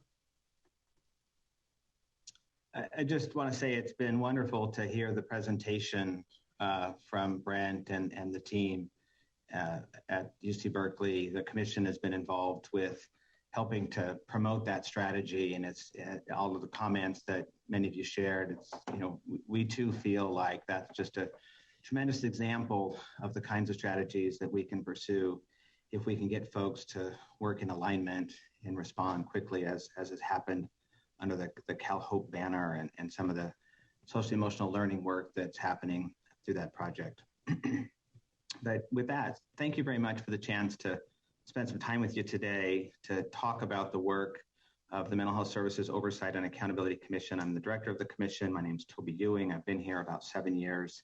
And I wanted to provide a very brief overview of the Mental Health Services Act with a focus on its origin story. I anticipate that some of you are very familiar, might be experts in the Mental Health Services Act, but some of you may be new to the Act, and some in the public may not be familiar with the goals of what we refer to as the MHSA. I want to highlight some of the areas of strategic focus of the Commission, including the Mental Health Student Services Act, which is our primary platform for supporting robust county behavioral health and local education agency partnerships. The work that you just heard is part of efforts that the Commission is pursuing above and beyond the MHSSA. But I'll also talk a little bit about our strategic initiatives and focus. I want to frame out how we design our work because I think it's informative to help communicate why we do the things we do, and to also get guidance and feedback from you about the kinds of work that we're doing and how it might be supportive in terms of opportunities for collaboration. Drill down a little more specifically on the Mental Health Student Services Act, and then of course leave plenty of time for questions and comments and engage. I think it's the dialogue that I get excited about and helps me understand your work better and helps me make sure that I'm responsive to the information needs that you're looking for. Pardon me. So thanks again for the opportunity. So first, the origin story of the Mental Health Services Act may sound very familiar in terms of the kinds of challenges that really were unearthed in the mental health space in California. And I think in many ways they will parallel the kinds of issues and challenges that you work on in terms of special education. In essence, about 20 years ago, the Little Hoover Commission undertook an analysis of California's mental health system. I did that work for the commission at the time. And it really came away with a number of sort of key points following about 18 months of community engagement, working with behavioral health leaders at the federal, state, and local level, providers, families, consumers, and others. Those takeaways were that we ration access to care based on the severity of need. And there was this recognition that it could be very hard to access services unless your needs were very severe. We really weren't doing prevention, and there was really no strategy for system improvement. This was an area of policy and practice that was really driven by funding, and as a result of inadequate funding, we were putting in place these strategies to reduce expenses, and that often meant denying access to care in ways that were not responsive to needs. Certainly, the Little Hoover Commission identified siloed services as a core challenge. As many of you know, as you talked about, I was watching some of the recordings of your earlier meetings. Families have complex needs, and our service delivery systems really don't match needs in ways that are tailored to what's happening in a family. And so that siloing 20 years ago was highlighted. We also saw what we referred to as competition to avoid responsibility for care, something I refer to as competitive cost avoidance. An expensive family comes along and there's a fight over whether the school pays or behavioral health pays or child welfare pays or healthcare pays, right? And so it was really antithetical to this notion of how do we embrace the challenges we have, how do we work upstream, and how do we make sure that we're continuously improving the efficacy of the work that we're doing. And so, although I'm not an expert on special education, I will never claim to be. I'm sure that some of those characteristics sound familiar to you in the work that you do, because I know enough about special education to say that those kinds of conclusions are not unique to the behavioral health space. The takeaways are that it was very difficult to find the right door for families, and that you needed a tour guide. And there's also this expectation that if in the services that we as government provide, that if you need a tour guide, if you're encouraged or required to hire an attorney to help you navigate a public system or a public benefit that is supposed to be available to you, then that is not actually what we're trying to accomplish in terms of access to care. But those are the kinds of experiences that we were hearing about continuously. Again, this was 20 years ago. But most importantly, what we heard was this tremendous feeling of defeat, little hope for change. This unacceptable reality that families were facing actually was the reality that we had accepted as policymakers and taxpayers and participants in the mental health system.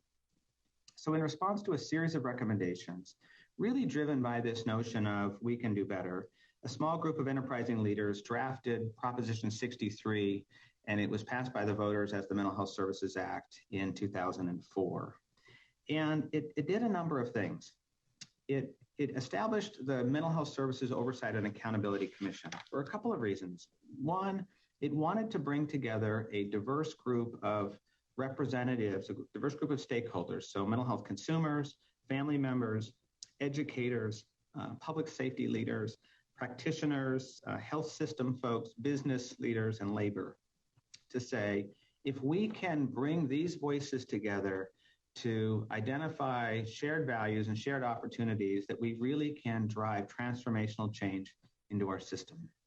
And so that's part of that design, is because that level of hope was very low, this was an opportunity to say we can do better, and part of doing better really is shaping the political capital that is necessary to make what at that time and today remains acceptable, to really recognizes that it is an unacceptable level of care for the people that we care about.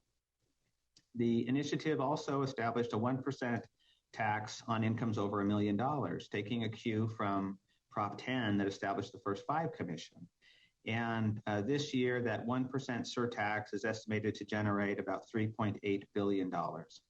95% of the money goes to the community mental health system that is run by county behavioral health departments.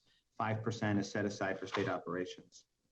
But so the MHSA really was sort of born out of many of the challenges that we see in our human service system writ large. And there were some key components built into the Act. It's recovery focused. It is focused on stigma reduction. There's an explicit call out to address disparities based on race, ethnicity, sexual orientation, gender identification. But there are 2 components that are really foundational, that are part of the strategy to try to address those issues around recovery, for example. One is prevention and early intervention. Under the MHSA, we have a mandate to invest in prevention and early intervention strategies. Every county is required to set aside a portion of the funds they receive to do prevention work. And this is very unusual. We're the only state in the country that actually has an explicit mandate for prevention. It's also a difficult endeavor. We don't necessarily have strong agreement on what prevention means in the mental health space. And there's a set aside for innovation. This is even more exciting. It's a 5% set aside of the funds that go to local governments. That 5% balances out to about $120 million a year. The counties can use those funds across 5 fiscal years. So in essence, there's somewhere between $500 and $600 million at any point in time as potential innovation funds to roll up our sleeves and really recognize the challenges we have in our system and do something different. Within the prevention language of the Act, the MHSA really pushes us to think differently about what we mean by mental health. So many of our policies and practices are designed to respond to illness. And the MHSA comes along and says, this is really about supporting well-being at the individual, family, and community level. And it does that by defining prevention in terms of reducing unemployment, reducing justice involvement, child welfare involvement, reducing school failure. School failure is called out as a negative outcome that we have to improve upon. Housing, suicide prevention, and prolonged suffering. If you take those 7 negative outcomes and you turn them into their positive counterparts, they begin to match really nicely with global definitions of well-being from the United Nations, from the work of the OECD and others. So the MHSA comes along and says, we have to really reframe this endeavor that has been the focus of the state of California and our county behavioral health partners, and really think about how we achieve well-being for Californians through a prevention lens. And of course, have the service delivery system there when prevention is inadequate.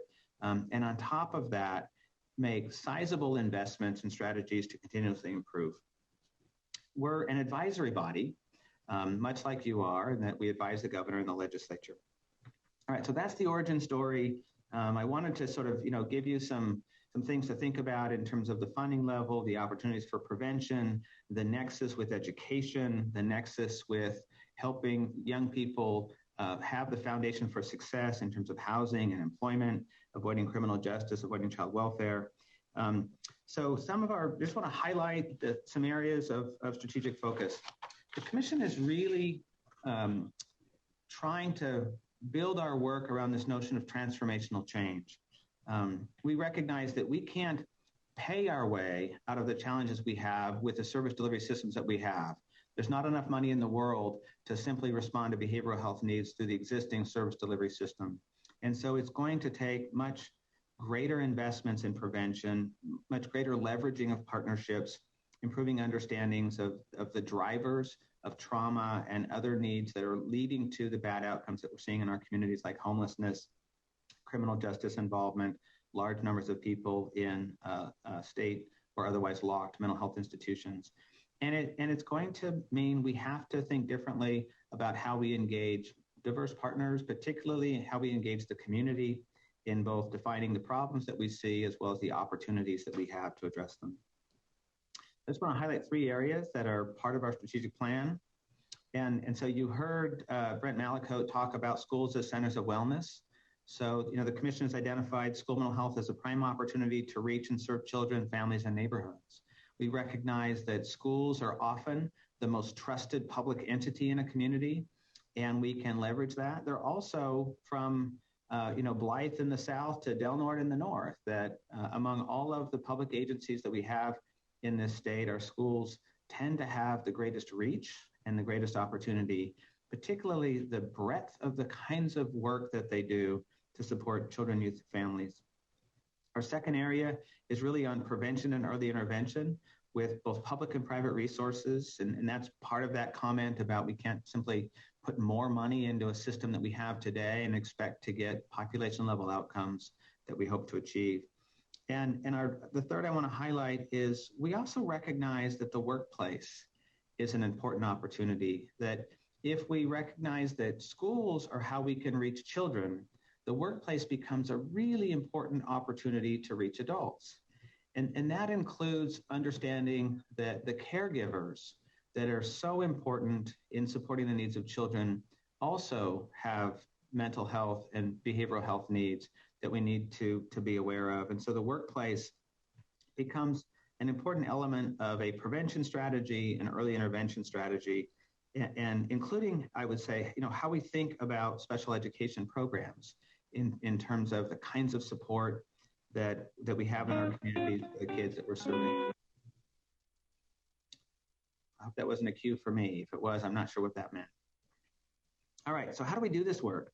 Well, this work is messy. There's this calculus around each of the opportunities that we pursue and how we engage. One of the things we try to do is recognize what opportunities are out there today that we might be able to respond to. But we also try to do what I call create demand, is we sometimes fail to recognize how we might achieve goals, and so who our partners might be. And so some of this is trying to set clear goals, making sure we're using data and doing research and analysis in ways that are helping us understand what's effective and what's not. Configuring fiscal and data and policy incentives to drive change, supporting community engagement awareness, as Brent talks about, supporting learning collaboratives or communities of practice, capacity building, facilitating partnerships, information sharing, seed funding, or designing sustainability systems. We really try to think expansively about, for a given topic, what's the right way for us to engage so that we can be goal-driven. All right, so I want to dig in on what does that mean for the Mental Health Student Services Act. So 4 or 5 years ago, the Commission was in a position to allocate funding through a program that we refer to as SB 82.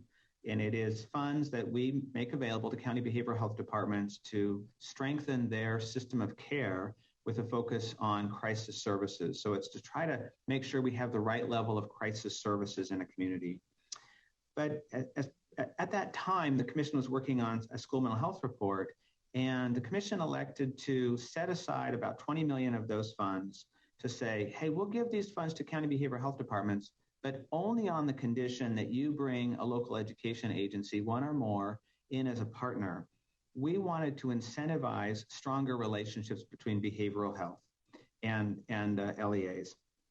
All kinds of opportunities there. My own family has been impacted by the needs of very young children where we weren't clear where to turn to. And the behavioral health side was saying, go to the schools. And the schools were saying, that's not our job.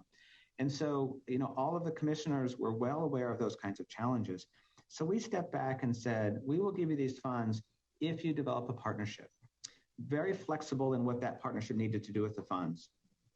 Out of that $20 million, we were overwhelmed with the requests for funding from both our schools and our behavioral health departments.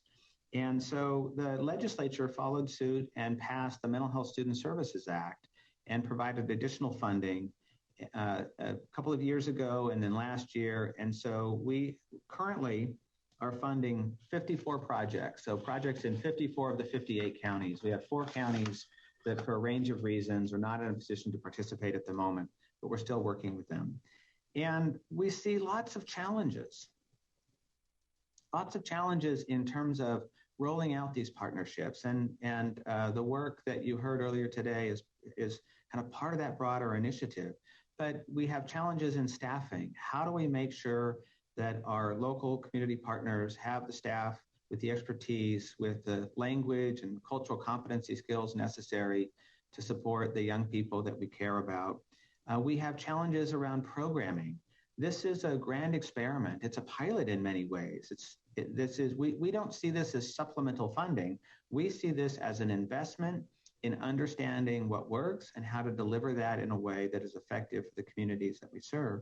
And part of that is understanding what's the right mix of programming that is available in rural versus urban for different populations, for different kinds of needs.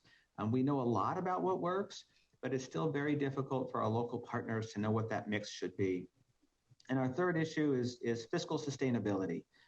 There's a lot of conversation going on today around all of the additional funds that the governor and the legislature have been able to provide. But there's also caution that those funds are primarily one-time funding. And it's increasingly difficult to figure out how to blend and braid and make sure that those funds will support the educational and behavioral health outcomes for all children, particularly as we look across payer types, so Medi-Cal, specialty Medi-Cal, Medi-Cal managed care, and commercial insurance, and those who don't have insurance. But what we have seen is just this tremendous shift in a very short time to recognize that a key element of our behavioral health strategy must include education partners. One of the highlights for us, one of the things that we've really tried to highlight is recognizing that it is essential that we elevate the voice of young people in these conversations.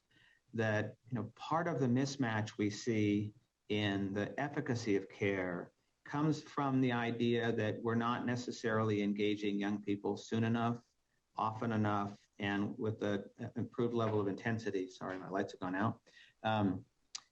To make sure that we're designing programs that are responsive to their needs. And so we're pushing on a number of fronts to elevate the voice of young people to really shape these conversations and inform policy and programmatic decisions. We're also really trying to better understand and push to support strong links between what happens in the schools and what happens in our communities in terms of a continuum of care. We see a very clear through line between the work that happens in our educational institutions into community-based programs. For example, for young people who are graduating from school but want to continue care. And so if it's school site or school-based, that can be problematic. But we also recognize that schools can be the eyes and ears to recognize needs and to do referrals and can become access points. So in some cases, it's schools as a place where services are available. In some cases, it's schools as an opportunity to educate the community about what we mean by mental health and to build off that education to really drive the kinds of programming and practice that are necessary. Right now, we're finalizing grant awards for our third round of MHSSA funding. That includes to, I think, 17 counties. Additional funding is still available, and so we're formulating a game plan to release additional funds as a local assistance strategy. We also have significant funding available to build out a technical assistance and evaluation strategy. So what immediate opportunities do we see? Well, a number of things. There's been so much investment on the community schools side, on the managed care side, on the commercial insurance side, and the MHSSA. We need to work better to make sure that that each of these elements isn't itself siloed and it is part of a more strategic and structured plan through the lens of the local partners that we're trying to support. Right? We don't want to overwhelm them with complexity to the point where they fail. And consistent with the community of practice model that was shared earlier, how do we continuously learn from these experiences?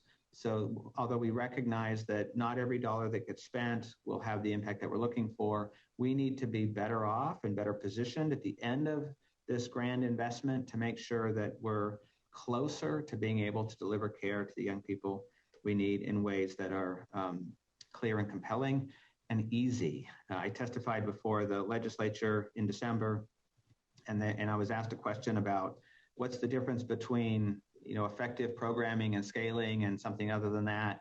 And my comment was that if it's easy to pay for, it'll be easier to deliver. If it's hard to pay for, it'll be very difficult to scale. And so we need to think about how can we make it less complex to support the local programs that are out there. So, recently, the governor appointed a new commissioner, Steve Carnevale, a few months ago, or maybe 6 months ago, and he asked me if in the commission's purview, as part of our prevention work, we address dyslexia. And my comment to him was not yet. And this was a bit of a I was trying to kind of avoid the intensity of the question because the real answer is no.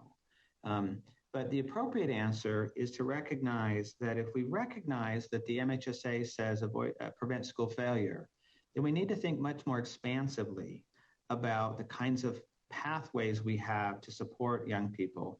And that includes recognizing the intersectionality of behavioral health, of special ed, of learning styles, of trauma, of child welfare. And we're not there yet. We have not yet built that understanding and that expectation of what it means to prevent school failure. We're getting closer at the commission, but we also recognize that doing that means really embracing other areas of expertise, such as the work that you're doing, so that we can better leverage all of the resources, the opportunity, the political capital that it is going to take in order to really get in front of the challenges that we see. So we have this opportunity to set shared goals, to clarify what we mean by well-being, to better understand what those prevention and early intervention opportunities look like, and to think about the strategies that we use to pursue them. And I'd say to start, we really need to make it easier to work past these, not just the traditional silos that we talk about all the time, but I would argue what really are cultural barriers between the different institutions. I don't mean culture in terms of race and ethnicity.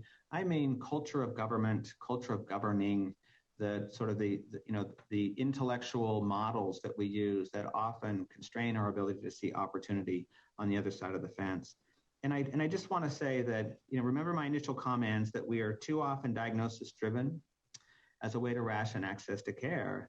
And as long as eligibility really begins with a diagnosis, it's going to be very difficult for us to work from that position through a prevention lens, which will be necessary for us to be successful. So, thank you for the chance to join you today. I'd love to have some Q&A and dialogue, understand the kinds of things that you're working on or concerned about. I hope I've given you sort of a very brief sense of the Mental Health Services Act and the potential that it creates, both in terms of prevention and early intervention opportunities and funding. More excitingly, the opportunity for innovation.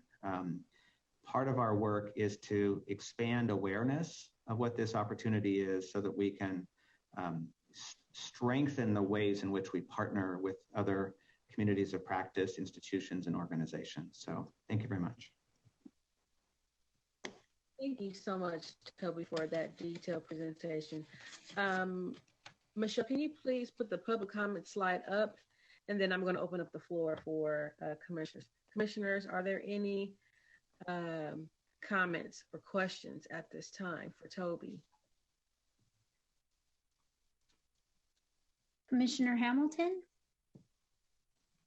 Hi, I just wanted to thank you for this presentation. I really appreciated getting to know the history of how this came to be.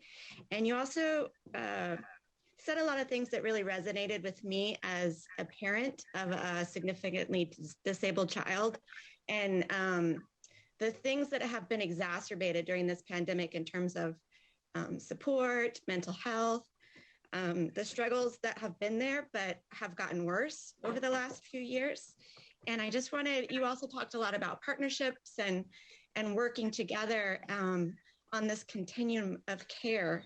And I wanted to bring to your attention, you may or may not be aware of this, but this tremendous gap in support that the pandemic has exacerbated for parents of significantly disabled children, specifically the nursing care that we rely on in our homes and to assist our students at school.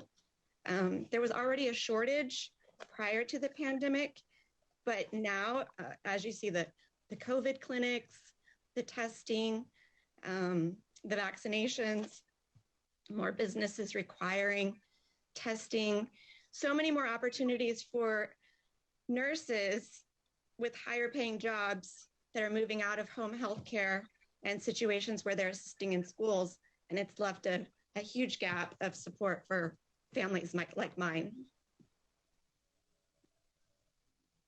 Thank you for that comment. I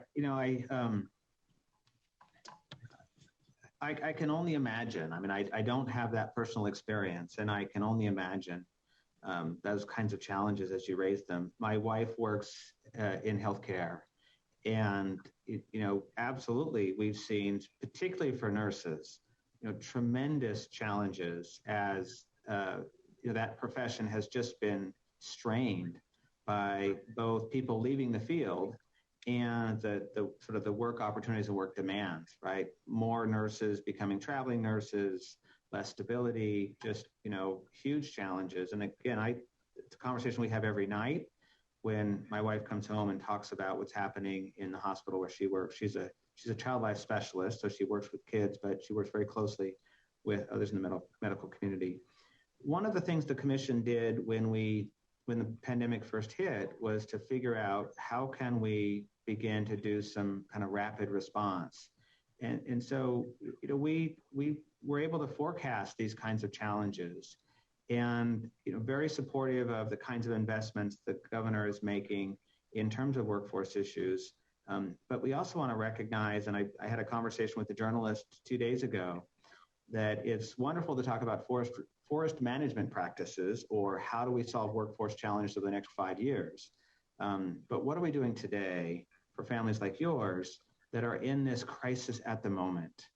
And so I think, sometimes we don't forget, we sort of lose sight of the need to do both. And so, sorry for the challenges your family is experiencing, completely understand that it's, multiplied by hundreds of thousands, if not millions of families all over California. And unfortunately, so much emphasis on long-term structure has taken some of the pressure off the immediate needs that really were the point of the conversation 18 months ago, but that has slipped a bit.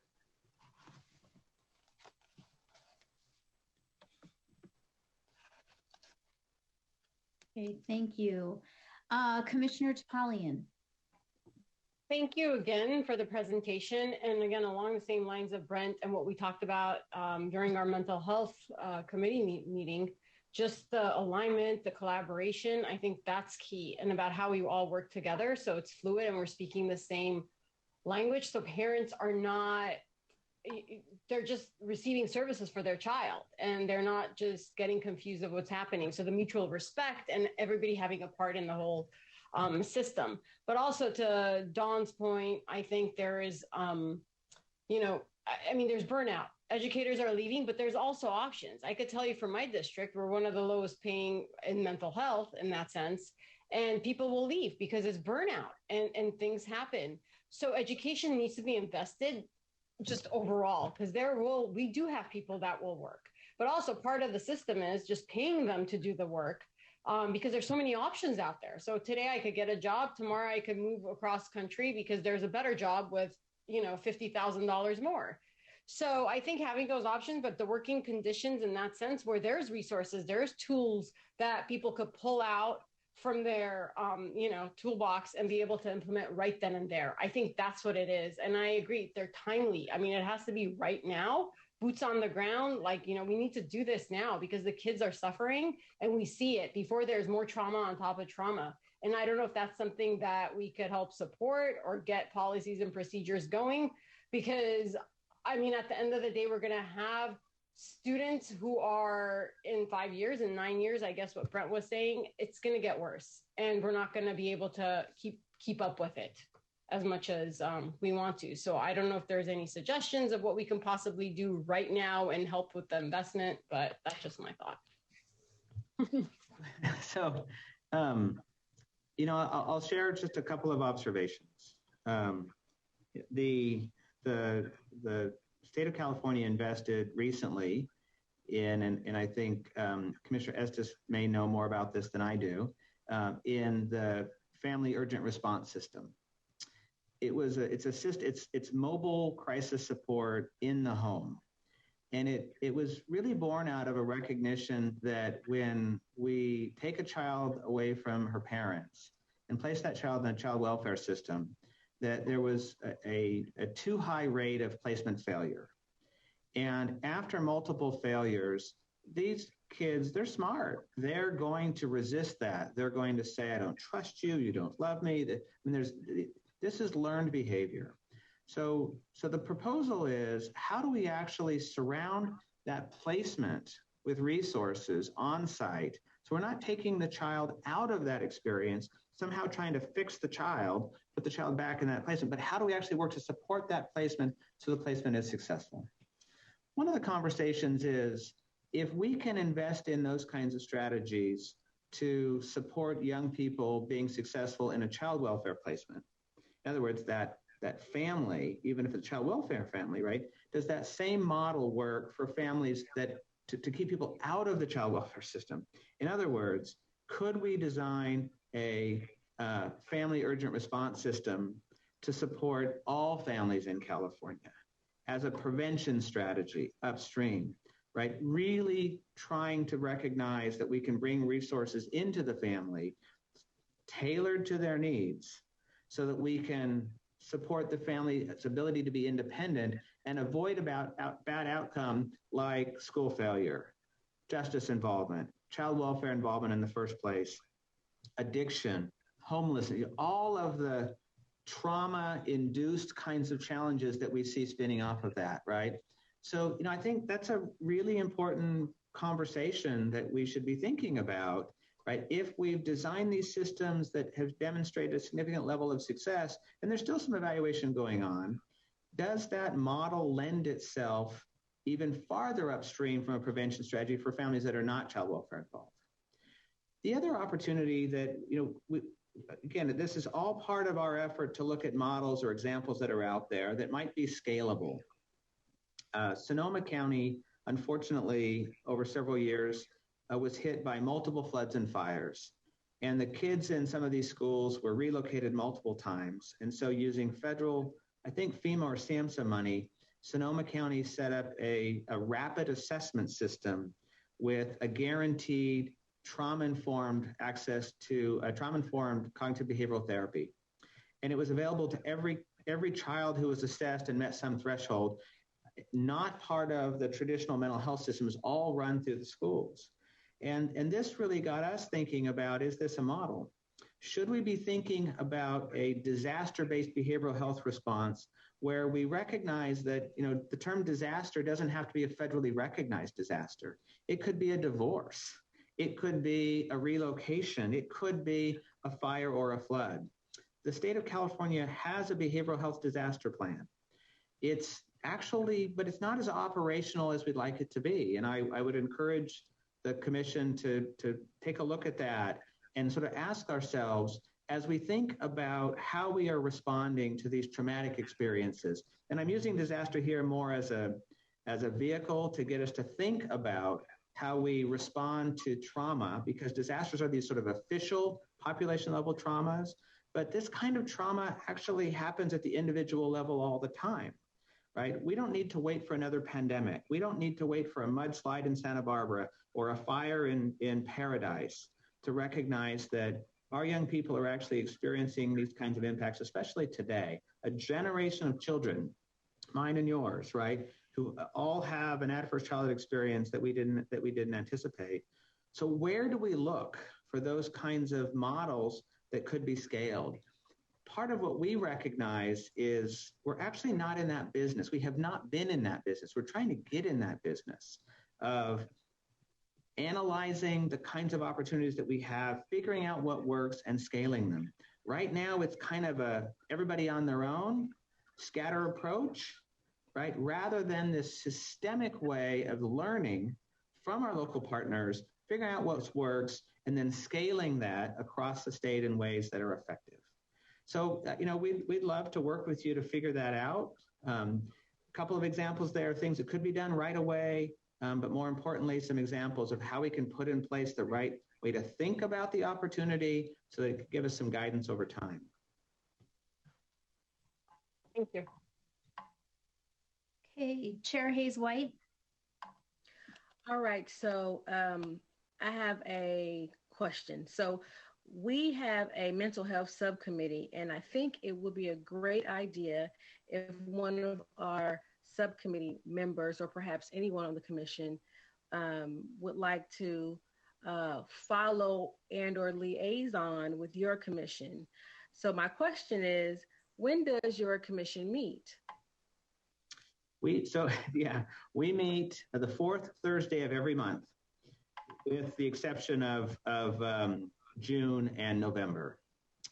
So we typically take 1 month off in the summer, and November, because of the holidays, the third Thursday. We meet monthly, but on top of that, we have committees and subcommittees, and so we meet more frequently than that, but that's when the full commission meets. I'm wondering, Commissioner Hayes-White, if we both could do it and rotate if we have to and just cover it, because we both are pretty involved in the mental health portions of things. Is that a possibility? Yeah, we can have a conversation about that. Okay. And open up the invitation for folks who may be interested. So my current chair is Mara Madrigal-Weiss with the San Diego County Office of Education. And so I think, we'd love to facilitate a conversation with her about that opportunity so that we could find out what would work well for you and also work well for us. I don't know how the leadership role works for you, but our chair is a 1-year appointment. She's elected by the members. And so, our chair isn't always an education leader, but at the moment, we're blessed with that opportunity. And so that might be an easier conversation because of her familiarity with the education sector. All right, we will coordinate with our CDE staff too. I understand we do have a public commenter. Michelle, is there someone on the line? Yes, we do have one.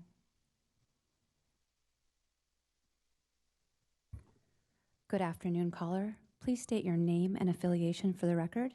You have 1 minute, and that time starts when you begin speaking.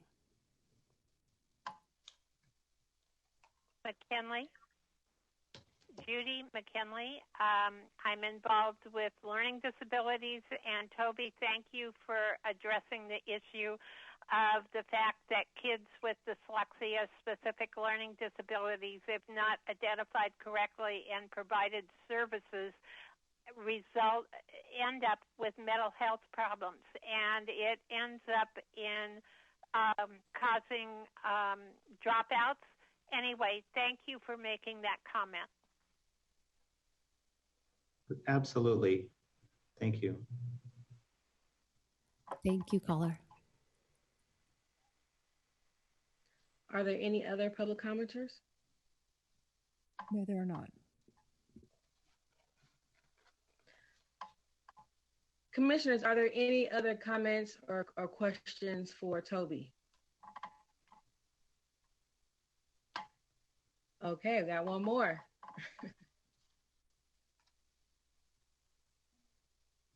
Okay, I don't really have a question. I just wanted to say thank you for being here, and I hope that our commission and your commission can coordinate on some collective impact work together. I know we're tackling a lot of the same issues, and so in a movement towards alignment, I'm happy to follow your commission and see where we can coordinate our efforts towards better services, both prevention services and services for those students that are identified with disabilities. So thank you. I would welcome that opportunity. If there's something in our playbook that can help your work, I would love to share that. If there's something in your playbook that would help our work, I'd love to learn that.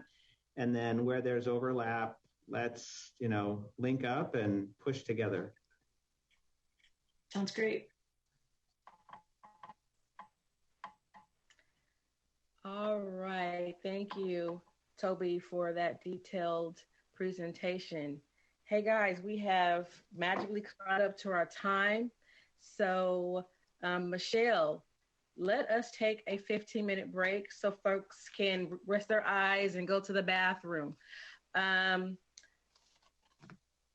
Michelle, you want us to come back at 3:15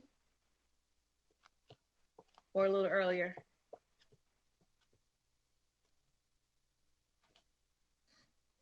We would like to reconvene at 3:10 if possible. Okay. See you guys back here at 3:10. Thank you.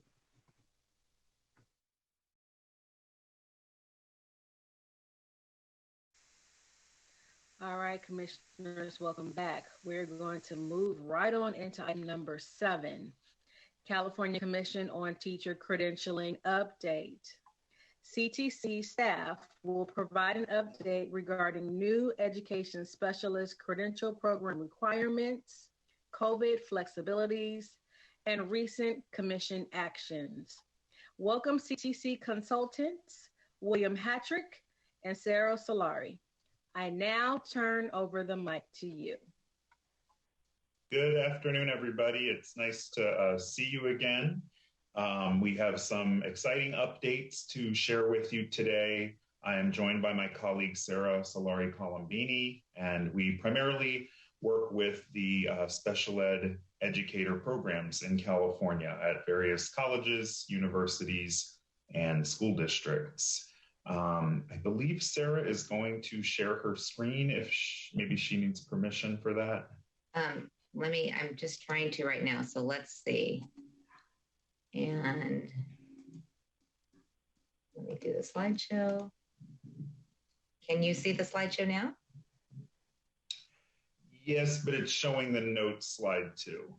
Or I'm sorry, it's not showing the full slide. It's showing the next slide as well. Okay, let me do this again. Let me stop. It's in presenter. Okay. Right.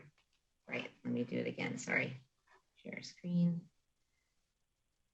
Sorry about this. Stop share. Let's try it again. Let me get the right screen. If it doesn't come up, just let me know. I have the PDF that I can share as well.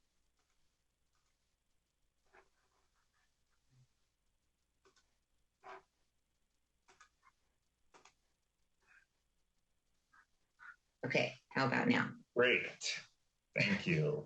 Okay, so as I said, I'm William Hattrick. I'm joined by Sarah, and we have some information to share with you today. Those of you who've been on the commission for some time probably remember us coming for a number of years and discussing these transitions that all of the ed specialist programs are making in California to a new set of standards and adopted teaching performance expectations, actually adopted back in 2018. And we are coming to the point where the programs will be fully transitioned to those new standards and TPEs this July. So it's very exciting. So we'll go ahead and get started with our presentation here. Great. So we hope today that you have a better understanding of the new requirements that ed specialist programs have for them and their candidates that take effect for all newly enrolled candidates July 1st of this year. We'll go over some of the new clinical practice expectations for the different pathways. There's also a new teaching performance assessment or TPA requirement for our ed specialist candidates. And we also have new credential authorizations and definitions, and we will talk to you a little bit about some COVID flexibilities. All right, so just reminding you of the recent timeline that our programs, some of you may be familiar with those programs, working with those programs directly. So in February of this year, we had all programs submit plans for implementation so they could show us how they plan on addressing these new standards. Those were due in the fall, and we had reviewers take a look at them, and we were able to get the feedback out to everybody. Actually, it's already been sent back to all the institutions. This spring, we hope to have some technical assistance based upon the plan for implementation submissions and some trends we saw, and also give our programs the opportunity to collaborate with each other and possibly share best practices, because it's really a huge redesign that they're having to meet by July 1st. And then by July 1st is when they have to fully transition to the new standards, and any newly enrolled candidate starting July 1st or after will need to take and pass a commission-approved TPA.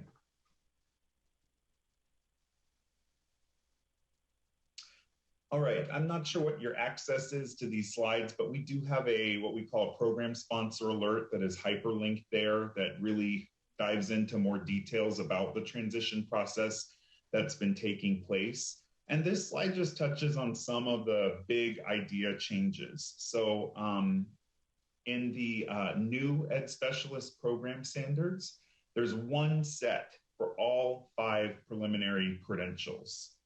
And it mirrors the domains of the general education standards. And that was done with intention to bring parity to the preparation programs and encourage that idea of a common trunk of preparation for our general ed and ed specialist teacher candidates.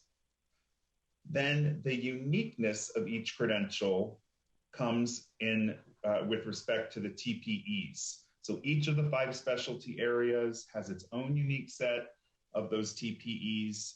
And then our largest credential areas of mild, moderate support needs, MMSN, and extensive support needs, or ESN, they also will have to meet the universal TPEs, which are the general education TPEs in their preparation programs.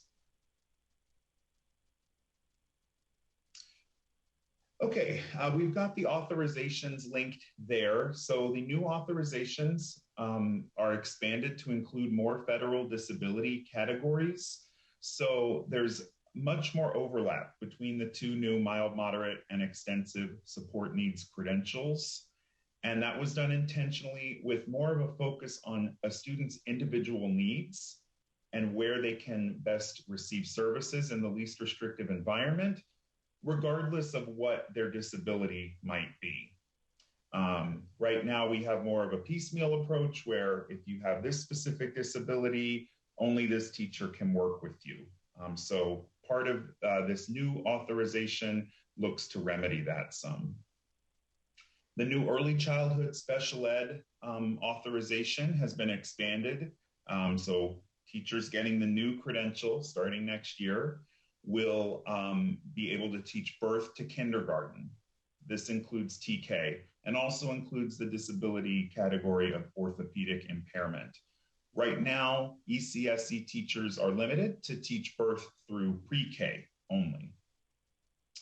And of course, our English learner and autism authorization preparation remains part of all 5 of the preliminary programs. So that is still emphasized across all of the 5 credential areas. All right, tiny box, but it kind of gives you a good comparison of what we currently have and what will be authorized in the future. So you've got a key there over on the left with all of the abbreviations and what they mean. I won't obviously go over each column, but just to point out some highlights. So currently in mild, moderate, you can see that there's certain disability categories that are not covered that will now be included in the new MMSN authorization. Same for the current moderate severe disabilities. You can sort of look at them side by side. What's in green is what we currently have. And then what's next to it is what the future authorizations will authorize. The DHH and visual impairments authorization stayed the same. So same disability categories for those 2 credentials. Okay, and then really this was in conjunction or with the Department of Education. These definitions were created several years ago for mild, moderate support needs and extensive support needs, so that districts will have an understanding of what these new authorizations mean. And of course, we will also be providing more guidance and assistance to our 1,000+ districts in the state about what these new authorizations mean for IEP meetings, placement of students. So I know there's a lot of questions around that, and we obviously will be working with CDE to fine tune that so that the districts have the information about it. So the top definition there is for mild to moderate support needs. It carried over, I think, some of the language from the current definitions, specially designed instruction, which has a hyperlink there to a separate definition for what that means, covering support in academics, communication, gross fine motor, social emotional, behavioral, vocational, and learning environment access skills. Some differences with the extensive support needs authorization I've highlighted there for you. So likely the education specialist will be providing intensive instruction in 2 or more of those domains, okay? And could include adaptive or daily living skills. And then also would often include health, movement, and sensory support. We also have in there that this will include generally lower student to educator ratio than those teachers who have the mild to moderate support needs authorization. And I will turn it over to you now, Sarah. Okay, thank you. So the education specialist standards, William mentioned the date of July 1st of 2022. That's this summer. And why is this date important? Well, transitioning to the new standards and TPEs isn't the only thing that needs to happen. Regulations need to be put into place before the authorization statements. It's actually the authorization statements themselves that are put into regulations so that candidates can actually be issued a new credential. So the commission can't issue new credentials until the Office of Administrative Law accepts what we have put as what would be the verbiage that is associated with the authorization statement. And so those are the regulations. And so we anticipate that that would be complete by July 1st of 2022. And so that means that the programs cannot offer the new credential until it's available, right? Until it's actually viable to give to someone, so to offer to someone. So that's why programs cannot offer the new credential program until July 1st of 2022. And so that's why we've had programs, we've told programs, you must start offering, or you must start offering these standards and TPEs to candidates beginning your academic year. So this 2022-2023 academic school year. Okay, so now that we have revised the program standards and the teaching performance expectations for education specialist candidates, what are the significant changes to these program standards? Well, before there were not a required number of clinical practice hours. Now there are. So there's a minimum of 600 hours of clinical practice that's required of these candidates. It does include 200 hours of early field work that is in both general education and special education settings. This gives the candidates that opportunity to get that full spectrum of the universal TPEs, to have that opportunity to practice their knowledge, skills, and abilities with those universal TPEs, and of course with their specific TPEs, whether it's in the mild to moderate support needs or the extensive support needs area, whatever credential they're seeking. The second big piece that's very different for education specialist candidates is that they must take and pass a commission-approved education specialist TPA. So that's another big piece. The third one is that the program must provide a minimum of 10 hours of initial orientation to district employed supervisors. This was put in to ensure that those individuals who are on campus, who are working with the teachers, student teachers is what we most know them as, that they really are aware of what it is that a candidate needs to do to earn their credential, so that there's not a disconnect between program requirements and what a candidate's doing in the actual classroom. So looking specifically at fieldwork and clinical practice for the new credential authorizations, in addition to those 600 hours, candidates need to have experiences that reflect that full diversity of grades and ages and disabilities in the continuum of services. Because remember, the Ed Specialist credential is still a K-22 credential. So that's a huge age span, first of all, and it goes across all these grade levels too. And so giving candidates that opportunity to gain experiences across that spectrum, because the credential does authorize them to work in anywhere from K through a transition classroom, so up to age 22. And the 600 hours, again, I kind of mentioned it in the previous slide, that 200 hours of supervised early fieldwork in both general and education, special education settings, it does include both guided observations and initial student teaching. So, and then the final 400 hours would be in their desired credential area. So again, just really making sure that these candidates are well prepared once they receive their initial credential. For interns, of course, because as we all know, we have a majority of our education specialist candidates out there are interns. They also need to have these experiences in general education and need to have that range of service delivery options. So we know that interns typically are hired in one placement, right? They're either in fourth grade or a high school setting.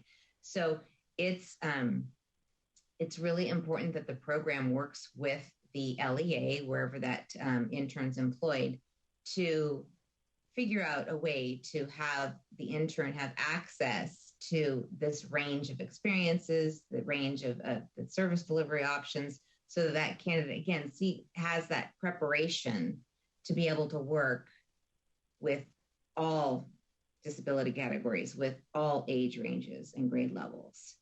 And this can be met in a variety of ways. We've worked with our teacher preparation programs to problem solve around this, because it doesn't always look like a physical body in a classroom. Okay, sometimes this can be met in different ways. That second piece of this slide, in the new standards, interns are expected to have this early field experience in the mentor classrooms in both general education and special education settings.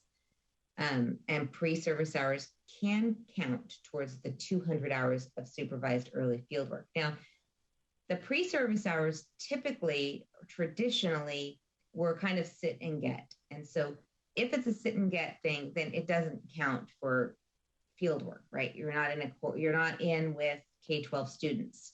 But some programs have redesigned their pre-service hours so that they're actually working with K-12 students, and that would be more along the lines of supervised early fieldwork. And then the last bullet is really the most important one when we're thinking about fieldwork, and it's really that it's purposefully designed to ensure candidate development of knowledge, skills, and abilities in TPEs.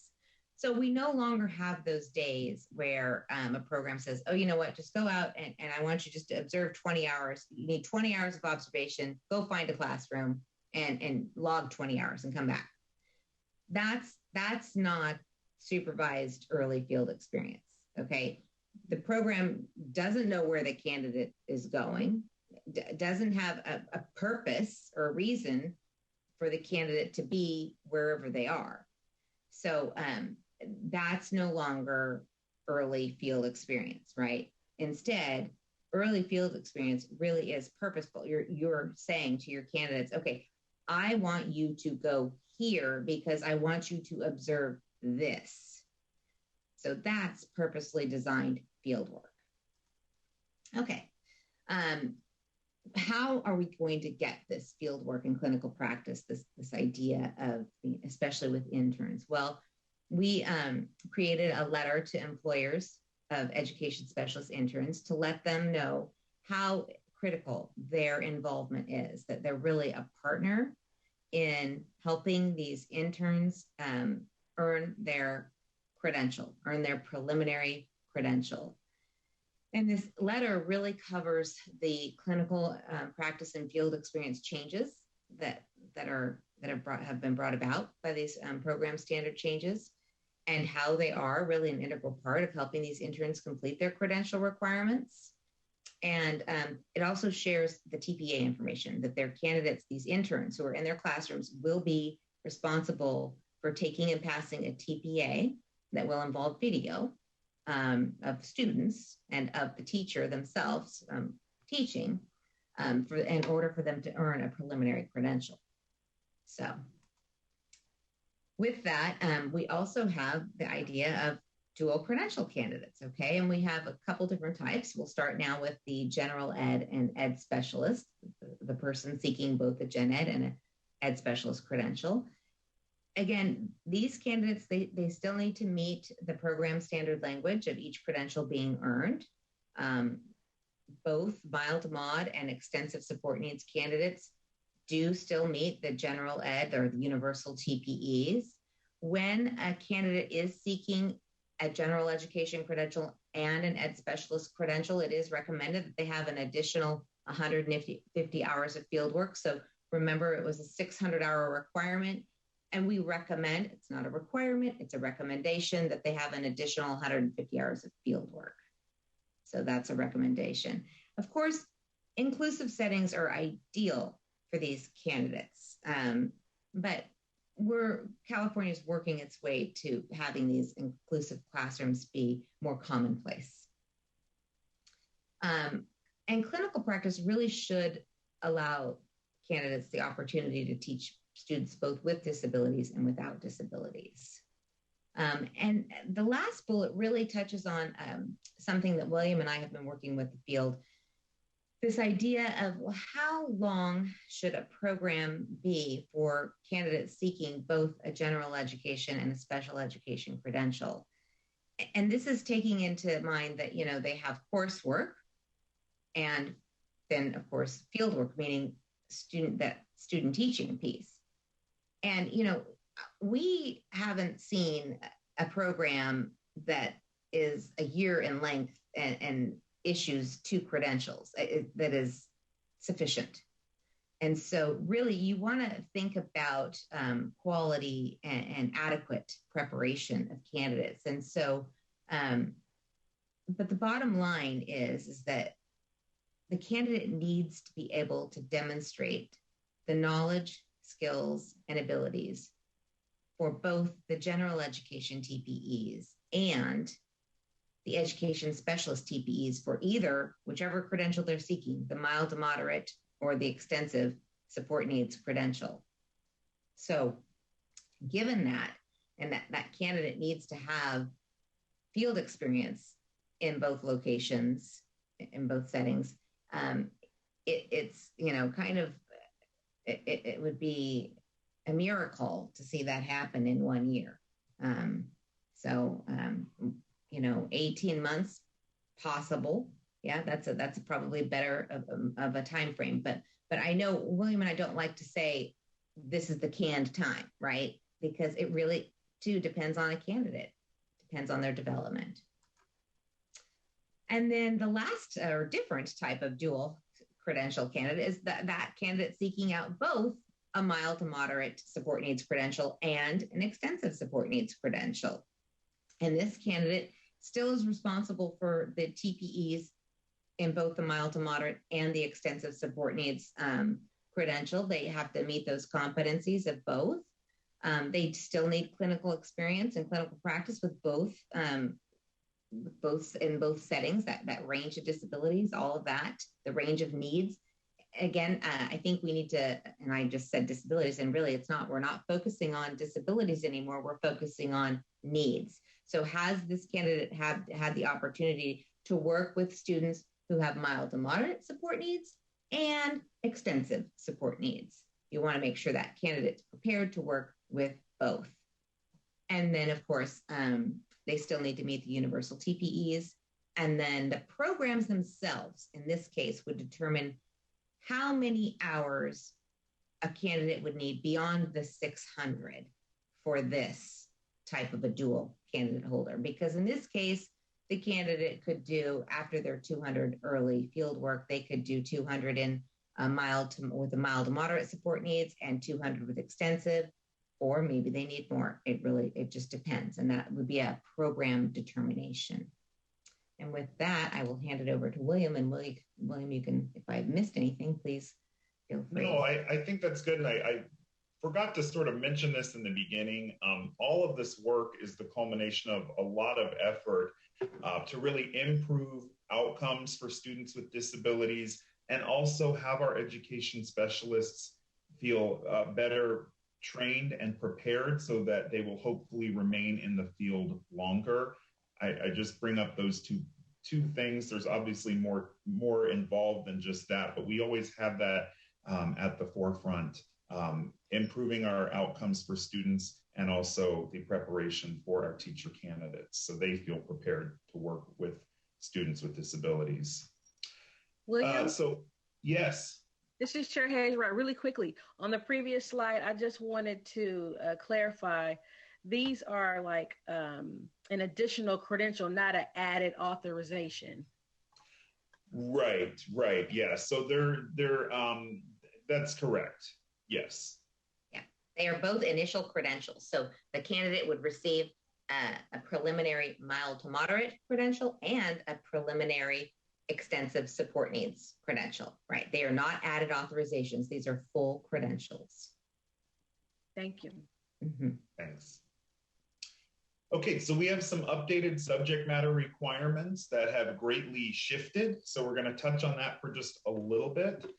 Basically, now any authorized area, if it's authorized for subject matter for multiple or single subject credentials, then that now satisfies the subject matter competency requirement for an ed specialist. That's due to the passage of this AB 130. There's another program sponsor alert linked there. So prior to AB 130, it had to be a subject matter met in a core academic area. And if you remember NCLB from way back when, it was those areas. Now, subject matter could be really any single subject area qualifies now, including also your multiple subjects. So that's a really big shift. Before it was pretty narrow to core academic areas, and now it's expanded to include all of the single subject areas that are available. And there's even more going on with that, with regulations and looking at candidates who might have, a different kind of major. Let's say it doesn't just say biology, but it's neurobiology, and looking at how that can meet the subject matter requirement as well. They're not so new anymore. The programs are implementing these now. The literacy teaching performance expectations were adopted at the November 2019 commission meeting. They are aligned with the current ELA, ELD framework. And they were to be aligned to these TPEs and incorporating in their programs this past academic year, so fall 2021. And as part of that, the programs distribute the California Dyslexia Guidelines to their candidates as well. And that's been going on since spring of 2020. So just to point out that those literacy TPEs are also part of the new set of TPEs that all of the ed specialist teachers are meeting. And gen ed too. And gen ed, of course, yeah. Okay, our bridge authorization. So what do you do if you're somebody like me who has one of the current credentials and you want the new authorization? The commissioners in October of 2020 approved several different pathways for current ECSE, MMD, and MSD ed specialists to earn the new authorization. So there's a couple different pathways. All of the details are in that linked agenda item there. They could complete coursework. They could complete professional development, perhaps through their district or local SELPA, or they could show demonstrated competence. So maybe they've worked with students across all these disability categories already, and their district can take a look at that and decide what they will need for that demonstrated competence to get the new authorization. Program sponsors can do coursework and or professional development, and the program then has to verify that the teacher satisfied the requirements. So there are specific TPEs that are linked in that agenda item that a teacher would have to meet in order to qualify for the bridge. And I think there's about 7 or 8 for each of the different credential areas. This bridge authorization also needs regulatory approval, so it does not exist yet, but we're hoping, it will come into fruition just as soon as the new authorizations do as well. So there's choice. The current ed specialist will not be required to earn the bridge authorization. In fact, that's in the ed code language, that it will be the proposed language, that it will be at their sole discretion. So their current credentials will remain valid, their current authorizations will remain valid. If they so choose, there are different ways that they can obtain the new authorization. William? Yes. So what will be the benefit for a teacher to pursue the bridge? Certainly. In the immediate, it may not be such a priority, but as more and more new teachers come out with the new authorization, districts may be looking at, how to organize their classes and possible ways to have their candidates earn this bridge authorization. But if they basically want to be able to work with students with a broader range of disability categories and sort of shift to this needs-based approach, then that would be a reason to get the bridge authorization. The other reason I can think of is because currently, if you're a mild mod teacher and you have students that you support that aren't in that somewhat limited authorization of disability categories that you're authorized to work with, getting the bridge takes care of that. So those with the bridge would no longer need the added authorization for TBI or OI or those sort of more low incidence areas, because that's included in the new authorization. Mm-hmm. Yes, we have a hand raised. So Dr. Sorter. I think you just answered it. So because I'm old school, I have a moderate severe credential, and I got the added authorization of OI and traumatic brain injury to cover OI itinerant services. So if you have my generation, you would go the bridge route, which used to be considered the added authorization. Those are synonyms to each other. Am I taking that? They're not, the new bridge isn't really synonymous. We're not thinking of it as an added authorization. It's more like a pathway to get you the new authorization. So like right now we have an added authorization program for early childhood special ed that has its own set of program standards that have to be met if you're a current mild mod teacher and want the early childhood special ed. This isn't that. Because it could be met through demonstrated competence. If you've already had experience working with students with these different disabilities, and basically it's sort of a checklist, if you will, of looking at those TPEs that are unique to these new credentials that likely the mild mod and mod severe disabilities credential holders did not encounter in their programs, but maybe they have encountered in their teaching experience. So that could be a pathway for them to use the demonstrated competence route. Maybe districts are going to put together some type of professional development, but there's not any program standards associated with this bridge. So that's why it's different than the added authorizations, which do have specific program standards. Thank you. Sure. One more question. Okay. So if a teacher decides to pursue the bridge, mm-hmm. will their previous generational credential, will that still remain valid, or will the new bridge authorization replace it? So you always have rights to your initial credential. So you never abdicate that credential that you originally had. So you'll always have whatever your initial credential was, and then you'll have whatever you additionally earn as well. The new authorization would be what's getting renewed each year, though. So if you complete the bridge, you will have the mild moderate support needs credential, or the extensive, or the early childhood special ed. No bridge was needed for our DHH and BI teachers because those authorizations stayed the same. Thank you. Sure. Okay, COVID-19 flexibilities. So this has also been a hot topic. that some of these are still in place, some are not. The CBEST deferral ended last year and was not extended. Testing centers reopened. There's online proctoring of that. So, and there's also new ways to meet basic skills that came through with AB 130.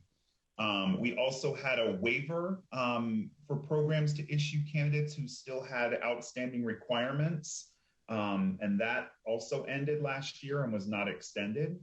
There are some extensions due to testing site closures that remain an option and don't have an expiration date as of now, but stay tuned. And the eligibility for a waiver if that candidate already has a short-term permit and provisional internship permit also is continuing on. So we're trying to be flexible while also recognizing that, you know, things are opening back up and there are opportunities for candidates to complete these requirements. Okay, RECA. So there was also, as a result of COVID, a deferral of the RECA requirement prior to earning the preliminary credential. This was set to expire in December and it's been extended till June 2022. But it has to be related to testing center closures or capacity issues. Best thing for a candidate to do is take and pass the RECA while they are in their program, because that's when they've had the recent coursework related to teaching reading and reading instruction. And if they go out into, into their first job on that preliminary credential and wait, let's say, to take and pass the RECA, it may just be that much more difficult for them to take and pass that. So while candidates can be recommended for the preliminary until June 30th without the RECA, testing centers have reopened. There's online proctoring 1 week a month. The access to it, except in some, I think, limited areas of California, the access really should not be an issue anymore. And then that last bullet there just confirms who can be eligible for this. And they have to obviously have been impacted by some type of closures between, I think that's supposed to say March 19th of 2020 and June 30th, 22. Yeah.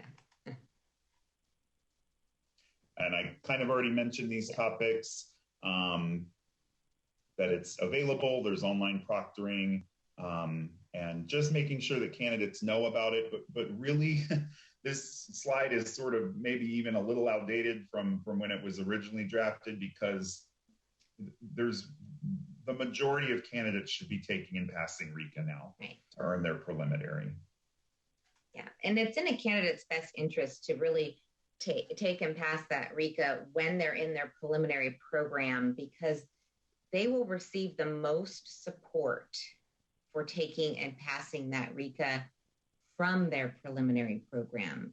If they wait until they're issued a preliminary with the code, with the renewal code on the back of their preliminary saying RECA, it's really hard to, as William said, to get support and preparation for the RECA when you're out there teaching in your first years of teaching. And if you wait the full 5 years, because you have 5 years to clear your credential, you're just kind of gambling.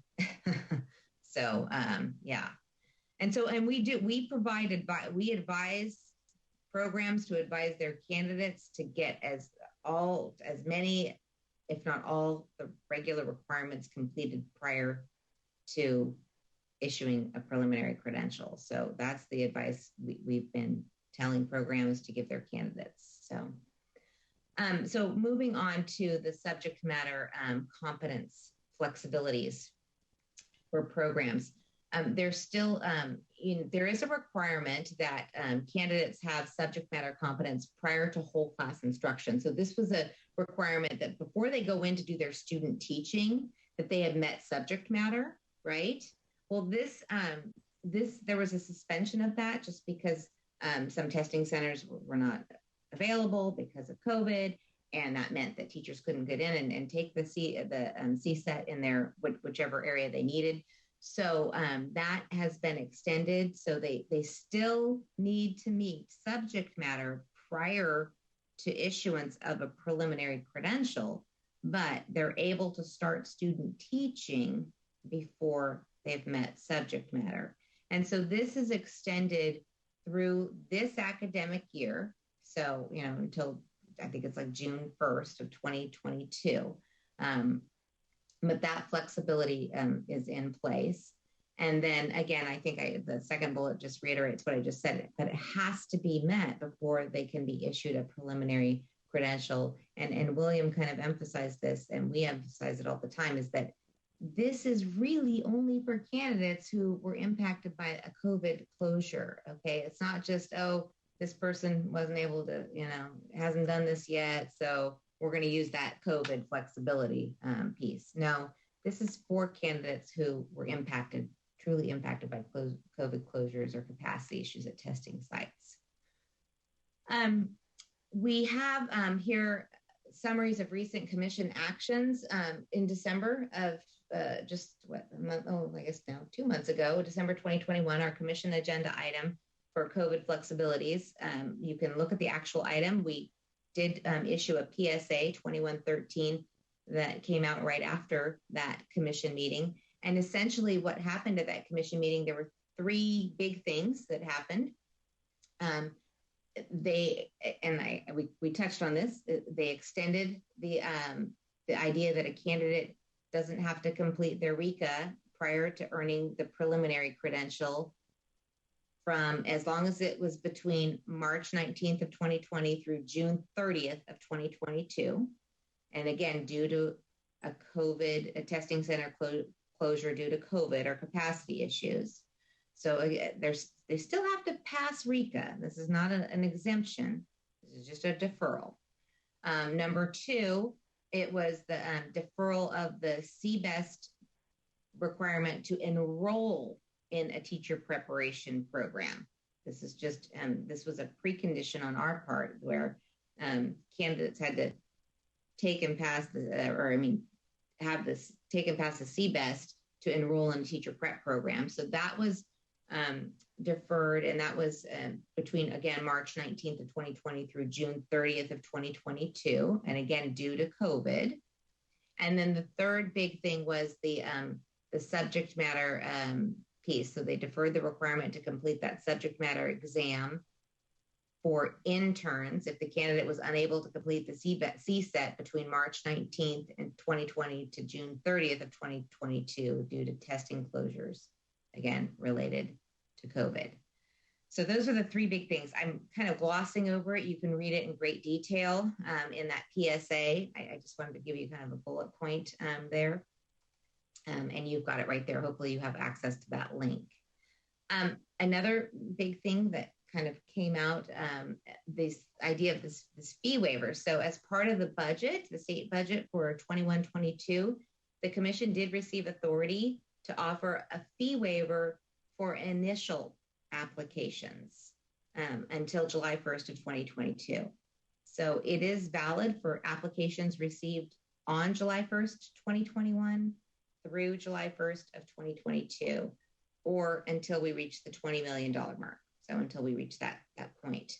But again, it's only valid for initial application, and that's of most credentials. It does apply for multiple, an educator could have multiple fee waivers. So like if they're doing an initial administrative credential, and I guess that wouldn't, you have to be teaching for so many years before you can get an administrative credential. But let's just say they're getting a gen ed and an ed specialist. It would apply to both of those credentials if they were both initial credentials. So, and the continued here, if you really want more detailed information about exactly which initial credentials this pertains to, you can look at the coded correspondence 2104. And you could just type in, I noticed that we didn't link this one. If you go to the commission's website and you type in our search bar, coded correspondence 21-04, it'll bring it up. And that'll tell you which credentials and permits that qualify for the fee waiver. And it's just those that are listed that qualify. And if an educator has submitted a fee, but does qualify for a fee waiver, they will be issued a refund. And if someone receives a certificate of clearance with the fee waiver, they can still earn that fee credit. So, and we're kind of reaching the end here. Any more information that you're ever seeking about education specialist credentials or anything pertaining to credentialing and special education, we have our Professional Services Division Special Education webpage. That's a link there to it. And on that page, we have information about transitioning to these new standards. We have course matrices. We have TPE comparison charts. We have lots of different resources there, and you're welcome to go check that out. And then if you ever have any additional questions that you can certainly contact any these three different sources here. The first one is our PSDE news. That's really has information about everything credential related. And then the second one is specific to William and I. This is our inbox, and we answer program questions related to, programs offering credentialing to ed specialist candidates. And that last one is specific to the Education Specialist TPA, the Teaching Performance Assessment that's being developed. So if you had questions about that. William, did you have anything to add about this slide? Yeah, just a couple things we weren't able to touch on because they haven't been determined yet, but will be hopefully tomorrow. We have a commission meeting tomorrow. If you go to our website, you can look at these agenda items, but agenda item 3B will be related to candidates' requirement who are earning multiple credentials. So what will the teaching performance assessment requirement be? We get that question a lot. Will they, how will a candidate who's getting gen ed and an ed specialist credential, what TPA will they need to take and pass? Making some recommendations to the commission tomorrow, hoping those go through. That's agenda item 3B. And I know sometimes in the past, we've also provided some updates on teacher residency grants related to ed specialists. There's a very comprehensive agenda item being presented on Friday, agenda item 3F, that has more detail than we could possibly get into in this time frame. But if you are interested in that, you can look at the agenda item or tune in on Friday in the morning time and hear that agenda item, 3F. All right, thank you so much, William and Sarah. These updates are so very important to the field. So I'm going to ask that the public comment slide be put up. And then I have a question. I don't know if you guys are able to share, but do you guys know the COVID flexibilities regarding substitute teachers? I know it was discussed. Yeah. I want to say, was there a coded correspondence, Sarah, or a... Yeah, I'm looking for my notes here. It was... I just know that we were talking about mental health today and our faculty and staff, and that just rings, true to me right now with the COVID and everything. So I just wanted to know if you had any information regarding the COVID flexibilities and substitutes. But I guess that could be another discussion. So yeah, all I have here is they're working, certification is working on getting a coded out. So response should be coming soon. So I can look for that right now while you put up public comment. But we are aware that the governor eased some rules around hiring educators or substitutes temporarily through the end of March. So let me look for that coded real quick while I know you're going to public comment, so I'll look. And Sarah, and if you can share that with CDE staff so we can share it with the rest of the commissioners, please. I'll email it to Michelle. Yeah. And we have a question from Commissioner Oyakawa. Oh, okay. Thank you both. That was really informative. I'm actually one of the, I guess I'm the parent representative who's working on the TPA's working group, and I'm specifically in the DHH group. And I think, I was one of the people who had asked to have you guys come over and talk to us because I wanted the whole commission to understand what was going on, because I think it's really exciting what you guys are all doing. And, I can imagine, I live in Davis, so I talk to a lot of undergrads and potential future teachers. And I imagine on one hand that they might view some of these new requirements as an onus, as these extra hours that they have to get this TPA. But really, I hope they understand that this is preparation. This is getting them in the best possible position to be able to do a great job with the kids. And, as Chair Hayes White mentioned, we had talked about social emotional support for teachers.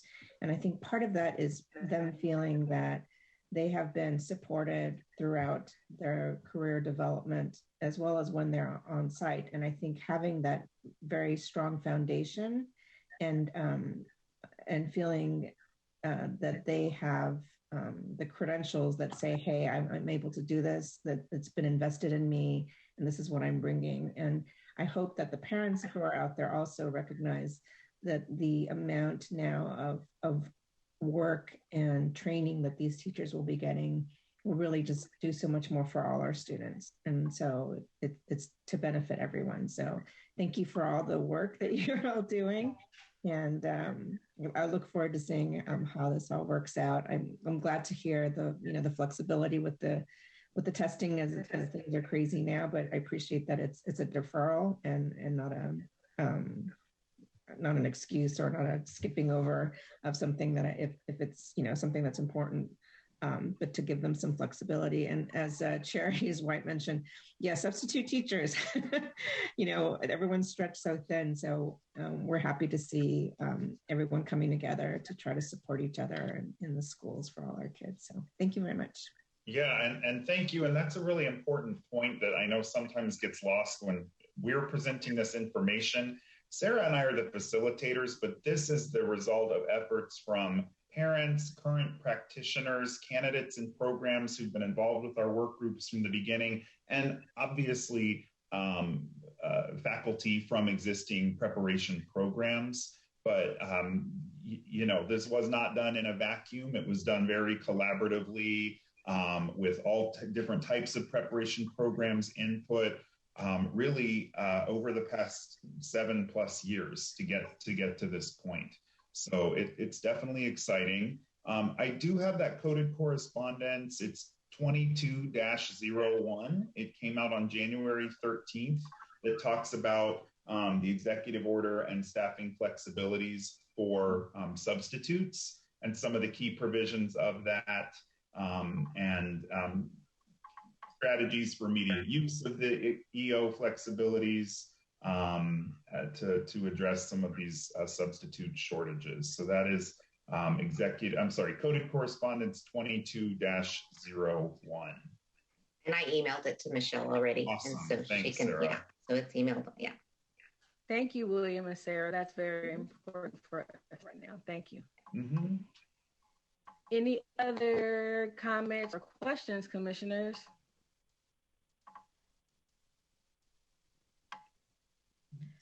I am seeing none. Are there any public commenters at this time? We have no public commenters. William and Sarah, thank you so much for coming. I would really appreciate you sharing your information with us today. Thank you. Anytime. Thanks for having us. Thanks. Thank you. Thanks for coming. All right. We are going to move right on into item number 8, Commissioner updates and reports. And I am going to begin with a small update before I open up the floor to the mental health subcommittee and the chair of the Gold Award. So I would like to acknowledge our former State Board of Education Liaison Vice President, Eileen Strauss.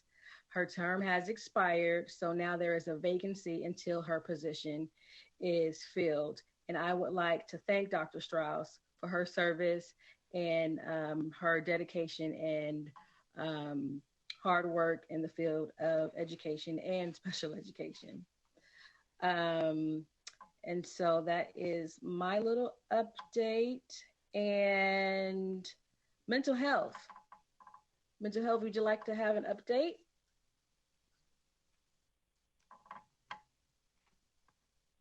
There you go. Thank you. Thank you.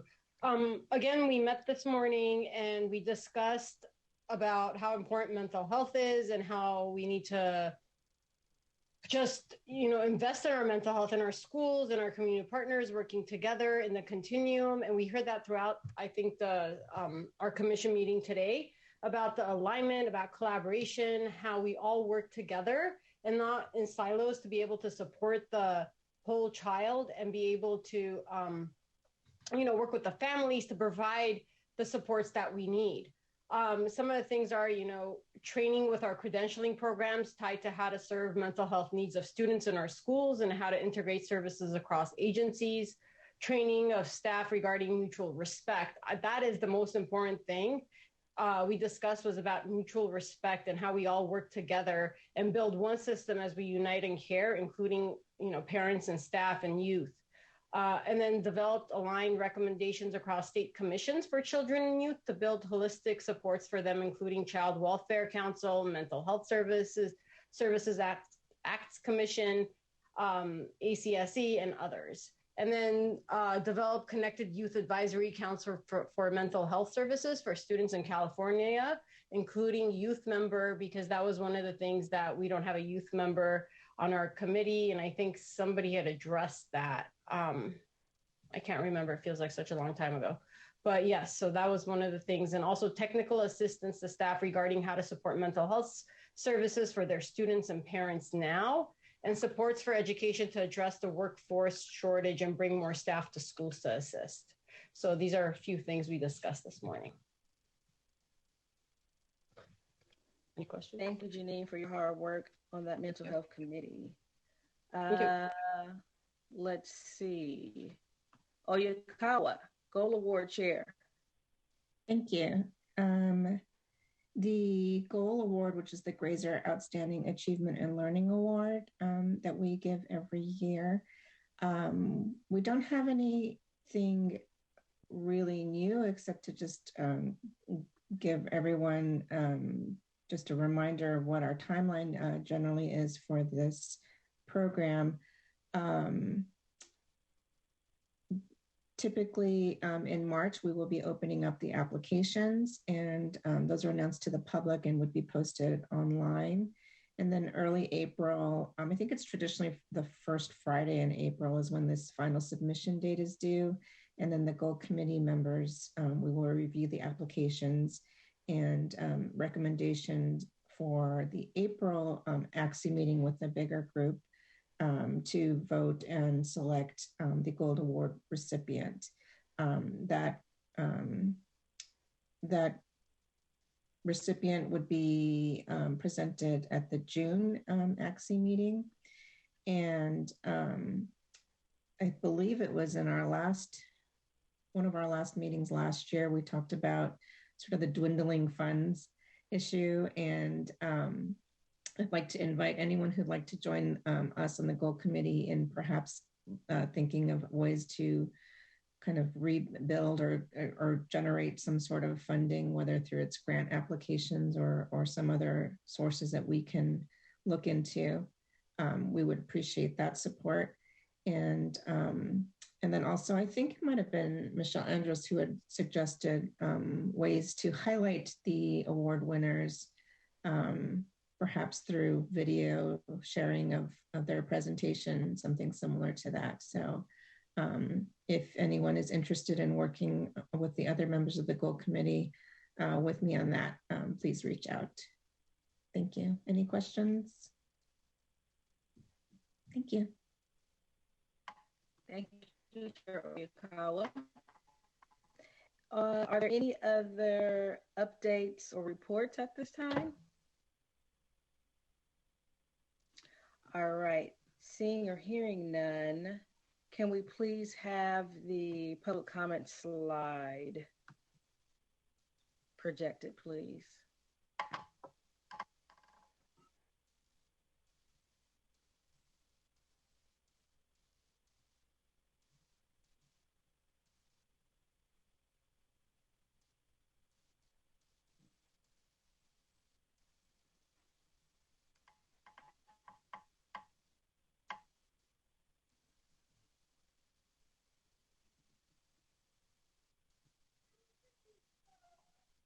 Michelle, can we have the public comment slide projected on the screen? Yes, 1 second. We're having some technical difficulties. Oh, thank you.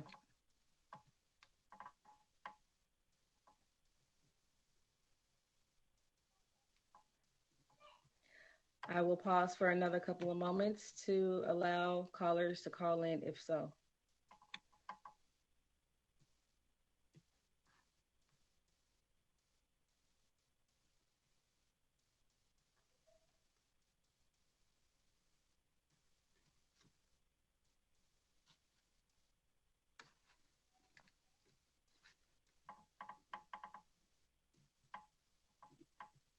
Are there any callers in the queue?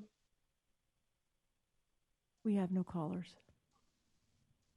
All right, thank you. We are now going to move forward into item number 9, agenda building. Commissioners, are there any suggestions for potential agenda items for our April meeting or beyond? I heard a lot of topics that we talked about today. If you want to bring them forth and put them on record, officially on the record.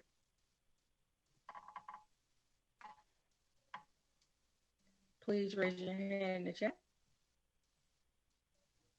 Commissioner Tostin. Good afternoon, everyone. I wanted to suggest potentially inviting the leaders or the leader, Heather DeFeed, and her partners down in San Diego. I had an opportunity to meet with a group to talk about the Exceptional Family Member Program. It's a program that provides special ed support to students whose parents are involved in military service. And in speaking with them, there were lots of connections around our interest in ADR. And it was really insightful for me to understand, that there's 60,000 students in our state whose families are connected to the military, and some of the challenges that they experience while navigating the special ed system in California and being deployed to different states. So I'd make that suggestion. Thank you, Commissioner Tostin.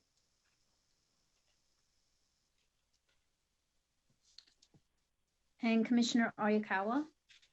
I think it was briefly touched on in the earlier meetings this morning, but I think it would be great, especially if we talk about the importance of social emotional learning and the focus on kids needing to be involved in what is important for them and what they need. If there's an opportunity, I don't have a specific group in mind, but if we could get voices from the kids who are students with disabilities, either from an organization, just somehow to get the voices from them directly be heard and before us at some point. Doesn't have to be the next meeting, but I would love to hear more insights from what they are going through, pre-pandemic, during pandemic, and hopefully someday post-pandemic, how we can support them. Thank you.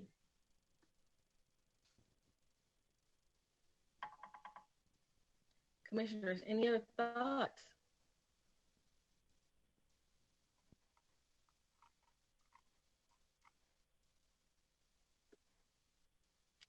I don't see any hands. All right, moving forward, Michelle, can you please post up the public comment slide so we can get our public in?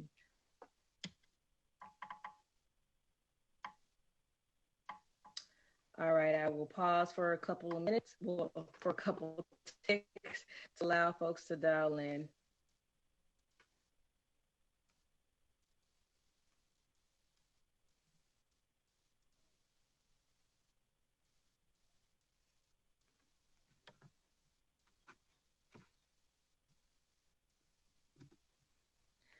Are there any public commenters at this time? No, we have no public commenters. All right. Thank you. All right, we're going to move into item number 10, general public comment. At this time, the public is invited to make comments on any matter, including items not on the agenda. Commissioners are precluded from discussing matters not on the agenda. However, questions may be asked by the commissioners for clarifying purposes.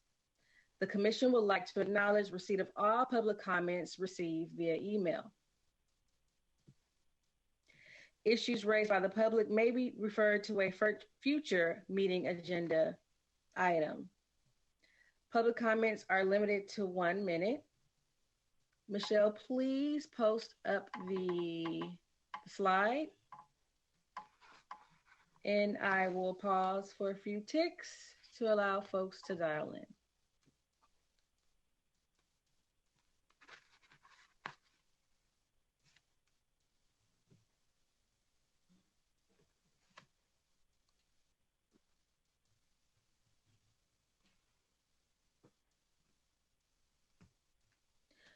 Are there any public commenters?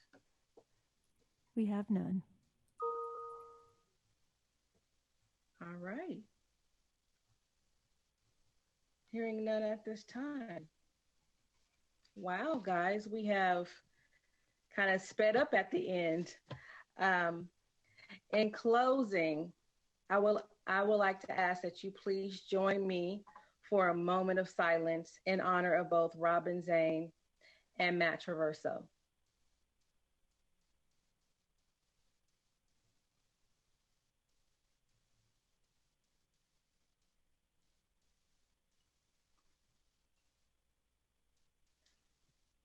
Seeing no further business, I now adjourn our February 9th, 2022 meeting at 4:16 p.m.